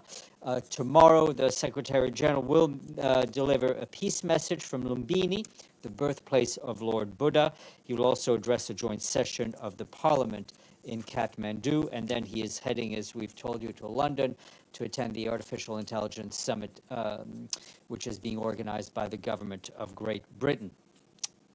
For her part, the Deputy Secretary General, Amina Mohammed, is in Abu Dhabi, where she delivered opening remarks at the PrepCom meeting for the upcoming COP28. She underscored that the COP28 was being convened at a critical moment in the fight against the climate crisis, and its main outcome under the global stocktake needed to respond decisively to the alarming findings of science and the existing gaps in mitigation, adaptation, and loss and damage. Amina Mohammed arrived in Abu Dhabi yesterday and has been engaging on a series of bilateral meetings, including with the president-designate of COP28, Sultan Al-Jaber, senior climate ministers from around the world, representatives of civil society, the chair of key negotiating groups, and the ministerial co-facilitator appointed by COP28 presidency to address the political issues to be resolved at the upcoming COP meeting. Turning to Gaza, the Office for the Coordination of Humanitarian Affairs reports that yesterday at least 33 trucks carrying water, food, and medical supplies entered Gaza through the Rafah crossing in northern Egypt. This is the largest delivery of humanitarian aid since October 21st, when the limited delivery of humanitarian aid resumed through Rafah. While the increase is welcome, a much larger volume of aid is needed on a regular basis to prevent further deterioration of the dire humanitarian situation, including civil unrest. In particular, the entry of fuel to operate medical equipment and water and sanitation facilities is urgently required. The cumulative number of internally displaced persons since the start of the hostilities in Gaza is estimated at over 1.4 million men, women, and children. These include more than 670,000 people who are sheltering in 150 shelters run by UNRWA. And all of these shelters are way over their normal capacity. Over the weekend, in the vicinities of Shifa and Al-Quds hospitals in Gaza City and that of the Indonesian hospital in northern Gaza were reportedly bombarded, causing damage. This followed renewed calls by the Israeli military authorities to evacuate these facilities. All but 13 hospitals still operational in Gaza and northern Gaza have received repeated evacuation orders in recent days. For his part, Martin Griffiths, the emergency relief coordinator, has started a visit to Israel and the occupied Palestinian territory. Mr. Griffiths said he will hold discussions on how to ramp up the humanitarian response for civilians in Gaza. Going back to Saturday, UNRWA reported that thousands of people broke into several UNRWA warehouses and distribution centers in Gaza, taking flour, hygiene supplies, and other items. UNRWA's operations director, Tom White, said this is a worrying sign that civil order is starting to break down after 3 weeks of war and a tight siege on Gaza. For its part, the World Health Organization called on all parties to the conflict to protect civilian and civilian infrastructures, and saying the obvious, that it is impossible to evacuate patients without endangering lives from the hospitals. The Security Council will hear more about, and yourselves will hear more about this humanitarian situation in Gaza this afternoon when the Security Council meets. The council members will be briefed by the Commissioner General of UNRWA, Philippe Lazzarini, and a Senior Director from OCHA, Lisa Doughton. We will get you those remarks before they are delivered. At least we'll try to do so. Meanwhile, back here, the Special Envoy for Syria, Geir Pedersen, briefed Security Council members on the situation in Syria. He warned that the Syrian people are facing terrifying prospects of a potential wider escalation, given the alarming developments in Israel and the occupied Palestinian territory. He sounded the alarm that the situation is now at its most dangerous for a long time and called for an immediate de-escalation while advancing the political process. Also addressing Security Council members was Edem Wasornu, the Director of Operations and Advocacy at the Office for the Coordination of Humanitarian Affairs. She said that several areas across the northern Syria experienced a serious escalation in hostilities. This had deep impact on the humanitarian workers and operations, particularly in the northwest of the country. 3 aid workers were among those killed, and many organizations are forced to temporarily suspend their operations. Hostilities have also damaged critical services and infrastructure, including more than 40 health facilities, 24 schools, and some 20 water system plants. Temporarily affected also main power stations at Idlib. 10 months into this year, Ms. Wasornu said, Syrian humanitarian response plan is less than 30% funded. And without additional funding, OCHA fears that many people will go without the support they need to get through the harsh winter months. And we've seen how harsh the winters in Syria can be. Turning to Lebanon, exchanges of fire across the Blue Line are continuing through the weekend, with 2 peacekeepers injured on October 28th due to shelling that impacted 2 UNIFIL positions in the sector east. UNIFIL is working to ascertain the origins of the shell fire. Among UNIFIL another UNIFIL compound was also hit by shelling on the same day, causing minor property damage. UNIFIL personnel repeatedly sheltered in bunkers over the weekend. While UNIFIL premises have been impacted on several occasions since October 8th, the incident on the 28th were the first time that UNIFIL peacekeepers have been injured during the ongoing breaches of the cessation of hostilities along the Blue Line. We remind the parties of their obligations to ensure the safety and security of peacekeepers and the inviolability of UN premises. And again, we urge all actors to immediately cease hostile actions across the Blue Line. Moving to staying on peacekeeping, but this time in the Congo, the UN peacekeeping mission in that country, otherwise known as MONUSCO, said they're concerned about clashes between members of the M23 militia, the Congolese armed forces, and a coalition of armed groups that have been occurring daily since the beginning of October in the province of North Kivu. These clashes taking place in Masisi, Rutshuru, and Nyarongogo territories represent a serious escalation of the conflict in eastern Congo. There's also a serious threat to humanitarian relief operations and to the sites hosting displaced people in the periphery of Goma. Peacekeepers deployed a quick reaction force to Rutshuru to protect civilians, working closely with the Congolese armed forces and the East African Community Regional Force. UN peacekeepers continue to conduct patrols to protect Goma.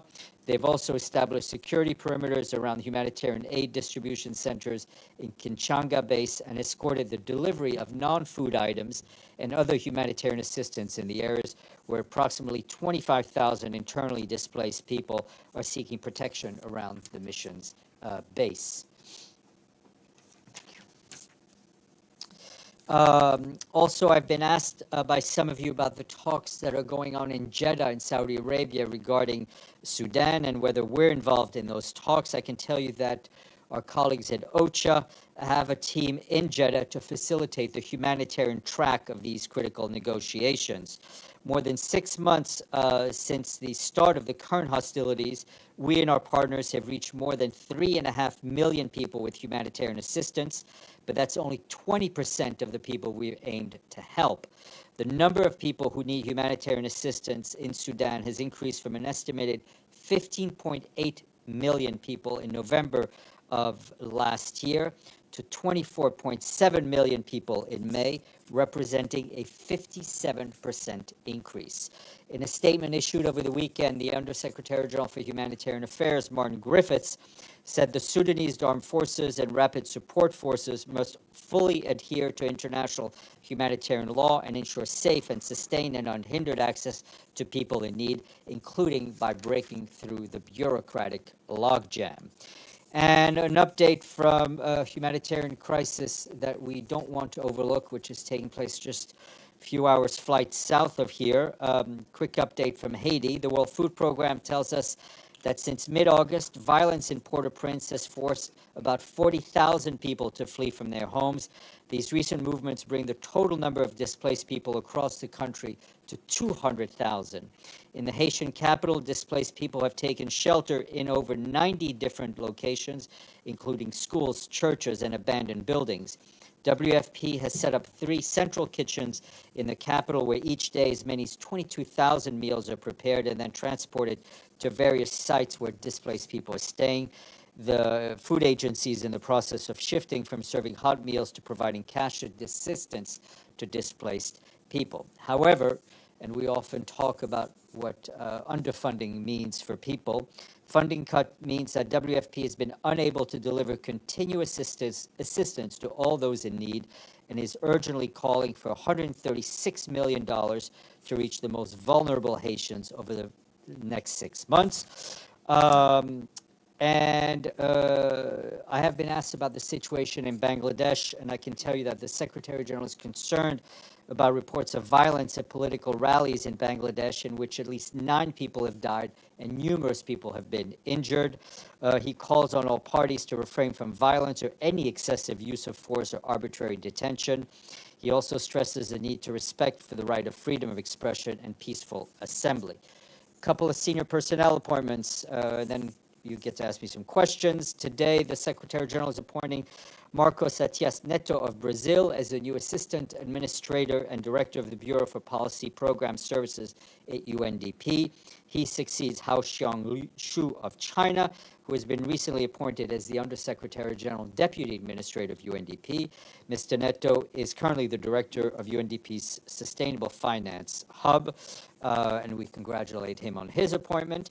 And today, the Secretary General also appointed Kirsi Madi of Finland as Deputy Executive Director for Resource Management, Sustainability, and Partnerships at UN Women.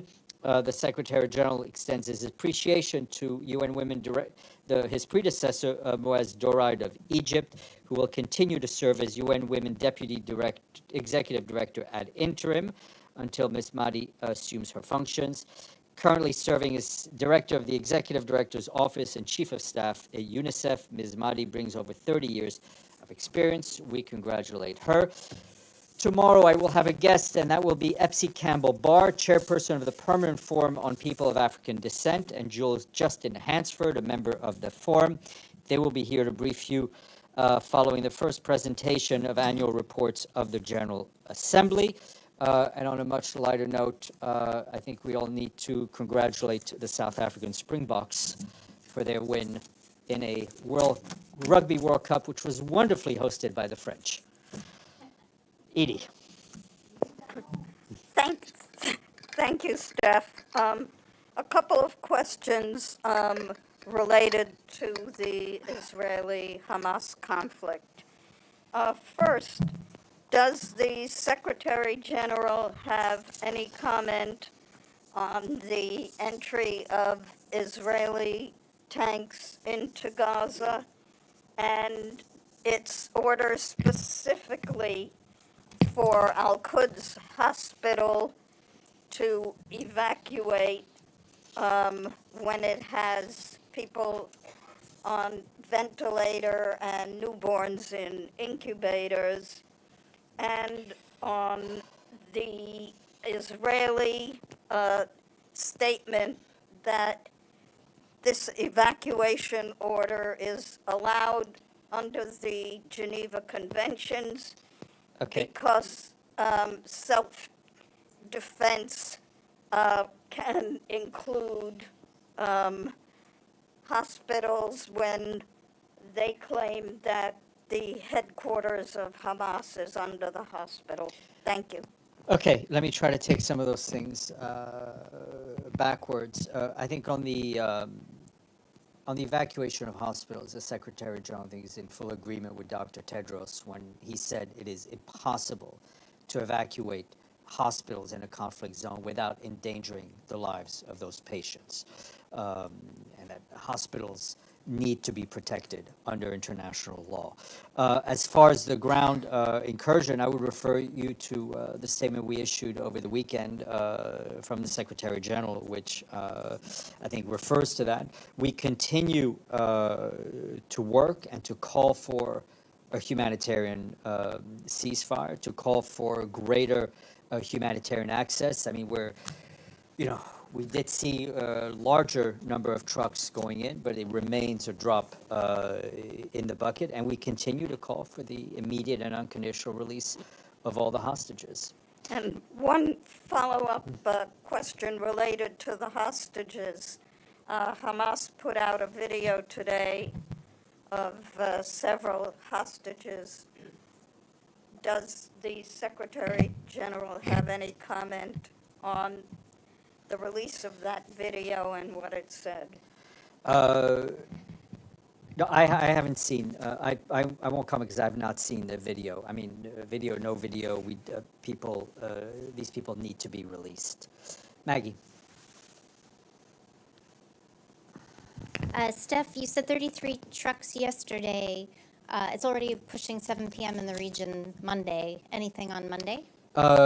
We will know when Monday ends. And just to be crystal clear, no fuel whatsoever Correct. was on those? Correct. Okay, and then on Mr. Griffith's meetings in Israel and the occupied territories, where is he planning to go? I mean, obviously Gaza is kind of a no-go zone, but the West Bank is also seeing a real escalation in violence. So with whom is he going to meet and where? My understanding is that he will most likely go to the West Bank and meet with representatives of the Palestinian Authority. Today, I know Mr. Griffiths and Mr. Venneslan both met with President Herzog as well as other Israeli officials. Ibtisam, then Daji, then Pam. On a follow-up on Mr. Griffith's visit to Israel and the occupied Palestinian territories, is he planning to go also to the Gaza Strip? And if not, why not? We will update his travels as they become clear. But did he ask the Israelis to allow him to go there? As I said, we will update his travels as they become clear. Okay, so then on the, I asked you, I think last week, about that Israelis are, after the October 7th, they're revoked the working permission of Palestinian workers from Gaza immediately. And there, according to local media reports, including Israeli media reports, there's at least 4,000 Palestinian workers who are held in detention centers. And there's also reports about human rights violations. So do you have any updates on that?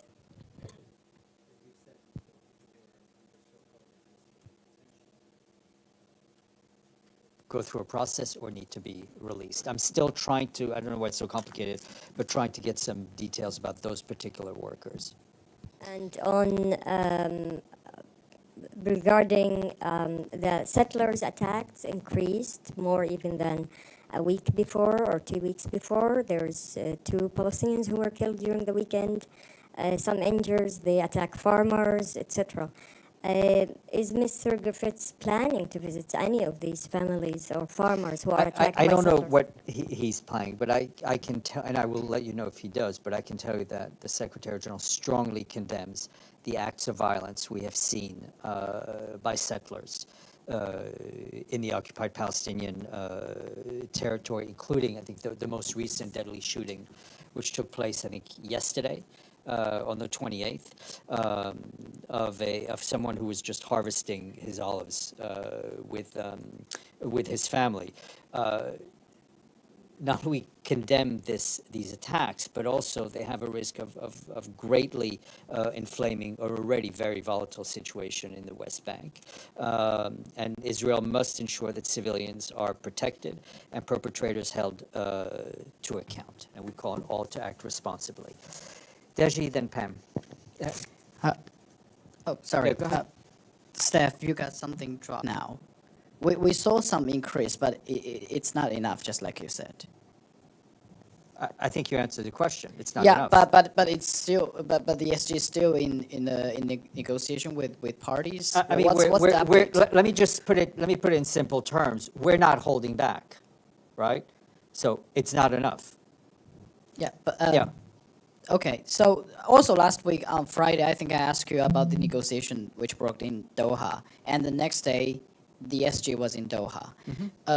So the UN has been involved in that negotiation. Can you share us more information since you have already posted there? No, I mean, it's no secret the Secretary General wanted to stop over in Doha on his way to Nepal. He met with the Prime Minister. While there, obviously, he thanked the Prime Minister and through him the Emir for all the assistance, especially on the issue of the release of hostages. Those discussions are ongoing. I think you would understand that I'm not going to provide you more details, not to jeopardize anything. Okay. Last Friday, also on the General Assembly vote, after that, the explanation by the Israeli ambassador, he said there's no humanitarian crisis in accordance with the international humanitarian law. That's basically what's against what you've mentioned in your opening remarks. You can. That's your job. You do the compare and contrast. I come here every day. I tell you what's going on. I think in pretty bleak and stark terms. The Israeli ambassador said what he said. But from the UN perspective, there is a humanitarian crisis. You have been listening to what I mean, and I don't mean it rhetorically. I know you've been listening to what I've been saying, so I think I think you're drawing the right conclusions. Yeah, okay. Pam, then Gabriel. A little more straightforward. Martin Griffiths said today that he met with some of the Israeli hostage families. Can you say which ones and no, I don't. Any readout? Let's see what else we can get from Mocho. And it was an Israeli diplomat who said that Griffiths was not given a visa for Gaza. Is that correct? And who said what? Sorry. That Martin Griffiths was denied a visa for Gaza. I'm not sure people. I'm not directly. Has Martin Griffiths been denied a visa from the Israelis? I'm not sure. I think you have to check. I mean, I'm not sure. Let me just tell you that Martin Griffiths is in Israel. Right. He got a visa to go to Israel. Right. Right. Right. Any other further travel, I will share with you. Okay, and as far as you know, you can't speak to the fact that he may have been denied the ability to go to Gaza. As I said, I will update you on travel as it happens. All right, thank you. Gabriel, yes, please. Hi, thank you, Steph. I know the Secretary General has been very clear since this conflict began about the protection of journalists during this conflict, but I have a follow-up on that. Yuma al-Said, Al Jazeera reporter in Gaza City, within the last few hours has received a phone call saying that she and her family need to leave their home or else they'll be in grave danger, facing potential death. My question is, as the Israeli military begins this incursion into Gaza City, what is the Secretary General's message to the journalists that remain in Gaza City reporting on the conflict? I think first it's a badge of honor that in the midst of conflict, your colleagues of not just Al Jazeera but others that remain there remain to tell the story. It's a mark of immense courage, and we need to make sure that they remain safe and they remain protected. Exacerbating tensions by Well, I mean, I releasing think that information. tensions.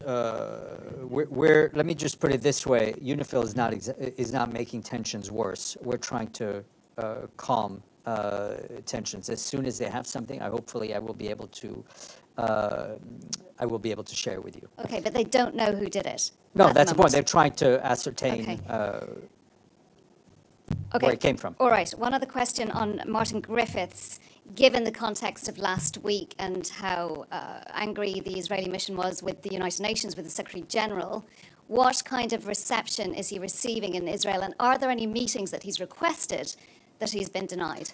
I'm not aware of him having been denied meetings. Each time there is a war in the world, the Secretary General is deeply concerned. But nothing happened. That the war are still raging. Is the UN relevant? Celia, I think if we put ourselves in the shoes of people who rely on the UN to be fed, to be housed, to be taken care of in time of conflict, I think the answer would be yes. Despite all of the political schisms that we see increasing within the membership of the organization, UN staff, humanitarian workers, peacekeepers continue to serve on the front lines to help people, to ensure that they survive to the next day. The long-term political solutions need to come from united action from the member states. My short answer to you is yes. Sir. Sahibar TV Channel 5. In the Russian city of Makhachkala, hundreds of people stormed the airport because of a flight from Israel. And the police didn't stop them. So will the UN condemn this act of anti-Semitism? Thank you. Look, two things. My understanding is that the security forces and the government have have restored order, but we condemn unconditionally the actions and the words of those people who tried to storm the airport, who tried to hunt down people just because of their religion, and we condemn those acts of anti-Semitism without reserve. Stefano, and then we'll come back to round two, and then I think I'll go to the screen unless... Thank you, Stefan. Two questions. One on, for about 36 hours in Gaza, there was no internet, there was no cellular, there was nothing when the Israeli came in. Now, is this, is this important to understand what happened? Because it could be a crime to all of a sudden, I don't know, ambulance cannot respond to a call. I mean, obviously, communications is critical, right? The communications have now been restored. We are exploring various solutions to make our systems more resilient. I mean, the lack of communication is, of course, very bad for us because we lose contact with our staff. And I think whether it was UNRWA, World Food Program, UNICEF, and others, lost contact with their staff for quite some time. And it's, of course, critical for us to be able to have communications and contact with the people that we're there to serve. No, I'm sorry. I understand that is important, but just my question is this considered something that is like a crime, something that international law? I'm not going to get into... okay, then I have another question on, you told me before that the Secretary General didn't have contact with the with Netanyahu government, but he had contact with the President of Israel, Herzog. He, on October 12th, the president of Israel said it is an entire nation how that he's responsible. It's not true, this rhetoric about civilians not being aware. This was on October 12th. When the Secretary General spoke with President Herzog, did you have an impression that the President of Israel thought that all the Palestinians in Gaza were responsible for the October 7 attack? I can't speak to every conversation that they've had. I know they've been in touch quite a bit. They also have a long-standing relationship, and they're continuing to stay in contact. Meanwhile, Tor and others are, I think today, met with the National Security Advisor of the Prime Minister. So, I mean, the contacts are being had. Alan. Thank you, Stefan. Just minutes ago, the representative of the Israeli army in Geneva, during the briefing in Geneva, said that they will not allow... The representatives of, sorry? Of Israeli army in Geneva. He said that they will not allow to deliver fuel to Gaza Strip because they're not obliged by anything, any comments regarding that. I don't really understand. I'm not sure I understand the question now. But if it just happened a few minutes ago, I'm happy to look into it. But I can repeat it. If you could try, but I may still. I may try. Explain it. Yeah. I mean, he stated literally that Israel will not allow to deliver the fuel. Well, I mean, I haven't seen that statement. What I can tell you is that we desperately need fuel for UN operations to run the health centers that we operate, to get fresh water so WFP-sponsored bakeries can work and so people can drink. The fuel is needed. Okay, let me go to the screen. Benno and then Lenka. Thank you, Steph. So very loud environment. I hope you can hear me. My question is very easy, though. Joe Biden insinuated that he can't really trust the Gaza death toll because of it's coming from the Gaza health authorities. Does the SG trust these numbers? If yes, why? Benno, I think that the question in a different form was asked last week, but I'll repeat basically what I said, which is that we are very clear when we talk about the death toll in Gaza, we're very clear about the source of those figures, and those come from the Ministry of Health in Gaza. We do not take them as our own. We state where they come from. That being said, we've been through conflicts in Gaza before. We have found to be the figures issued, the death toll figures issued by the Ministry of Health in Gaza to be reliable and to be close to being on target, if I may use if I may use that word. So we've had no particular issues with that data. Lenka. Thank you. Thank you, Steph. So 2 questions, please, if I may. Follow up on the internet issue. Elon Musk said over the weekend that he would be willing to connect communications of UN agencies. Has there been any contacts with him on this note? Yes, I know there has been some contact, and I also know that our colleagues who deal with the issue of telecommunications are in touch with various entities and governments and stakeholders to try to ensure the connectivity between the UN offices around the world and our colleagues in Gaza is resilient, as given its life-saving need for such communications. Your second question. Is the SG going to speak with him? No, I don't think this is an issue where the SG needs to speak to Elon Musk. I know they've been contacts with Starlink. Mushfiq. And sorry. Second question. Thank you. So the new U.S. Speaker Mike Johnson yesterday sent a message to the United Nations saying, quote, there will be a ceasefire only when Hamas ceases to be a threat to Israel, end of quote.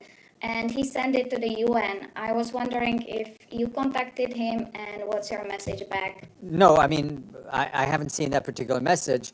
It's not that we're going to send a message back. Our message, you know, the Secretary General can be criticized for what he says, and people have, and others have supported him, but he's been very consistent in calling for the same things wherever he is, and he will continue to do that, as well as all of his senior officials.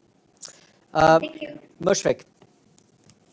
Thank you, Stephen, for your statement on Bangladesh. The violence unleashed by the police and the ruling party of Bangladesh on October 28 to quell the main opposition PNP granted.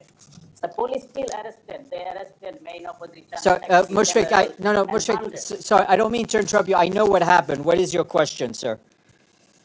So my question, how could you believe that there can be an election which will be free, fair, and inclusive, because government is attacking the opposition and arresting all rank and file and their family members? I mean, we're obviously concerned, as I said, by the violence. We still think that it is important that there be calm and respect for all people's freedom to express themselves in advance of the elections. But I don't think anyone wants to prejudge the elections. Madam. No, go ahead.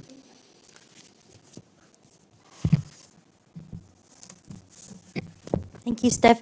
You mentioned in the introduction of your speech that the Shifa, Al-Quds, and the Indonesian hospitals were hit in northern Gaza, and there are news right now that just arrived that the Turkish-Palestinian Friendship Hospital was also hit. What is the Secretary General's reaction to the bombardment of hospitals?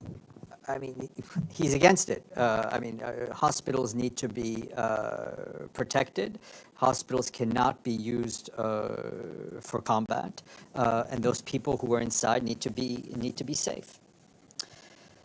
Edie, and then Gabriel, and then I think we'll stop. Thank you, Steph. Following up on his meetings in Gaza, has the Secretary General been in contact with other leaders? Will he be? And after his visit to Nepal, which I believe ends tomorrow, where's he going? He will be in London for the Artificial Intelligence Summit that was convened by Prime Minister Sunak. He will be at work in the office on Friday. He spoke to President Sisi of Egypt over the weekend, and of course he remains in touch with all of his senior officials, and he's with his phone all the time. Gabriel. Thanks. I'll make this quick. Thanks for allowing me to do a follow-up. Just on language, ceasefire, humanitarian pause, and truce. A lot of people are talking about what's the difference. I'm not asking you to give it what's the difference, but can you, from the Secretary General's standpoint, please explain his views on these three? Well, listen, his view on a humanitarian ceasefire is a ceasefire with humanitarian purposes. You're right, there's a lot of debate and different language being used. Ultimately, what we want to see is a situation where it is safe for humanitarian workers to deliver life-saving aid. It is safe for people to receive that aid, and that's what we're working towards. Thank you all. I wish you a good day.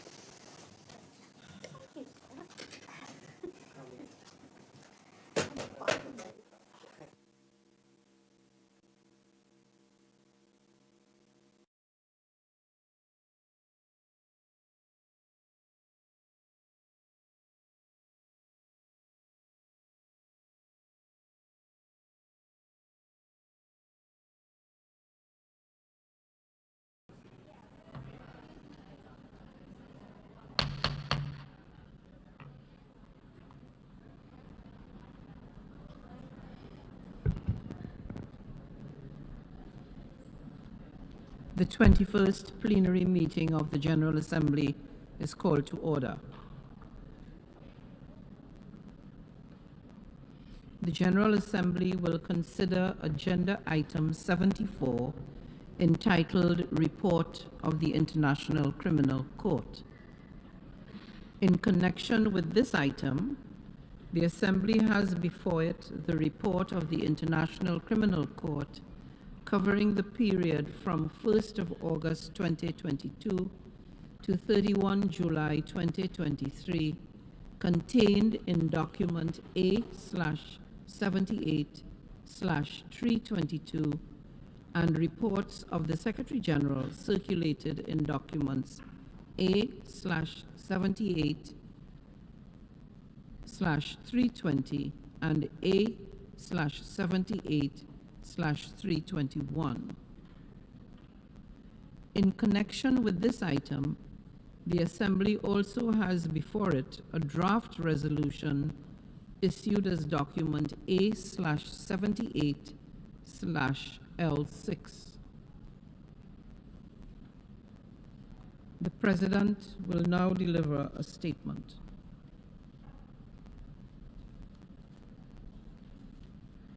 President of the International Criminal Court, Judge Piotr Hofsmansky, Excellencies, distinguished delegates. Today we gather to consider the annual report of the International Criminal Court, a critical pillar of the international legal order. The ICC stands as a perennial symbol of our shared commitment to justice and humanity's greatest aspirations. It serves as an emphatic reminder that no one, I repeat, no one, should be exempt from accountability for the most serious crimes of concern to the international community, and that regardless of their status, position, or location, perpetrators of such crimes will invariably face the weight of justice. Indeed, when it comes to the most egregious crimes against humanity, accountability knows no exceptions, and justifiably so. In those grave and heinous cases, when national legal systems prove unable or unwilling to bring perpetrators to justice, the ICC must step in. Accordingly, the ICC stands as a testament to our unshakable resolve to end impunity and, moreover, to deter others from the commission of such crimes in the future. The court is indeed a truly unique embodiment of our collective resolution to upholding the principles of justice and accountability.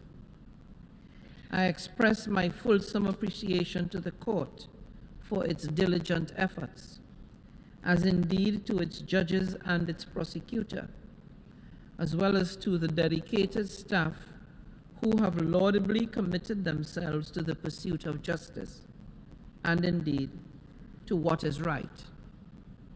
The report highlights both the progress and challenges faced by the ICC this year, specifically as regards the prevention and punishment of genocide, war crimes, crimes against humanity, and the crime of aggression.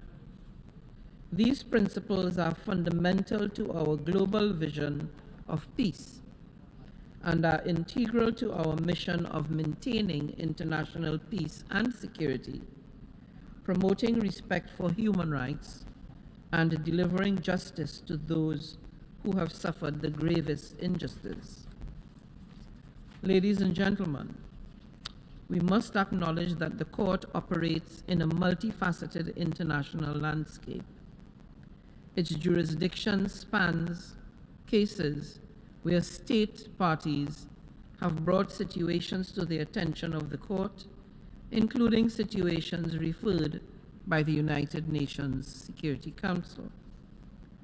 While it may present a unique set of challenges, this duality in referral mechanisms underscores the importance of international cooperation.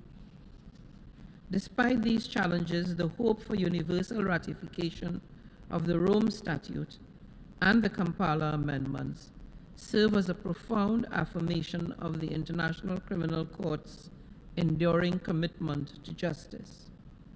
as more countries join and support the ICC, the bold ambition of ending impunity for the most serious crimes becomes increasingly realistic to achieve. As we engage in this discussion, let us remember the voices of the victims, whose suffering must compel us to take meaningful action. I underscore the need for universal cooperation with the Court among UN member states in our common pursuit of a more just and peaceful world.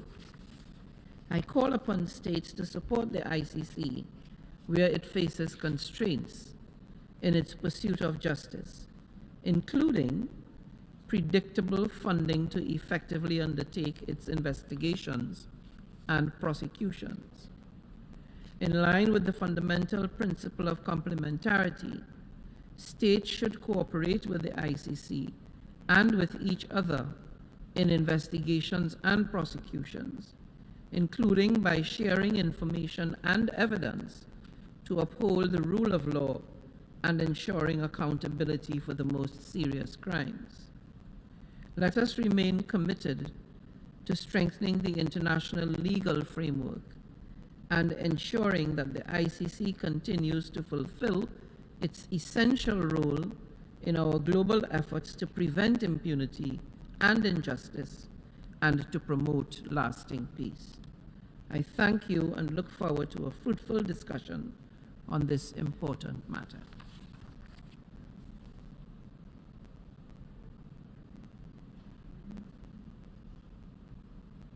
I now give the floor to Judge Piotr Hosmansky, President of the International Criminal Court.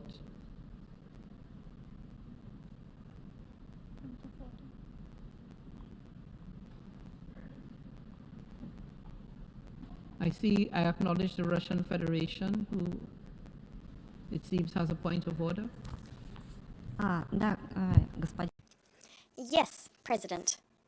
Thank you very much for giving me the floor. Before we move on to the debate, what I suggest is that we move to a vote on the resolution before us, A78L6. I would like us to vote on the resolution and then move on to the discussion. Thank you.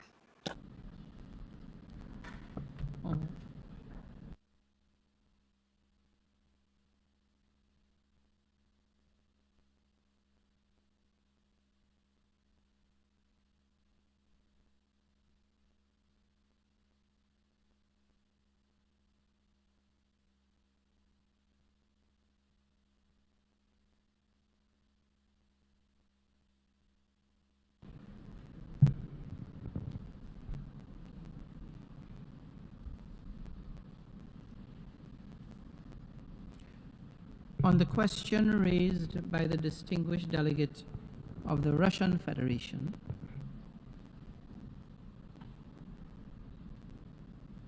I should like to advise that I propose to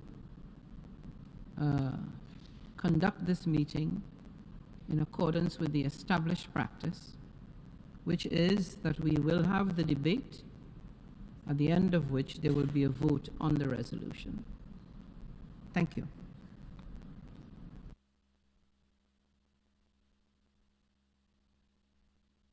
I give the floor to the Russian Federation. President, we have the utmost respect for your proposal. It goes without saying. We will be having a debate on this. Nonetheless, we believe it is important to first vote on the resolution. We have the resolution before us. This is the text that's been submitted for the consideration of the General Assembly, so we are calling for a vote on this resolution, and we would be most grateful to you, President, if you could proclaim the commencement of the vote, and thus we can make statements, the kinds of statements that are usually delivered before and after the vote. Thank you.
Sure.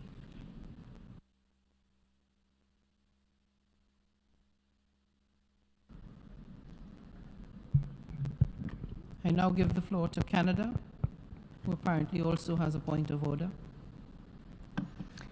Thank you, Mr. President. I would like to thank you and thank my colleague for our comments.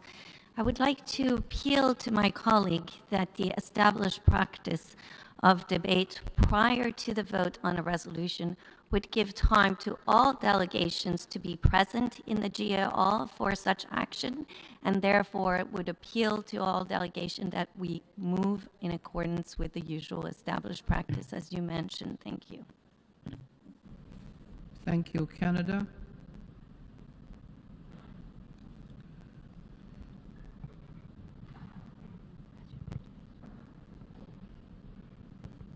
Russian Federation. Thank you, President. Again, we have the utmost respect for colleagues and for colleagues' requests. However, we do see that there is a sufficient number of delegations in the room in order for a vote to be held.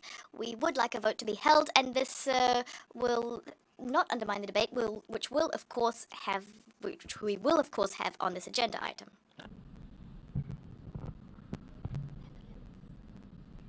I give the floor to the delegate of the Netherlands. Thank you, Mr. President. I would like to support the intervention by our Canadian colleague. I think it's important that we hold the debate according to the usual practices and give all member states, time to prepare for a vote that is apparently going to come. I think it would be unwise to have the vote before we've had a substantive debate on the resolution. I thank you. Thank you.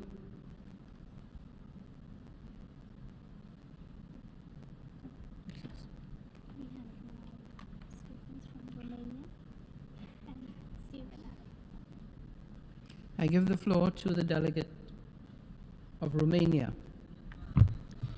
Thank you, Mr. President. I would also like to express support for your appeal and for your ruling to proceed with the general debate and then to vote on the resolution.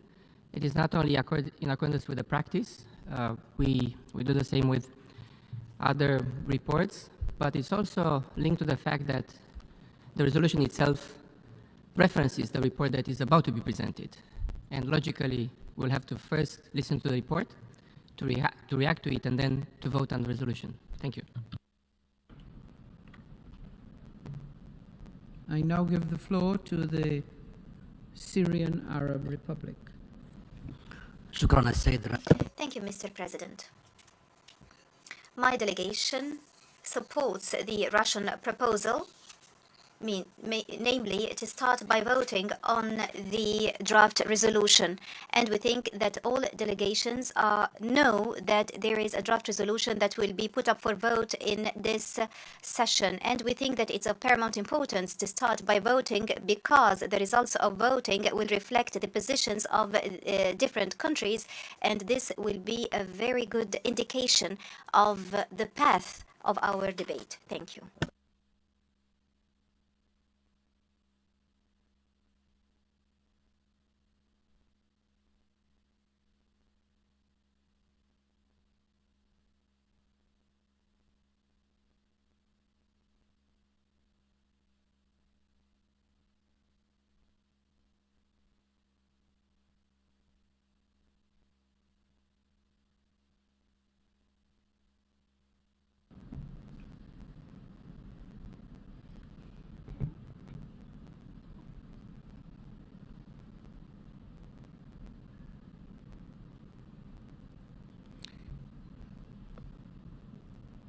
On this question,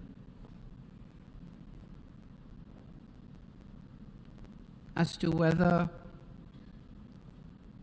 we should have the vote now or at some other designated time, allowing first the debate to take place, I would like to advise as follows.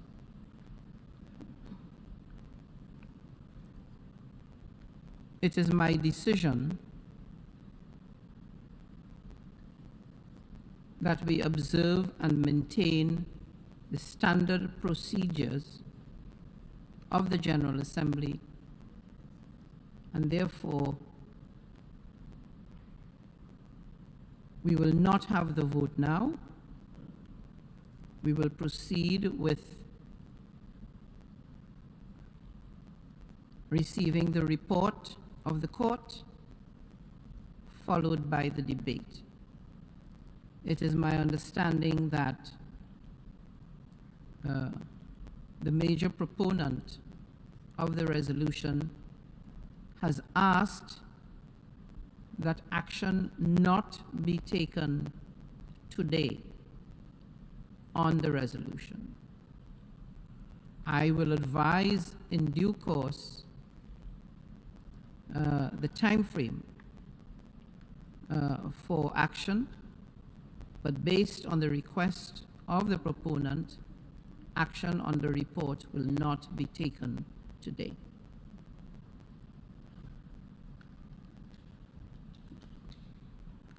I recognize the Russian Federation. President, it goes without saying that we very much respect your proposal and your decision.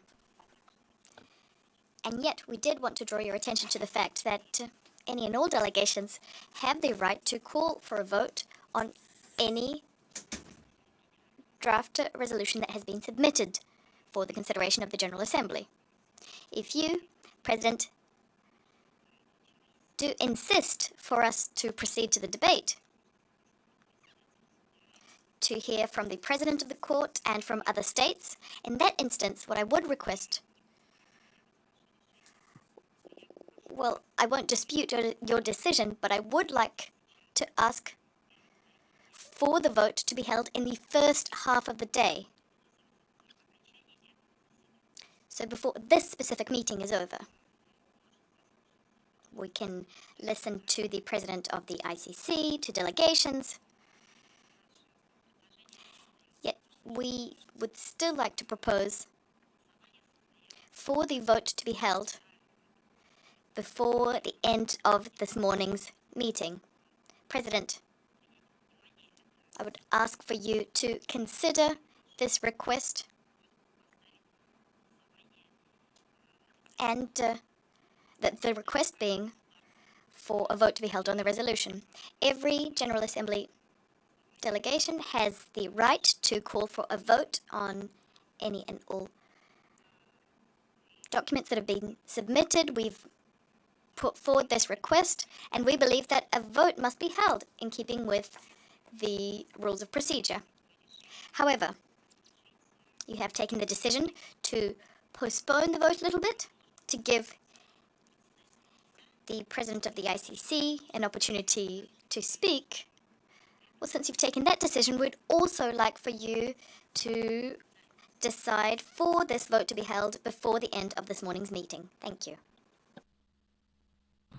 Thank you. The chair now offers the floor to the delegation of the Netherlands. Thank you very much, Mr. President. And just to once again reiterate it, that we've requested for the vote to be deferred because this is the first time that this resolution will be voted on. And we want to give every member state the opportunity to participate in the debate and in the vote and to have adequate time to prepare for that. So it's simply a matter of giving all member states the opportunity to participate in this debate on equal footing. Thank you.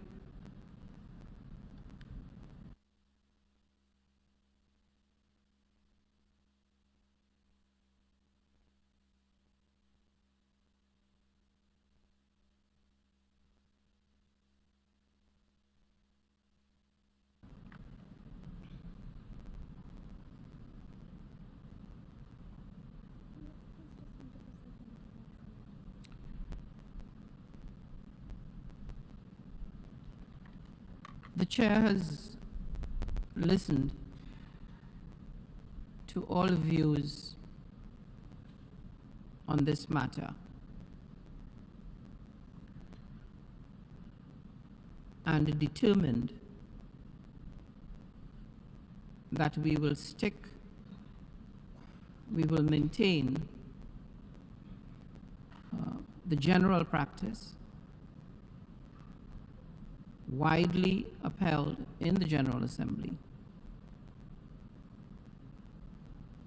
of postponing the action on the resolution, and that we will now receive the report from the President of the Court, followed by the debate. That is my ruling. Accordingly, I give the floor to Judge Piotr Hofsmansky, President of the International Criminal Court.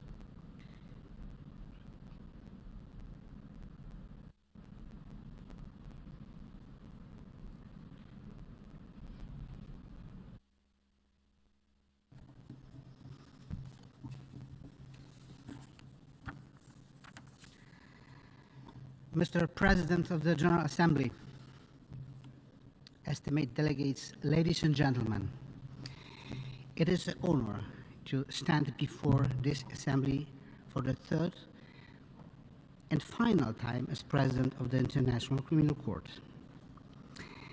This year marks 25th years from the adoption of the Rome Statute, the ICC's founding treaty. I wish to pay tribute to the role of this Assembly in making this landmark achievement possible. It was in this hall that the process began. The Rome Statute marked a turning point in the history of international law. It opened a new chapter in the enforcement of crucial principles aimed at the protection of the most fundamental human values and human rights. A new pillar was added to the permanent architecture of international justice. The ICC is an integral part of the multilateral system. While it is not part of the United Nations, our two organizations cooperate closely on the basis of the UN-ICC relationship agreement. I would like to take this opportunity to thank the United Nations for the invaluable assistance the Court continued to receive in the past year on a reimbursement basis. I am particularly grateful to the Under-Secretary General for Legal Affairs, Mr. Miguel de Soares, for his and his team's key role in enabling the cooperation on a daily basis. I am also grateful for the thoughtful remarks he gave last January at the ICC's opening of the judicial year as the keynote speaker of the ceremony. Mr. President, esteemed delegates, the ICC has come a long way in the last 2 decades. From a court dealing with just a few investigations and very limited courtrooms activity, the ICC has grown into extremely busy institution active on 4 continents with parallel proceedings in several courtrooms week to week, month to month.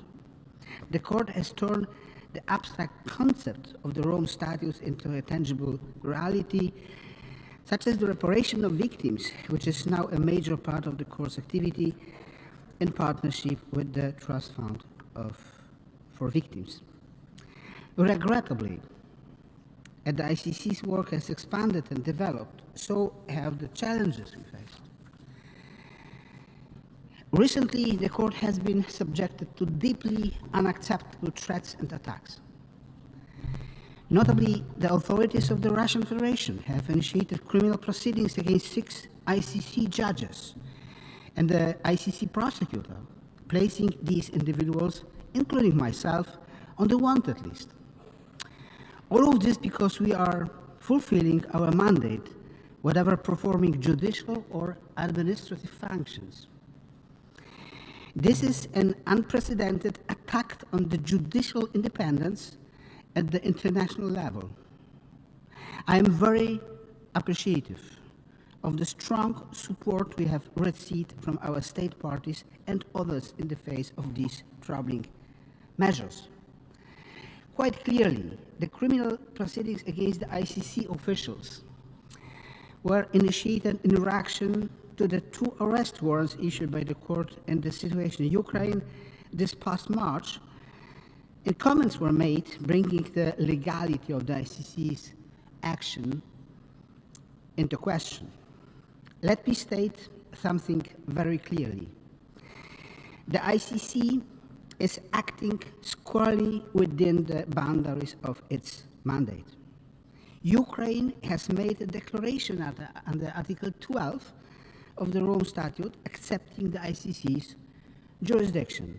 Therefore, in accordance with the statute, the ICC has jurisdiction over alleged crimes committed in Ukraine, regardless of who the alleged perpetrators are and what their nationality is. The consent of the state of nationality is not required.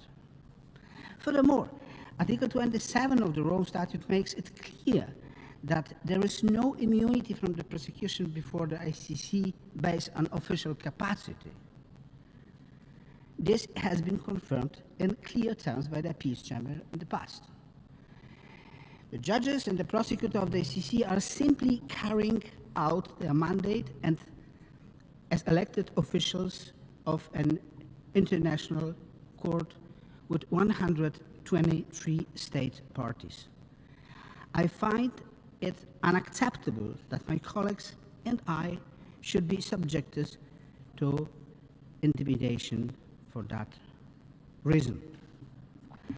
Mr. President, esteemed delegates, I am also gravely concerned by a recent cyber attack against the court's information system. While we are not able to determine at this point who was behind, the evidence available so far points to a targeted and highly sophisticated attack with the objective of espionage. As such, this attack is a serious attempt to undermine the court's mandate. I would like to express the court's gratitude to our host state, the Netherlands, for the excellent support it has provided for the immediate and forceful steps we have taken to respond to the cyber attack. We are undertaking a variety of steps to upgrade, enhance our digital systems to make them more resilient. The assistance of our host state was critical, also for preventing last year an almost successful attempt to infiltrate a hostile intelligence officer into the court. Mr. President, esteemed delegates, I want to be clear that these challenges will not stop us from carrying out our mandate independently and impartially. Our work for justice continues with the fullest dedication every day. And so it must, because sadly the threat of armed conflicts and atrocity crimes is not diminishing in the world. Indeed, this is a painful time for our joint humanity. My heart cries at the reports of wars, attacks against civilians, and the suffering of our fellow human beings around the world. Humanity must be able to do better. Do you really have to resort to killing, torture, rape, and persecution? We don't. Nations and peoples have the capacity to coexist peacefully. We have the capacity to recognize universally applicable norms of prohibited conduct. This is why we have the Genocide Convention. This is why we have the Geneva Convention and the additional protocols. And Mr. President, this is why we have the International Criminal Court, to help ensure the effective implementation and enforcement of those critical norms of international law. Critical because they go directly to protecting the peace, security, and well-being of humankind. Mr. President, esteemed delegates, the past 12 months have been a very busy time for the ICC. There are a total of 16 active situations before the court at the moment. As you have the written report before you, I will highlight only selected key developments. The Peace Chamber upheld the conviction and the 25-year sentence in the case of Mr. Dominic Ongwen, brigade commander of the Lord Resistance Army, for crimes committed in northern Uganda between 2002 and 2005. Crimes of Mr. Ongwen was convicted for include the use of child soldier, attacks against the civilian population, murder, torture, and the sexual and gender-based crimes such as rape, sexual slavery, forced marriage, and forced pregnancy. In the situation of Ukraine, the pretrial 2 issued 2 arrest warrants in relation to alleged unlawful deportation of population, the unlawful transfer of children from occupied areas of Ukraine to the Russian Federation. There's also been a great deal of other activity happening in the court's 2 pretrial chambers in the past year, but a lot of it is confidential and therefore cannot be publicly discussed. There are now a total of 16 persons who are subject to publicly announced arrest warrants of the ICC relating to 8 different situations. I urge all states to assist the court by cooperating on the arrest and transfer of individuals subject of outstanding ICC arrest warrants.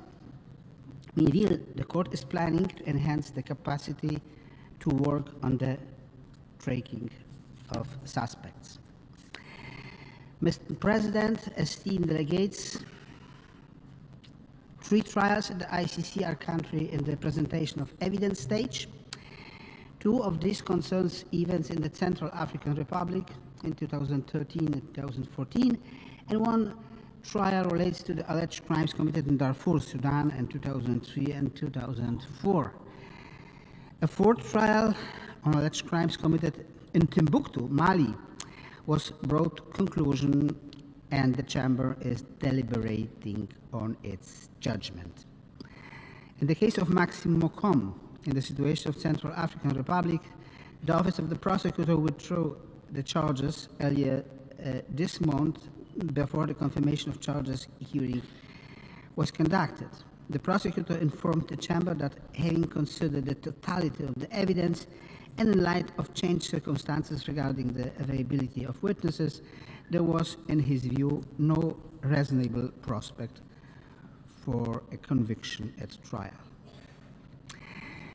In the situation of Afghanistan, Philippines, and Venezuela, the Office of the Prosecutor reassumed its investigations following judicial ruling on admissibility.